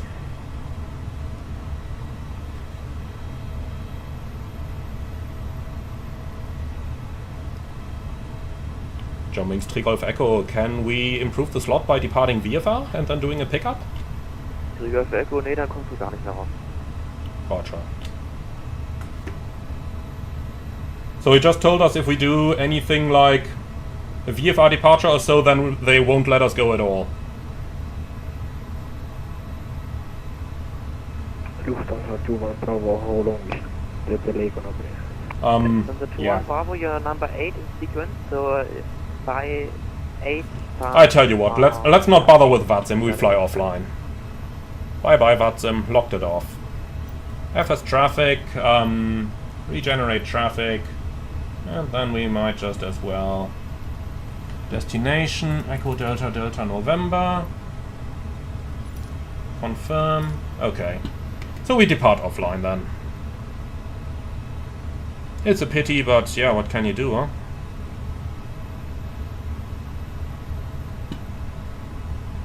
By the way, talking about what can you do, I'm monitoring my brake temperatures here, and that brake seems to be stuck at 215 degrees for quite a time now. That's really strange. In general, it doesn't look like they seem to be cooling anymore. That's really strange. They certainly should.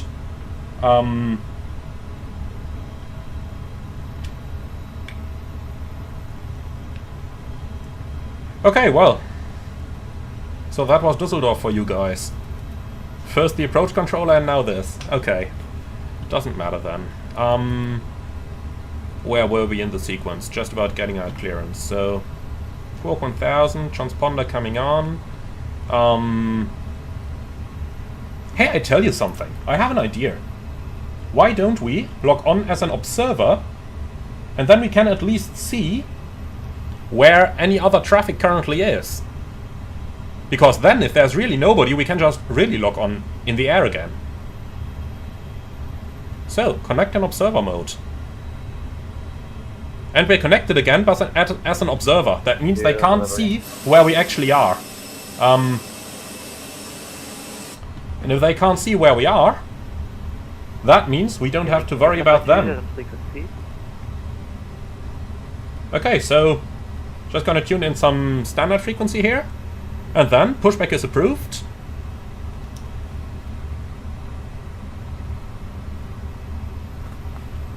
Okay, so cockpit preparation checklist and before start checklist. Gear pins and covers removed. Fuel quantity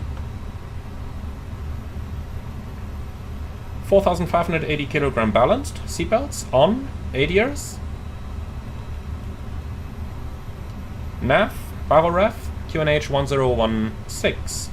Cockpit preparation checklist complete. Okay then. So, pushback approved. Facing east. Park and brake set.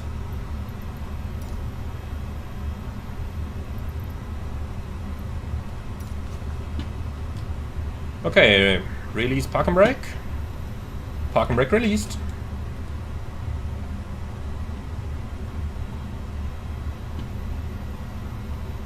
Okay, quick look down here.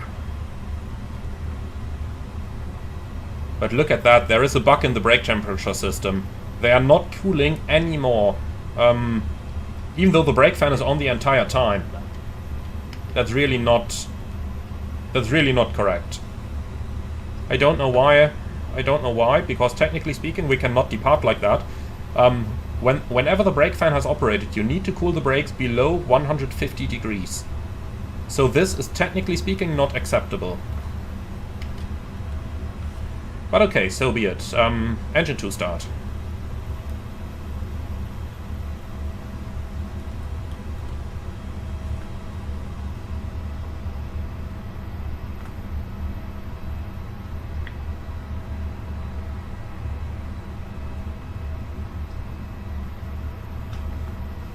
And of course, before start checklist, forgot about that. So park and brake off, takeoff speeds and thrust. 128, 128, 133, flex 68. Windows are... Oh, hello. Okay, windows are not closed. There we have it. That's why we do the checklist. Here we go. Windows closed and the beacon is on. Before start checklist complete. Okay, good start in 2. Engine 1 start. And the push still ongoing. A little bit hard to see with all the lights on here. There we go, that's looking good. Set brakes. Brake set.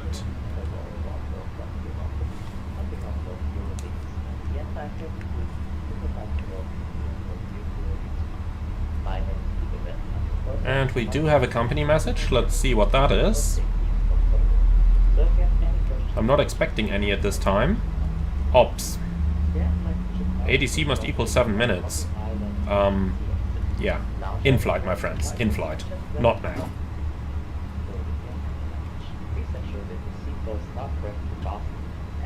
Okay, so that's 2 good starts, clear disconnect.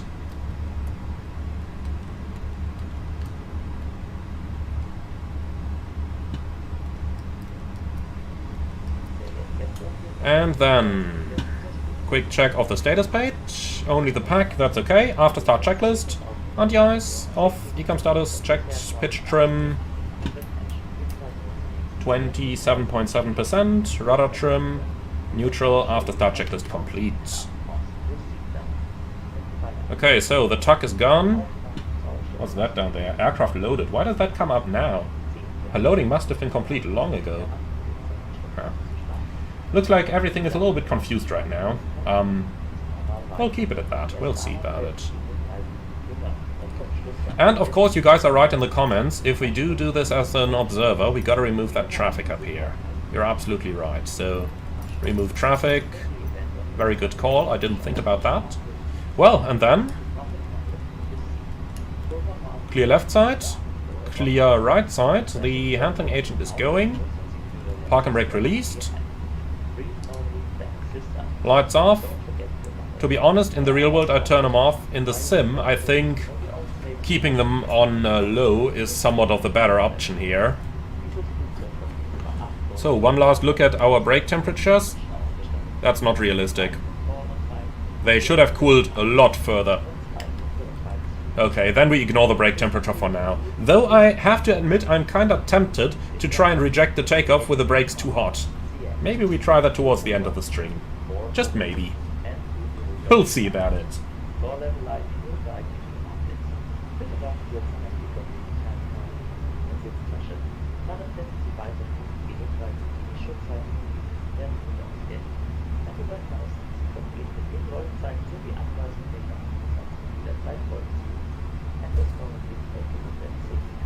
Okay, so we go the next to the left and then to the right all the way to the holding point.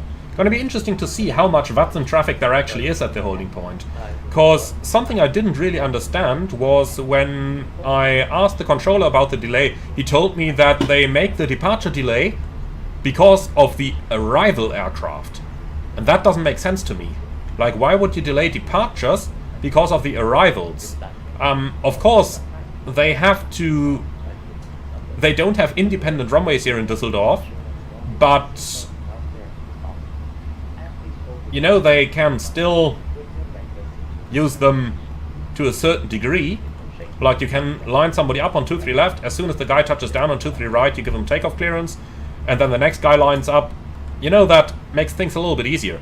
And if I'm looking here, it doesn't look like there is anyone at the holding point. So, what is their thought line for giving an hour departure delay? I don't understand that. Let's taxi there and see if anyone's there. And if there is just nobody, I might just ask the controller if I can lock on. Because why not? Okay, clear on the left side. And clear on the right side. I tell you what, I'm going to do that. We'll taxi there, and if there is nobody at the holding point, we'll just ask the controller if we can lock on and get the takeoff clearance. Because why not?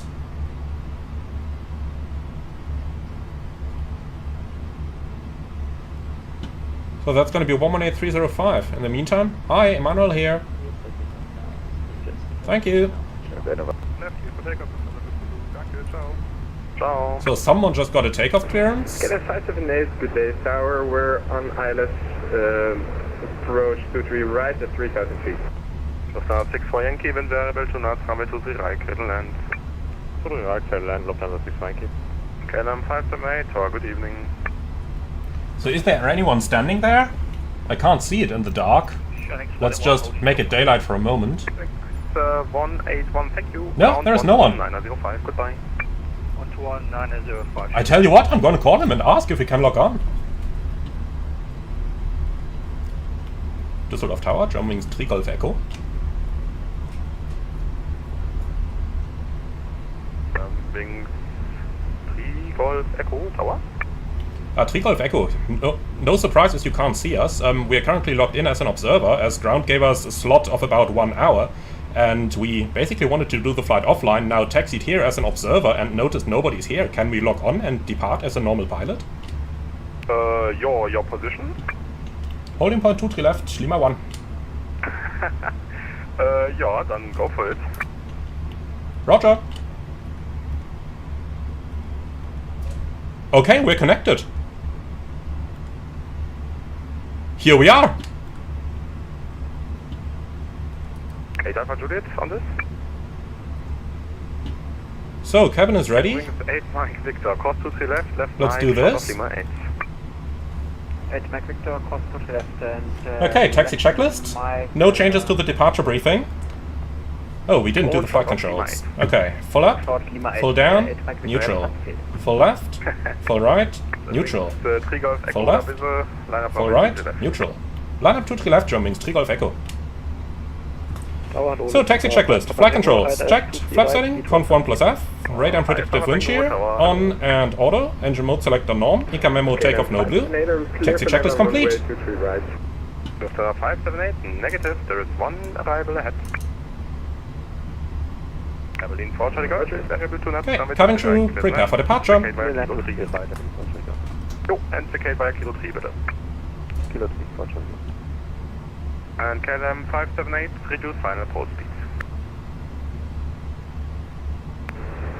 KLM 578 going to... I can't believe it, guys. I really can't believe it. Here we are, online, ready to go. 64 Yankee, course 23 left, Lima 6, shot of Mike. Course 23 left, Lima 6, shot of Mike, Lufthansa 6 Yankee. Wings 8 Mike Victor, call ground. So, departure is going to be 121355. Let's pre-select him. 8 Mike Victor, thanks for it. Ciao. Düsseldorf Tower, good evening, Condor 45 Yankee Lima on Mike. Go. Eurowings, Correction, Lufthansa 5 Romeo Lima, course 23 left, Mike, call shot of Lima 8. Course 23 left, Mike, call shot of Lima 8, Lufthansa 5 Romeo Lima. Wings 8 Alpha Juliet, hello, Lima 1, right short attention. Lufthansa 8 Alpha Juliet, tower, hello. Lufthansa 64 Yankee, call ground 121 605, goodbye. Ground 121 605, Lufthansa 64 Yankee, chop. KLM 578, wind level, clear to land. Clear to land, KLM 578, thank you. 5 for Tango, reduce final. Okay, there's the KLM. I'm pretty sure we get our clearance once he's passed us. Wings 9er, Hotel Echo, Tower genannt. So, packs are off. 3 Golf Echo, wind Here variable we go. runway to the right, clear question to the left, clear for takeoff. To the left, clear takeoff, Germanwings 3 Golf Echo. Düsseldorf Tower, good evening, Lufthansa 709er on localizer 423 right. Lufthansa 709er, Tower. Okay, timing. Lufthansa 5 Romeo Lima, call ground 121 905 AD. Manflag 68, SS runway, A thrust blue. Thrust set. I love it, guys. I absolutely love it. That was great. Charlie Hotel, Tower. 100 knots. Sergeant Air Force 4 Charlie at Lima 3. E1, rotate. Sergeant Air Force 4 Charlie Juliet Tower. Positive climb. Gear up. Nav. Checked. Eurowings 8 Alpha Juliet, line up runway 2 to left. Okay, let's not make it too much today. Autopilot 2. Enjoy the beautiful sight for a little. Alpha Juliet, remain on the frequency, wind variable to NAS runway 23 left, clear for takeoff. 23 left for takeoff, and interface. Yeah, just confirm you remain on the frequency. Remain on the frequency. First time climb, auto thrust. Plus 6 for Yankee, still on this? Back one coming on. Lever asymmetric, okay. 578 is at the gate 3. Here we go, thrust climb. 578, yo, I can see you. You are sniffing the APU of your Airman. Lufthansa 21 Bravo. Wait a moment, wrong frequency. We already... Should be 121355. Yeah, all good. Didn't I set that before we lifted off? Oh, here we go.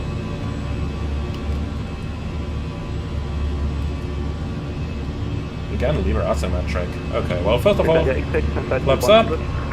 And then, why do we get that message? Here we go. Airline 556 Or not, is with but you at flight it's... level 70. But lever is in climb, isn't it? Then 556, you can't just disconnect in the airspace during an active event inside another aircraft. Okay, thrust climb. It's probably better. Both packs are on. Then we still got to do this and this. Okay. Speed hold start. Hello, identified. Hold over please up inbound course 092, right hand turn, 1 minute left hand. And brake fans off. Sorry, come again for Condor 26 Lima? Condor 26 Lima, hold over Pisa. It was a little bit strange with those thrust levers here. Didn't have a problem with the first two flights, but let's not bother about that. Hold over Pisa, 092, Hold. inbound course, right turn, and 1 minute time. Condor 26 Lima. Data in the X, right turn, right heading 200. Seems rather busy. Data in the X, Wow, look at this. 555, bye-bye. Look at this. Beautiful. Hello, passing 2000, climbing 5000. Mit Alpha Juliet Langräder, hello, identified. Ambassador flight level 210. Climbing 210 is Eurowings interface. Langen, schönen guten Abend. Eurowings 3 Golf Echo maintaining 5000. Eurowings 3 Golf Echo, Langen, hello, identified. Ambassador flight level 200. Climb by sit level 200, Eurowings 3 Golf Echo. Passenger 242, contact Langräder 1247. First time climb, alt flight level, sorry, 20,000, blue. Is that standard? Now we get our flight level. Langräder. Airline 556 is with you at 7,000 feet. Beeline 556. Okay, standard cross check, passing flight level 53. 290. Now, checked. Airline 556. Alright, so, very, brakes, for real. 300 degrees again. How? Why? Okay, here come actions. So, brakes hot. If performance permits, maximum speed 250, landing gear down for cooling. Okay, yeah, it does permit. So, speed 250, landing gear down.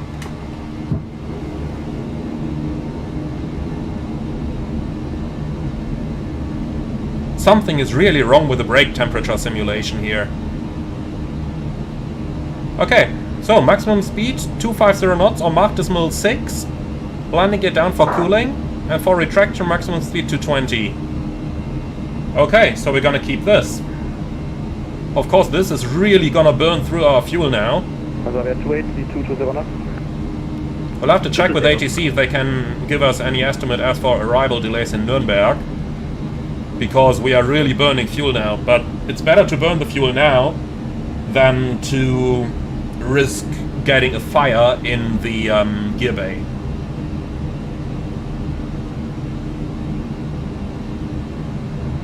So we just maintain that speed. It doesn't say anything about brake fan on, so let's keep it off. Passing 10,000. Lang, Eurowings 3 Golf Echo. Go. At 3 Golf Echo, we request to maintain speed 250 for now due to a technical problem.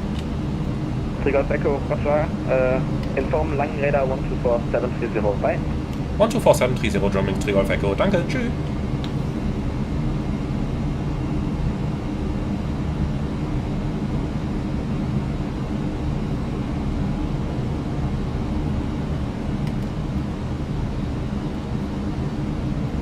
Langen, schönen guten Abend. Eurowings, Golf Echo, level 114, climbing 200, speed 250 knots on our own request. Eurowings, Golf Echo, Langen, but customer level 230. Climb flight level 230, Eurowings, Golf Echo. Flight level 230 blue. Alright, here we go. Speed is below 300, the ECAM memo has gone. So let's reduce 220 so that we can retract that gear again. Actually, let's go a little bit below that, we don't want to damage anything here.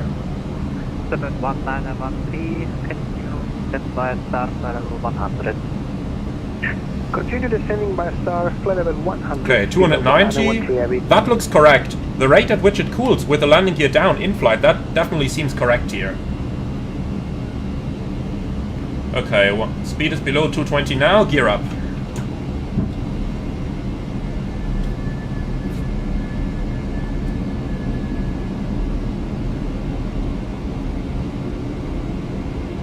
Eurowings Golf Echo is able to resume normal speed. Okay. Good. If that's all he's gonna say, I take it as normal speed is approved. So managed speed.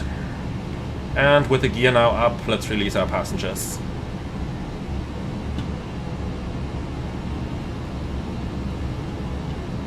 Okay, clear and copy. And then when all of that is done, we'll take a quick moment to talk about what just happened and what my personal theory is here as to why it happened.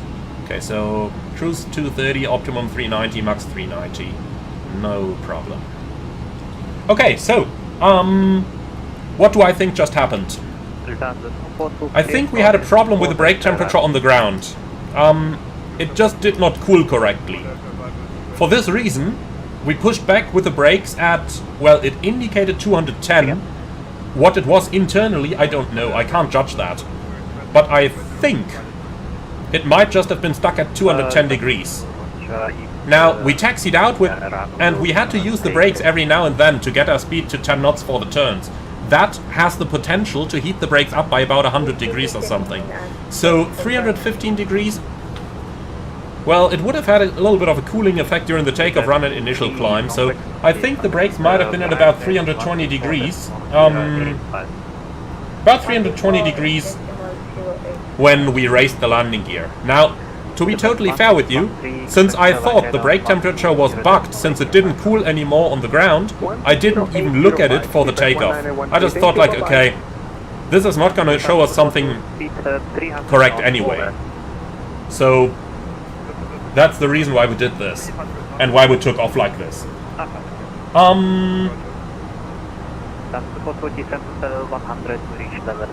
So that's that part. So... after takeoff, with a brake temperature more than 300 degrees, we retracted the landing gear, and the aircraft of course noticed that. It noticed that the brakes were that warm, and therefore we got the ECAM warning, because brakes at this temperature, without the cooling effect of the airflow, have the potential to cause a fire in the wheel well. And for this reason, the ECAM procedure wanted us to drop the landing gear again, so that the air of the air flowing around the aircraft can cool our brakes again. When passing 300 degrees, you can... wow, 220 now. That's not correct. Something is wrong with this. They could not have cooled that quick. They could not have cooled that quick. But anyway,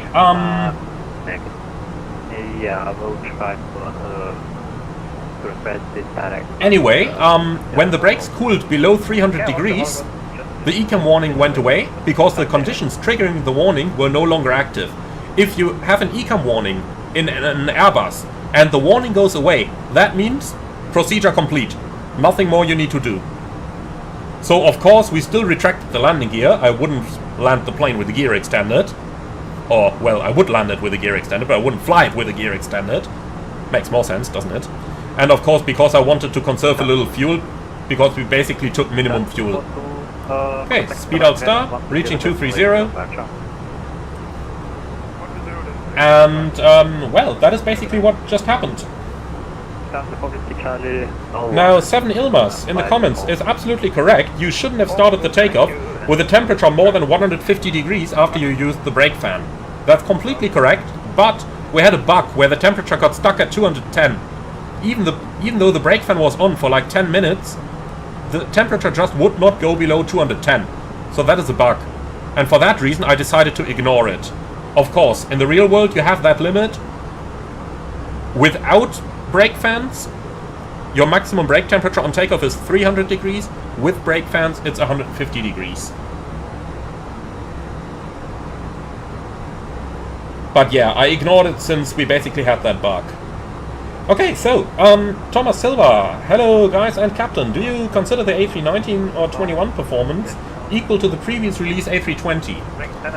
Honestly, they were identical for me because my performance is locked at 57. So if one of them would have given 100 and the other maybe 95, I can't tell you that. But all I can say is with both aircraft it went right into my locker at 57 frames. Okay, so everything done here. We forgot one thing on the ground, that's pack flow to low, since we have so little passengers. Let's take a little look into the cabin now that it's nighttime. And here it is. Well, looking just about as good as always. I do like it. Let's take a seat here. Yeah, that's what it looks like. I've said it a couple times on the stream. The cabin is an awesome job of Fenix. Really an awesome job. Something I do like as well, by the way, is how the HDR makes it very hard to see anything outside with those very bright lights on the inside there. I'm sure you all know that effect. You take off in the dark, you can see everything nicely, at some point they turn on the cabin lights and you're like, I want to see outside. But okay. Here we go. Let's bring it back to the flight deck.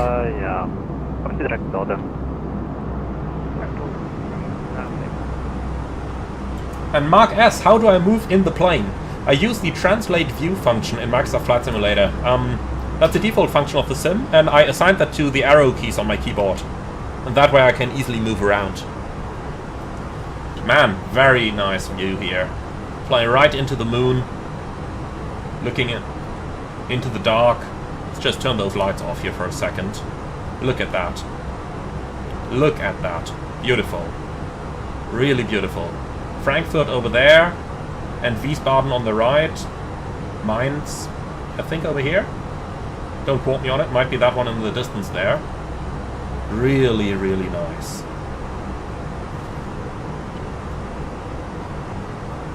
German Wings 3 Golf Echo. Any shortcut available? Negative. Roger. But why? There is like nobody. Okay, anyway, let's go ahead and bring a little bit of lights back on again.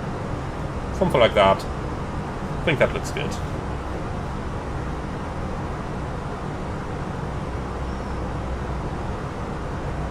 And Samuel Joseph 25. Performance for me is very good.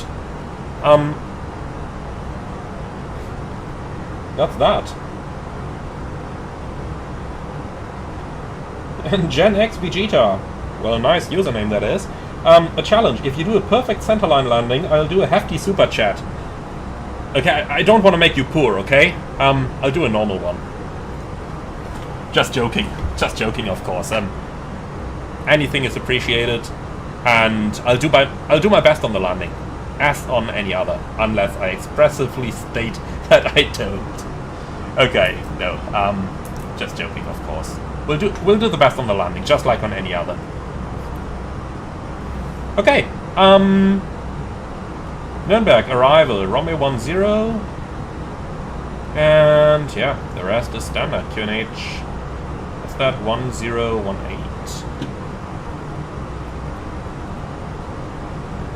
Okay, so we checked the routing already. Let's just get out the charts and have a quick view over what we have.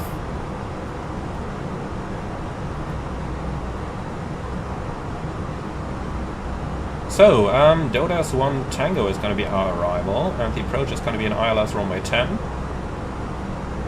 Ground charts, we need that one, and we need that one. Germanwings 3 Golf Echo, press direct airspace. Right, Palpas, Germanwings 3 Golf Echo. Where's that? Well, let's see if we can find that one. Oh, Airtis, okay. Yeah, must have been Airtis. We'll take some of the beam points so that the PM can do a fuel check here. And off we go.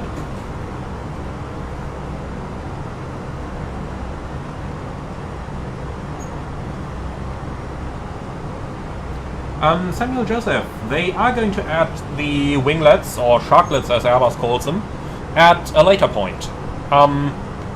They will release the versions with the wingtip fences for now, and the sharklets will be up next, together with the sharklets on the 320 as well. Okay, so quick check over the arrival here, Dodas, and then all the way through the S transition.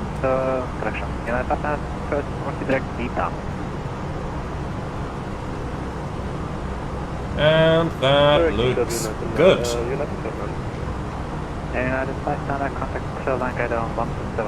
ATC will take us down early anyway, so I'm not going to be bothered with inserting any shortcuts over here right now.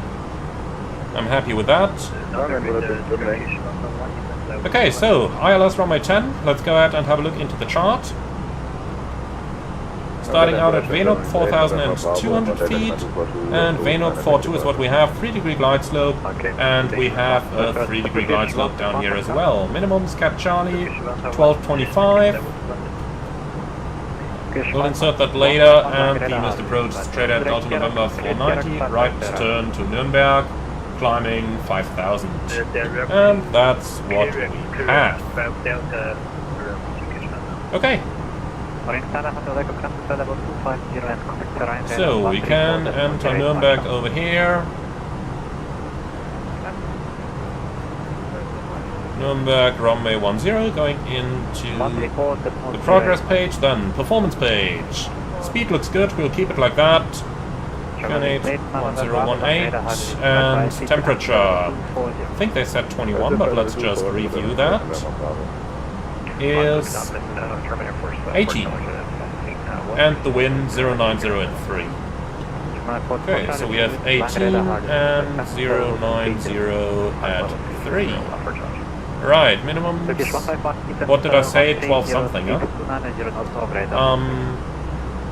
1225. Okay. Well, let's do config full again. I want to try that thing with the drag, because I think going from flaps 3 to flaps full, that really gave us a lot of drag on the last one. I want to try that, but we'll have to warn approach that we'll be very slow here. Just 120 knots, of course. Okay, so single engine, go around 3,800 feet acceleration. We basically just insert the MSA over here. And that's it. Fuel prediction, 7 minutes extra. As mentioned, we burned through a little bit there. 125 does no 2, Germanwings 3 Golf Echo, ciao. Right up the copper, 175.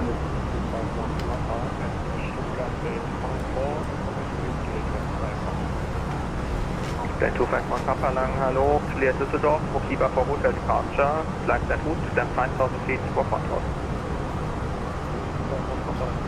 Salto Chances, you're absolutely right. Transition level, flight level 60, but we don't enter that. We keep it on the transition altitude, actually. Even though it says level in there, I do know that. Langradar, guten Abend, Germanwings 3 Golf Echo, flight level 230 in my air test. Germanwings 3 Golf Echo Lang, hello, when ready, descent level 130, level at air test. When ready, descent level 130, level air test, Germanwings 3 Golf Echo. Any delay in Nürnberg? Not that I know of. Super. Okay, level 130 at air test. Swiss 15 Mike, this is offline monitor Unicom, schöne Landung. No delay sounds very good for me, because we don't have that much fuel.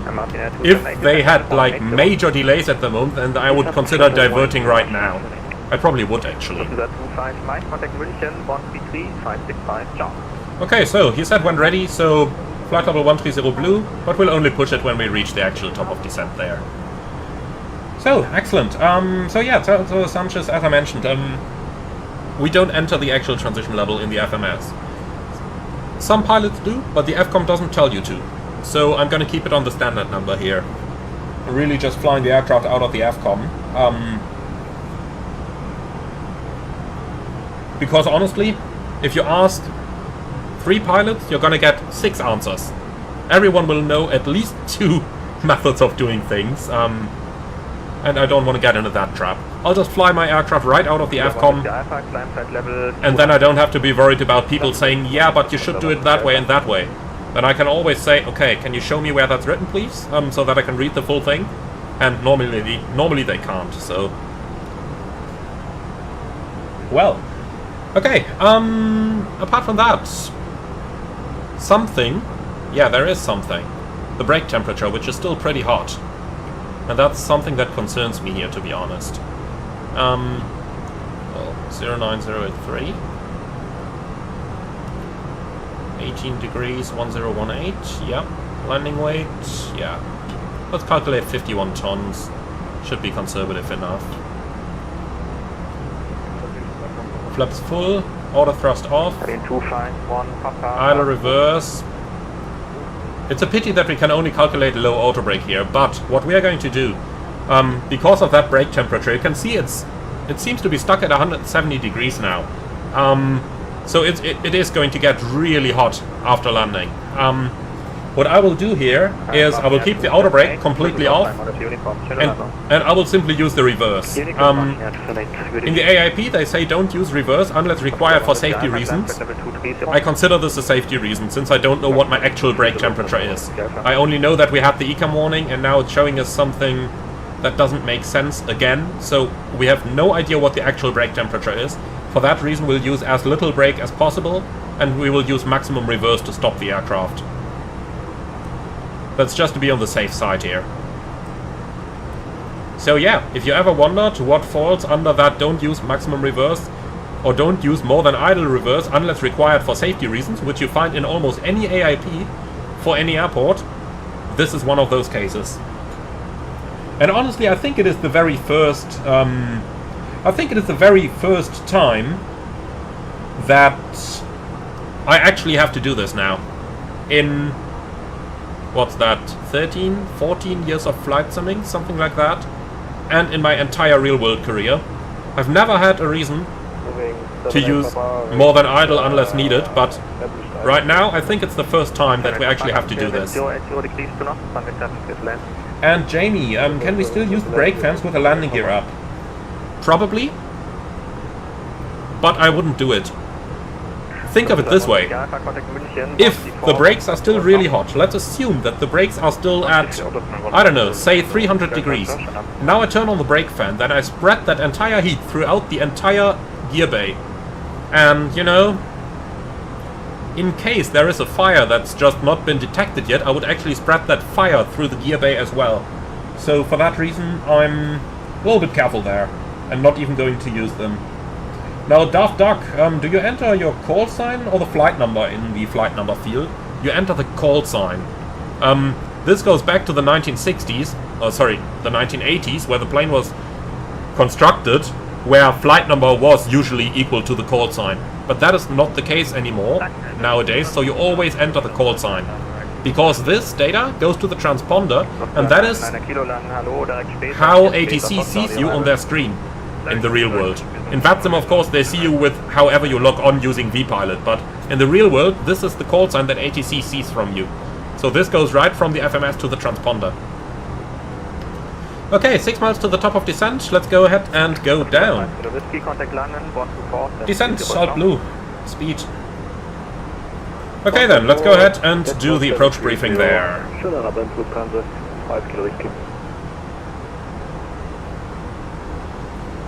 Okay, so MSA 4000 keeps us safe. 129er 525, Eurowings Träger Echo. Danke, tschüss.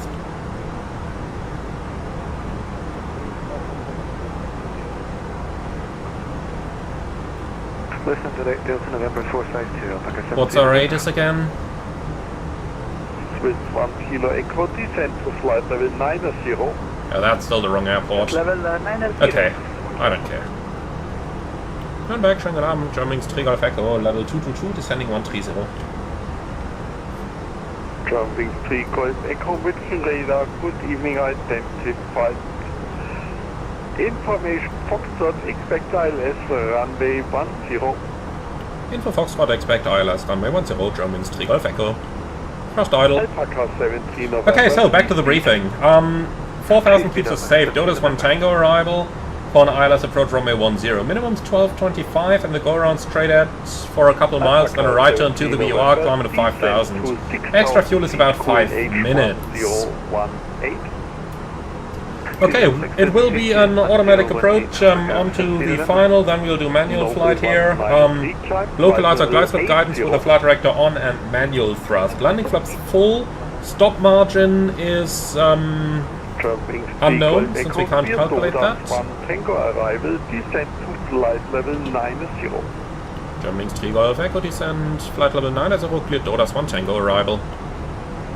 So that's flight level 130 Magenta, that's fine with me. Okay, stop margin as mentioned unknown, but it will be plenty, I'm not worried about that. Maximum reverse, no auto brake. Planned runway exit, we'll see. We take whatever we can realistically take without using much brakes here. No hotspots for the taxi in. No special operations, non-standard operations is the unknown brake behavior after landing. I expect them to work, I don't expect any problems. For this reason I'm not even going to tell ATC. But just be prepared that they might be hot and therefore ineffective. We'll see about it. But I don't expect any. I realistically don't expect anything to go wrong here. Threats for the arrival? None. And well, that's it. Any questions? No? Superb. In that case, quick PA to our guests, your ATC. Liebe Gäste aus dem Cockpit, hier Co-Pilot, wir haben unseren Sinkflug nach Nürnberg begonnen. Flugzeit jetzt noch etwa eine Viertelstunde, weshalb wir die Anschnallzeichen auch jetzt gleich einschalten werden. Wir möchten uns herzlich bedanken, dass Sie heute mit Eurowings geflogen sind. Wir wünschen Ihnen einen schönen Aufenthalt und gegebenenfalls eine gute und sichere Weiterreise. Wir hoffen, Sie bald wieder an Bord eines unserer Flugzeuge willkommen zu heißen und bis dahin wünschen wir Ihnen einen schönen Abend. Vielen Dank für Ihre Aufmerksamkeit. Ladies and gentlemen, from the flight deck, this is your first officer speaking. We started our descent towards Nürnberg, flight time now about 15 minutes. The weather over there, 18 degrees centigrade with clear skies. We'd like to thank you very much for choosing Eurowings for today's flight. Hope you enjoyed it as much as we did. And look forward to welcoming you again on board of the future scheduled service. Thank you very much for your attention. Descent to 80, Lufthansa 2X Lima. Guido Wieringer, thank you so much for the €6 donation. Thanks for taking us on board with you, learning something every time. Such as how to deal with hot brakes this time. Thank you very much, Guido. Thank you very much. Indeed, it's always an adventure to do something new in this simulator here. And yeah, I haven't had to deal with hot brakes on departure yet. Not even in the real world, so you definitely learn something all the time. So, company message. They probably still won't delay information. Let's see what they have. Ops. AC delay for 7 minutes. Oh yeah, we do have delay for 7 minutes. And this one is gonna go all on ATC. Okay, open descent, alt flight level 90 blue. Jordy Wilton, would I ever consider FS2 True as a co-pilot? I used that a lot and I liked it a lot back in the days where I was just a standard flight simmer. However, since I learned to fly in the real world, I don't really use FS2 True that much anymore because of the missing fidelity. You know, FS2 True is a very standardized flow. You always do exactly the same, but you don't do that in the real world. So I think for flight simmers, for standard flight simmers, it's very good. But as a pilot, I miss a little bit of the fidelity in there. Okay, so delay. That's going to be ATC startup delay, AMZ. Direct to Delta November 424 Lufthansa. That's going to be the whole 7 minutes. And Echo, Kilo Echo, contact Nürnberg director 119. In the real world, I will absolutely write a report about this, so gonna send it out like that. Of course, in the sim, I'm not gonna, you know, complain to the VACC now. That's not gonna make much sense, but in the real world, if something like this happens, then it would definitely be worth a report. Okay, so airplane, you should start slowing down now, passing level 100. I was a bit late for my taste. Speed, vertical speed 0. 1000 to go.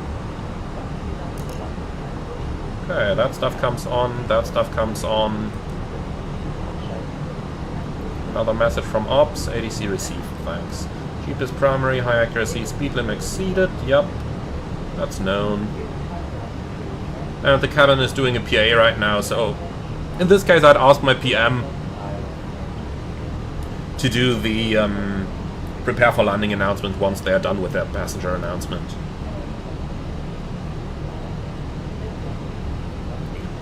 Okay, vertical speed minus 1000, and that's 800 to go.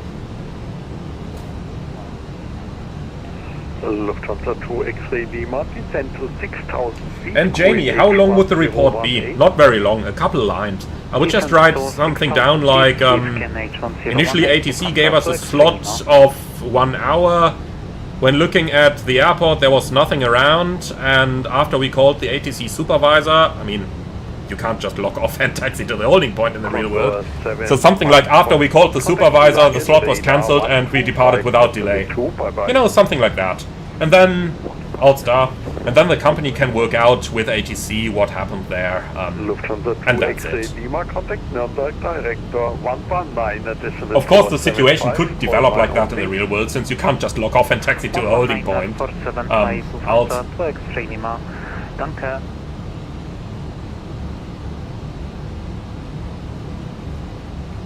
And Samuel, yeah, that report would be for the airline, basically to explain the delay, because, you know, you can't explain this with 2 or 3 words, so this is definitely something non-standard.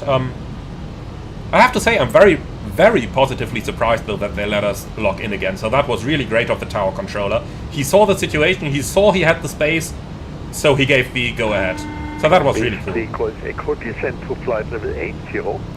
Eurowings 3 Golf Echo, descent flight level 80. Vertical speed, alt, flight level 80, blue, 1000 to go. Okay, one guy coming in over here.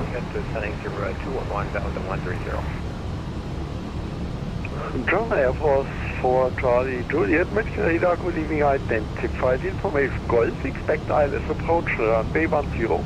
And George Wilton, you would like to learn German to help yourself in your piloting career. What's the best way to learn the language? Use it. Join the What's in Germany community. They're usually speaking German with one another.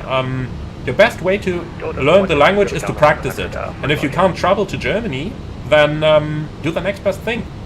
Use a lot of German stuff online. Maybe, you know, join the What's in Germany community. Speak German with them. Use the language, that's the best way to learn it. Alt star. Radar, Eurowings 3 Golf Echo. Eurowings 3 Golf Echo. 3 Golf Echo, for your information, we are very light today. Our final approach speed will be 120 knots, and we will need a little bit longer on the runway than usual, maybe half a minute longer.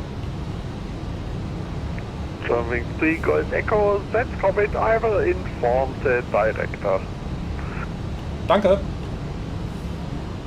So now ATC can plan ahead, they can create a little bit more spacing behind us. Basically this helps ATC now to plan the approach sequencing.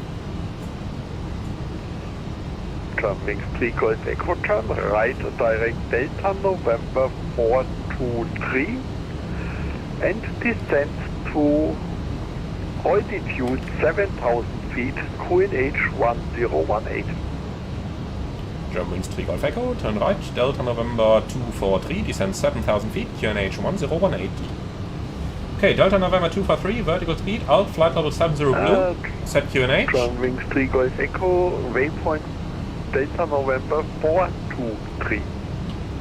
Eurowings 3 Golf Echo, Delta November 423. And you can now descend altitude 6,000 feet. Germanwings 3 Golf Echo, descent altitude 6,000 feet. 6,000 blue. And Germanwings 3 Golf Echo, contact Nürnberg Director 119.475. Call sign only. Bye bye. 119.475 with the full story of my life. Germanwings 3 Golf Echo. Schönen Abend. Ciao. Heading 280. Right heading 280. Lufthansa 2 X-Ray Lima. Direktor, schönen guten Abend. Germanwings 3 Golf Echo. Turn right heading 070. Cleared ILS approach runway 10. Right heading 070, cleared ILS approach runway 10 with some Kilo Echo.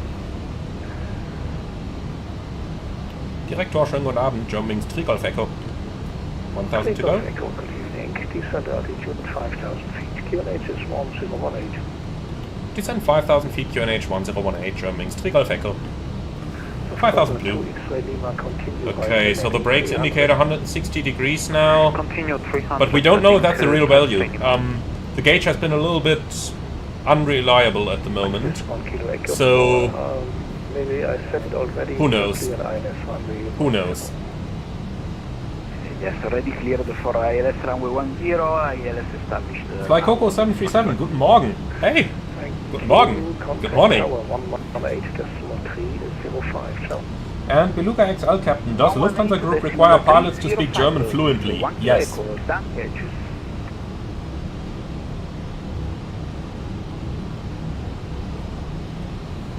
And Lautimat asked a bit earlier, hi, why did some waypoints in your route have 7 letters instead of 5? That was because they were beam points, so AB is added before the waypoint name. 1,000 to go. And then we can do the approach checklist, please. Barrow RAF, QNH 1018, seatbelts on, minimum, Barrow 1225, auto brake, off, engine mode selector, norm, approach checklist complete. Left heading 130, left heading 130. Left heading 130, descent 4,000 feet, Lufthansa 2 X-Ray Lima.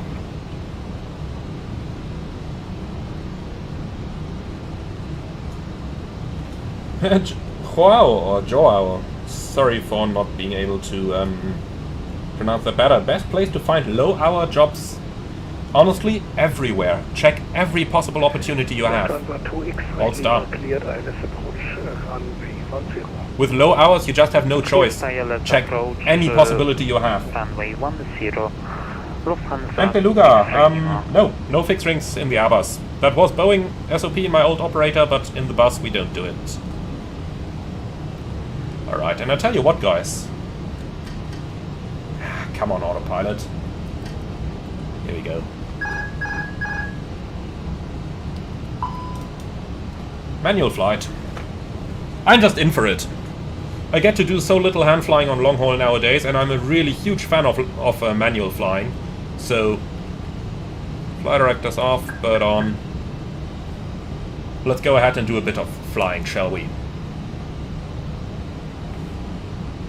It's still an Airbus, of course, so a bit of flying is relative here. Diddy, we haven't tried the A321 yet, but that's pretty surely going to start tomorrow. And Jack Powell, starting the A320 type rating in December. Awesome. Watch the CBTs, they're available on YouTube. Buy the Fenix A320 and work yourself through the systems as much as you can. That's the two important things here. Learn the theory and try to put it into practice by learning with the Fenix. And do get the Fenix, don't use any of the freeware Airbuses. They're good for being freeware, but if you prepare for a rating, Fenix all the way. Germanwings 3 Golf Echo, left heading 190, descent altitude 4,200. Germanwings 3 Golf Echo, left heading 190, descent altitude 4,200.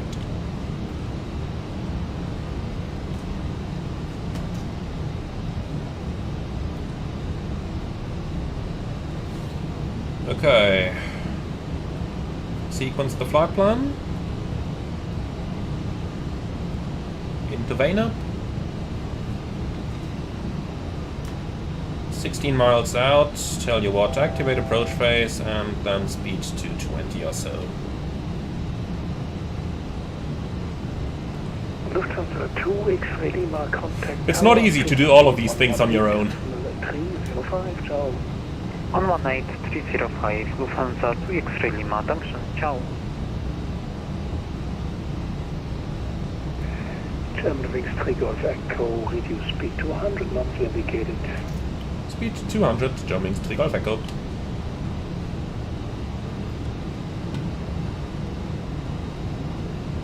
This is really where you need the pilot monitoring. Heading 130, cleared ILS approach, runway 10. Turn left heading 130, cleared ILS approach, runway 10, Germanwings 3 Golf Echo. Okay, speed 200 we have. Let's give it a bit of thrust here.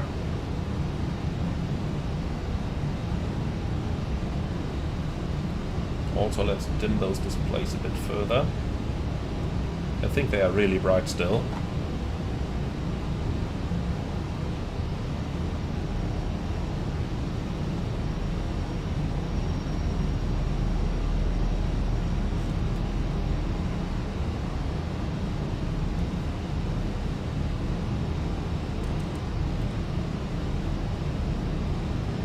Okay, localizer alive.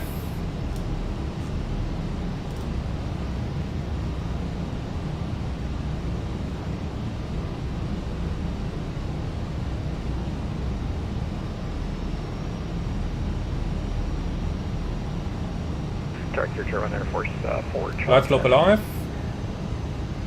German Air Force 4, Charlie, Juliet, good evening, descent altitude 5,000 feet, CNH. Let's work ahead a little bit. Fly heading 28. Speed brakes armed and lights on. 180 for Charlie.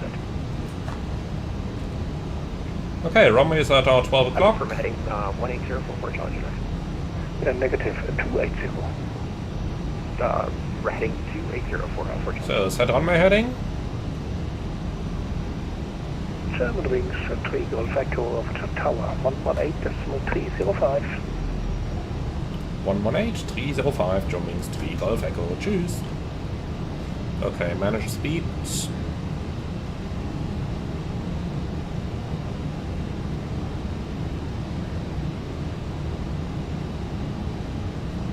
Clear to land, Lufthansa 2X ready. Live lock capture. Set go around altitude 5,000. Contact ground 121.76, goodbye. Flaps 1. Speed checked. 11.6 with 1 kilo echo. 121.76. 11.76 with 1 kilo echo. Tschüss. Tower, schönen guten Abend. Germanwings 3 Golf Echo, ILS 10. Germanwings 3 Golf Echo, Nürnberg Tower. Good afternoon, continue. 2,500. Yo. Okay, gear down. Flaps 2. Tower 0 set up plug of identity at intersection echo.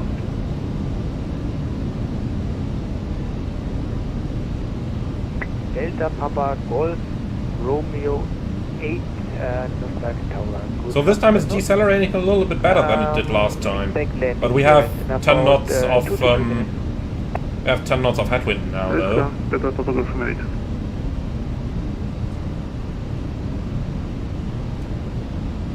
But now it starts to get a little bit more difficult.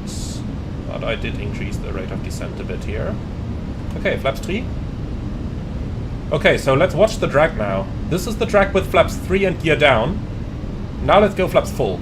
Now look at the tram vector. Look at the vector here. That flap full drag here is far too great compared with the remaining drag that we have in all other situations of flight. There's definitely something that is strange about that. Okay, landing checklist, Econ memo, landing no blue, landing checklist complete.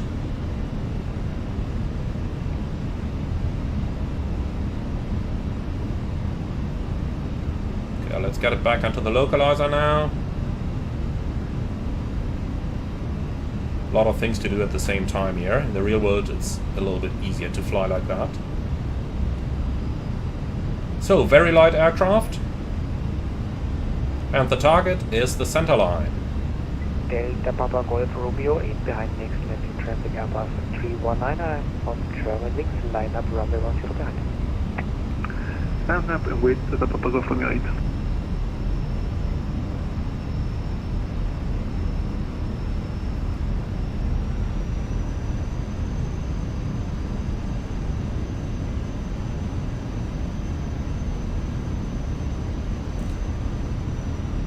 German wings 3 Golf Echo, wind 100 degrees, 5 knots, runway 10 clear to land. Runway 10 clear to land, German wings 3 Golf Echo. Lufthansa 2 X-ray Lima, hold short on Bravo, contact ground 121.76 per day. 176. Okay, so no manual braking until the aircraft comes. Well, until the aircraft is below 70 knots, that's for sure.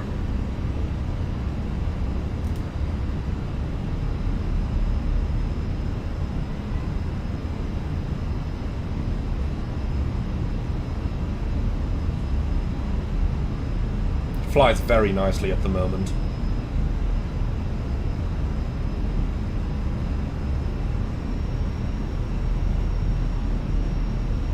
Four.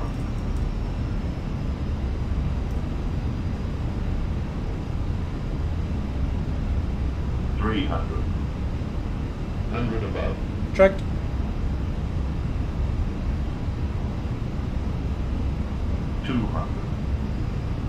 Minimum. Continue.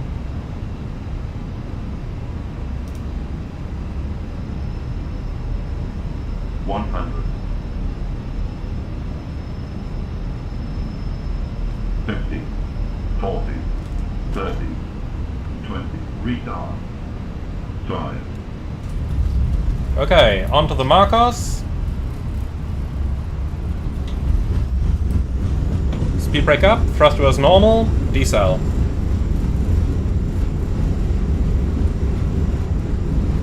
Easy. Easy going. 70 knots, I'll keep the reversers for now, but we'll be able to catch the next exit. Feedback Tower, German Air Force, 4 Challenger, Thailand, 10. German Air Force 42. Okay, reverse idle. Yes, Tower, good afternoon. Manual brakes will vacate on Bravo. That was easy, as we predicted.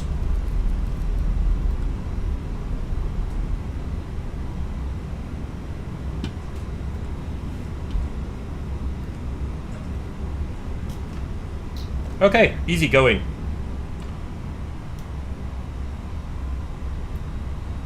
But very nice flight dynamics. With flaps full, flies really nice. Flap 3 is a little drag in my opinion, but flaps full, really, really good.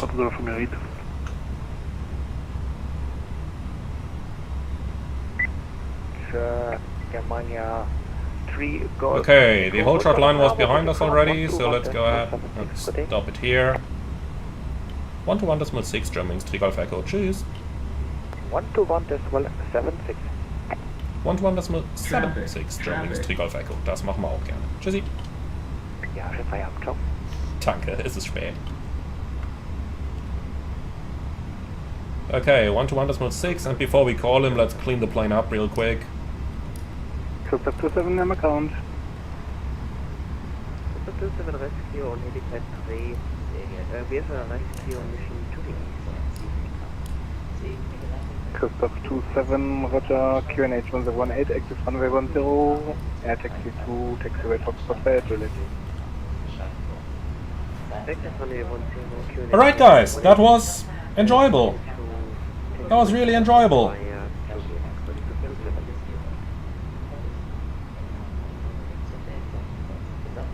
Ground, schönen guten Abend. Germanwings 3 Golf Echo.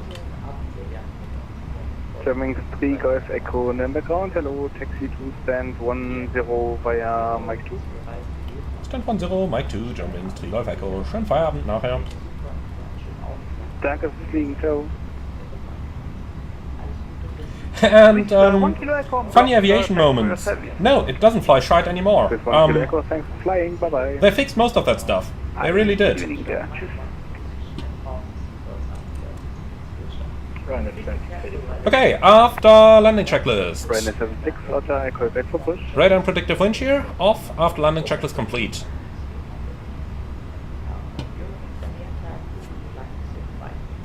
Alright, so to the left over here, then stand number 10 is going to be quite far ahead. We'll have to taxi across the entire apron. Okay, clear left side, clear right side. Mic 2 over here.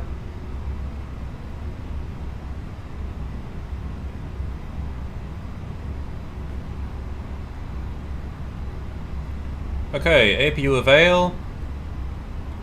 Elect pump on, engine 2 off. You can see how quickly it accelerates here. My engines are in idle, so really good thing to go single engine taxi now. Okay, gate number 6. We're looking for gate number 10. Let's see if we can get a marshaller here. Gate 10. No, follow me. Ryanair 76. Handling by Eurowings. Facing west, do a long push. Okay. Facing west and we'll do a long push. So that's number 9. Number 10 is next then.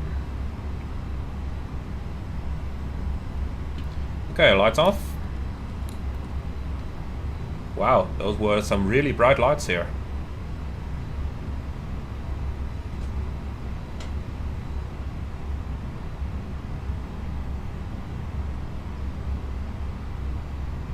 And here we are. So let's slow it down a little.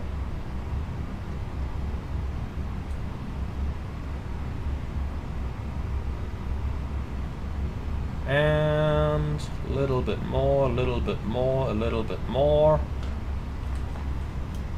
Oh, come on, really? Okay. Then we need some thrust. I didn't expect it to stop here. I really didn't.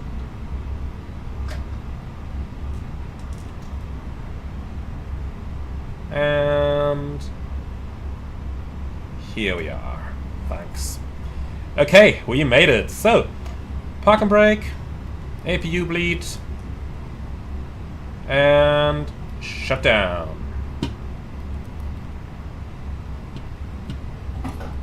Cutting through, all doors in park. And looking at the brake temperatures, they're really good. So our technique worked. Ryanair 76 will have a little delay, we have a little problem. Alright, looks very good. Ryanair 76, Roger, hold position, push back clearance cancelled. Then let's go ahead and shut everything down, and after that I will have a look into the chat once again. Okay, here's external power, excellent, then the APU can go off. And you may commence deboarding, please, thank you.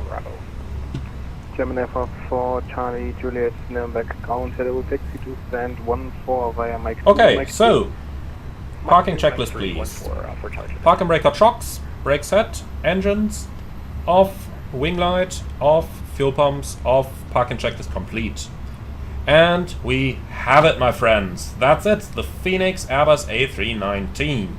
Let's leave that ATC frequency here for a moment and just think about the past 3 flights again. So, my initial feedback, it's really enjoyable. Really is.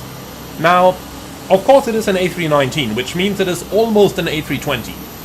But that also means it flies very similar to the A320, which for many probably is a very good thing. And I think I can honestly say the feedback I can give for now is that we have a winner at hand. It's an awesome aircraft to fly. Few small things here and there, but we talked about them as we went along. And honestly, for a version 1.0 release, I think there's absolutely nothing wrong with that. I really do like the aircraft. I really do like it. So let's give it a rating from 0 to 10, where 10 is the best. I'd give it a 9. Why is that? Because there are a couple of things like, especially the drag on a flap 3 approach, that they can improve on. But it is a very, very good 9. Close to a 10. And I think that's the most important point here. Very nice aircraft, enjoyable to fly. Obviously very similar to the A320, but all the small differences are there. And that's what I really do appreciate. The small differences are there. Let's look at the A321 tomorrow. and I see you tomorrow evening in the 321, and we are gonna have a look at that beauty. So, Aviation TR says in the comments 9.5 out of 10. Yeah, that's a little room to improve, and if we actually give it a full 10, that would mean that nobody could do anything better ever, and that's always a bit of room to improve, so it's a good 9. It's a good 9. Overall, a really nice aircraft though. Very enjoyable to fly, and that's what counts, isn't it? So, let's now have a look into the comment down there. So, Crazy IY, why is it always the right engine that you turn off first? Isn't the left engine better to turn off since it's closer to the gate? That really doesn't matter. The plane can turn either way. The reason you shut down engine number 2 is actually because of the way the hydraulic systems get powered. So if we look into the hydraulics down here, you can see engine number 2 powers the yellow system, while engine 1 powers the green system. The green system has a lot of important systems attached to it. Green and blue are the 2 important systems. Yellow is not that important. If the yellow electric pump fails while we do single engine taxi, we lose the yellow hydraulic system. That is not so much of a problem. If we shut down engine 1 and lose the green system, that would be a major problem. For that reason, we shut down number 2 on single engine taxi and don't care about number 1. Leave that running. And Lucas has said, always better than the Asobo one, right? Oh yeah. And Jake the F-Cheek, business class member since 17 months. Wow, time flies. Great day of flying, looking forward to that 777 ebook. Cheers. Thank you. And Old Gold, I fully agree with you. I would also love a Fenix A330 or A340. That would be splendid. Now, Naskimento, isn't there a 3-minute cooldown to turn off the engine? Yes, there is. But we actually had those 3 minutes. So you need to measure it from the start of reaching reverse idle, and then we stopped on the taxiway, had a little bit of delay reaching ATC, and that more or less reached 3 minutes then.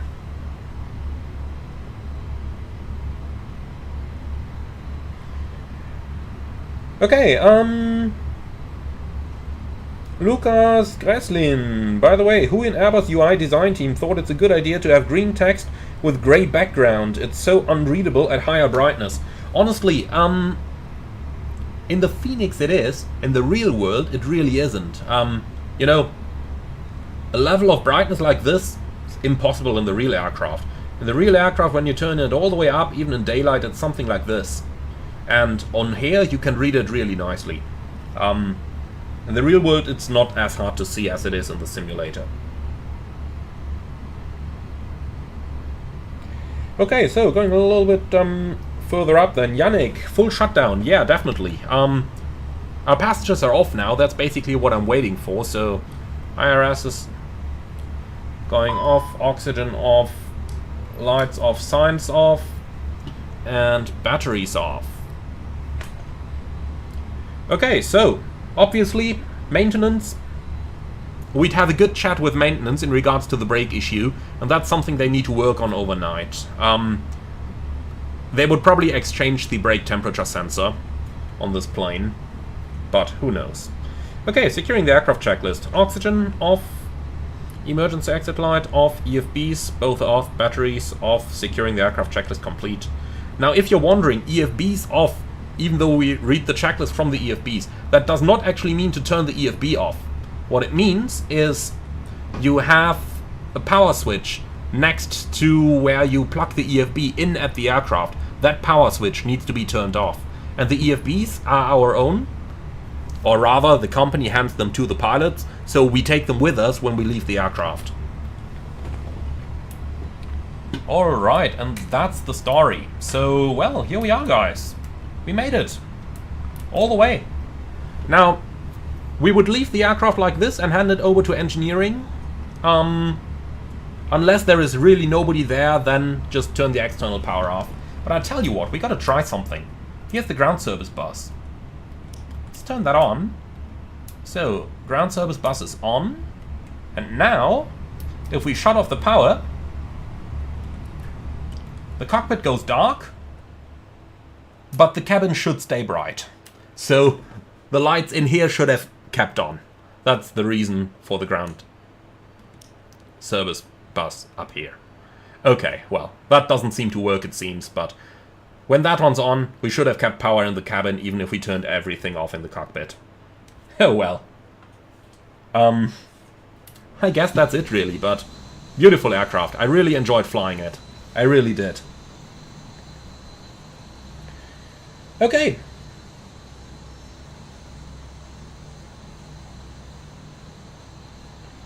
Mark, when engine number 1 would stop working in mid-air, wouldn't it impact the green hydraulic system? Now, have to be fair, I'm not A320 type rated, so I'm not exactly sure how it works on 320. On the 330, the green system would be driven by alternate means then. So in the A330, the green system is driven by both engine 1 and engine 2, while in the 320, I'm not 100% sure on how that would work. It would probably have a power transfer unit or something. Can we just see that in the flight deck? Is that drawn anywhere on here? Let's turn on some lights. Yeah, look at that. So if you look at the PTU up here, if we have pressure in the yellow system, we can use the PTU to transfer power into the green system. So if the engine 1 dies, the green system would stay up, powered through the PTU. But as mentioned, in the 330 it's different, so don't exactly quote me on that. And Mr. Doctor, do you actually land with the dome light on in real life? No, we don't. The reason I do this in the simulator is because I just prefer to be able to see something in the cockpit. If we turn the dome light off, the cockpit becomes basically a black hole. In the real world, that's not the case. Due to the lights reflecting everywhere, you do see a little bit in the real world, even with the dome light off. You're able to see where switches are and stuff like that. That's not the case in Microsoft Flight Simulator. It doesn't have ray tracing. That's what it would need for that to work. So in the real world, even with the dome light off, everything is a little bit brighter than it is in the sim. For that reason, in the simulator, I keep the dome light on. In the real world, I would absolutely turn it off. Even though, I have to say, the dome light on low is by far not as bright in the real world as it is in the simulator. In the real world, dome light bright is already less than dome light low in the Fenix.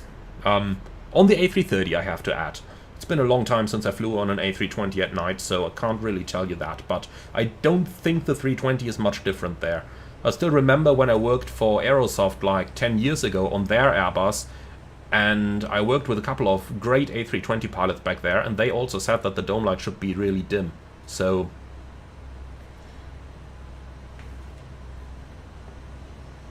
yeah, I think that's that. Now, Riyad Mohammed, how do you turn on that flashlight? That's Alt-L by default. Alt plus L. Alright, so guys, I do hope that you've enjoyed this one. See you again tomorrow, round about the same time, I'd say, on the A321. And then we're going to see a little bit of action with that aircraft. In the meantime, thank you very much for watching. Do hope that you enjoyed it very much. Now, if anyone asks me, would I recommend to get the Fenix A319, A321? Absolutely, I certainly would. I think both aircraft types for around about $50 really is a very good grab. In my opinion, they could have sold them both for, you know, they could have sold them 50 each. Of course, right now they are dependent on the 320. You need to have the 320 to be able to use the 19 and 21. So if they sold them separately, they could sell them for, you know, similar prices to what PMDG asks. So $50 for the 19 and the 21 together, even though it requires that you already have the 320, in my opinion is a very good deal. So full purchase recommendation for the 319, and we'll see about the 321 tomorrow. Thank you very much for watching, everyone. I surely hope that you have liked it, and I see you all again tomorrow, same time. In the meantime, be sure to like, comment, and subscribe. And if you really love what I'm doing on the channel, I would appreciate a small donation through the Buy Me Coffee link in the video description below. Thank you for watching.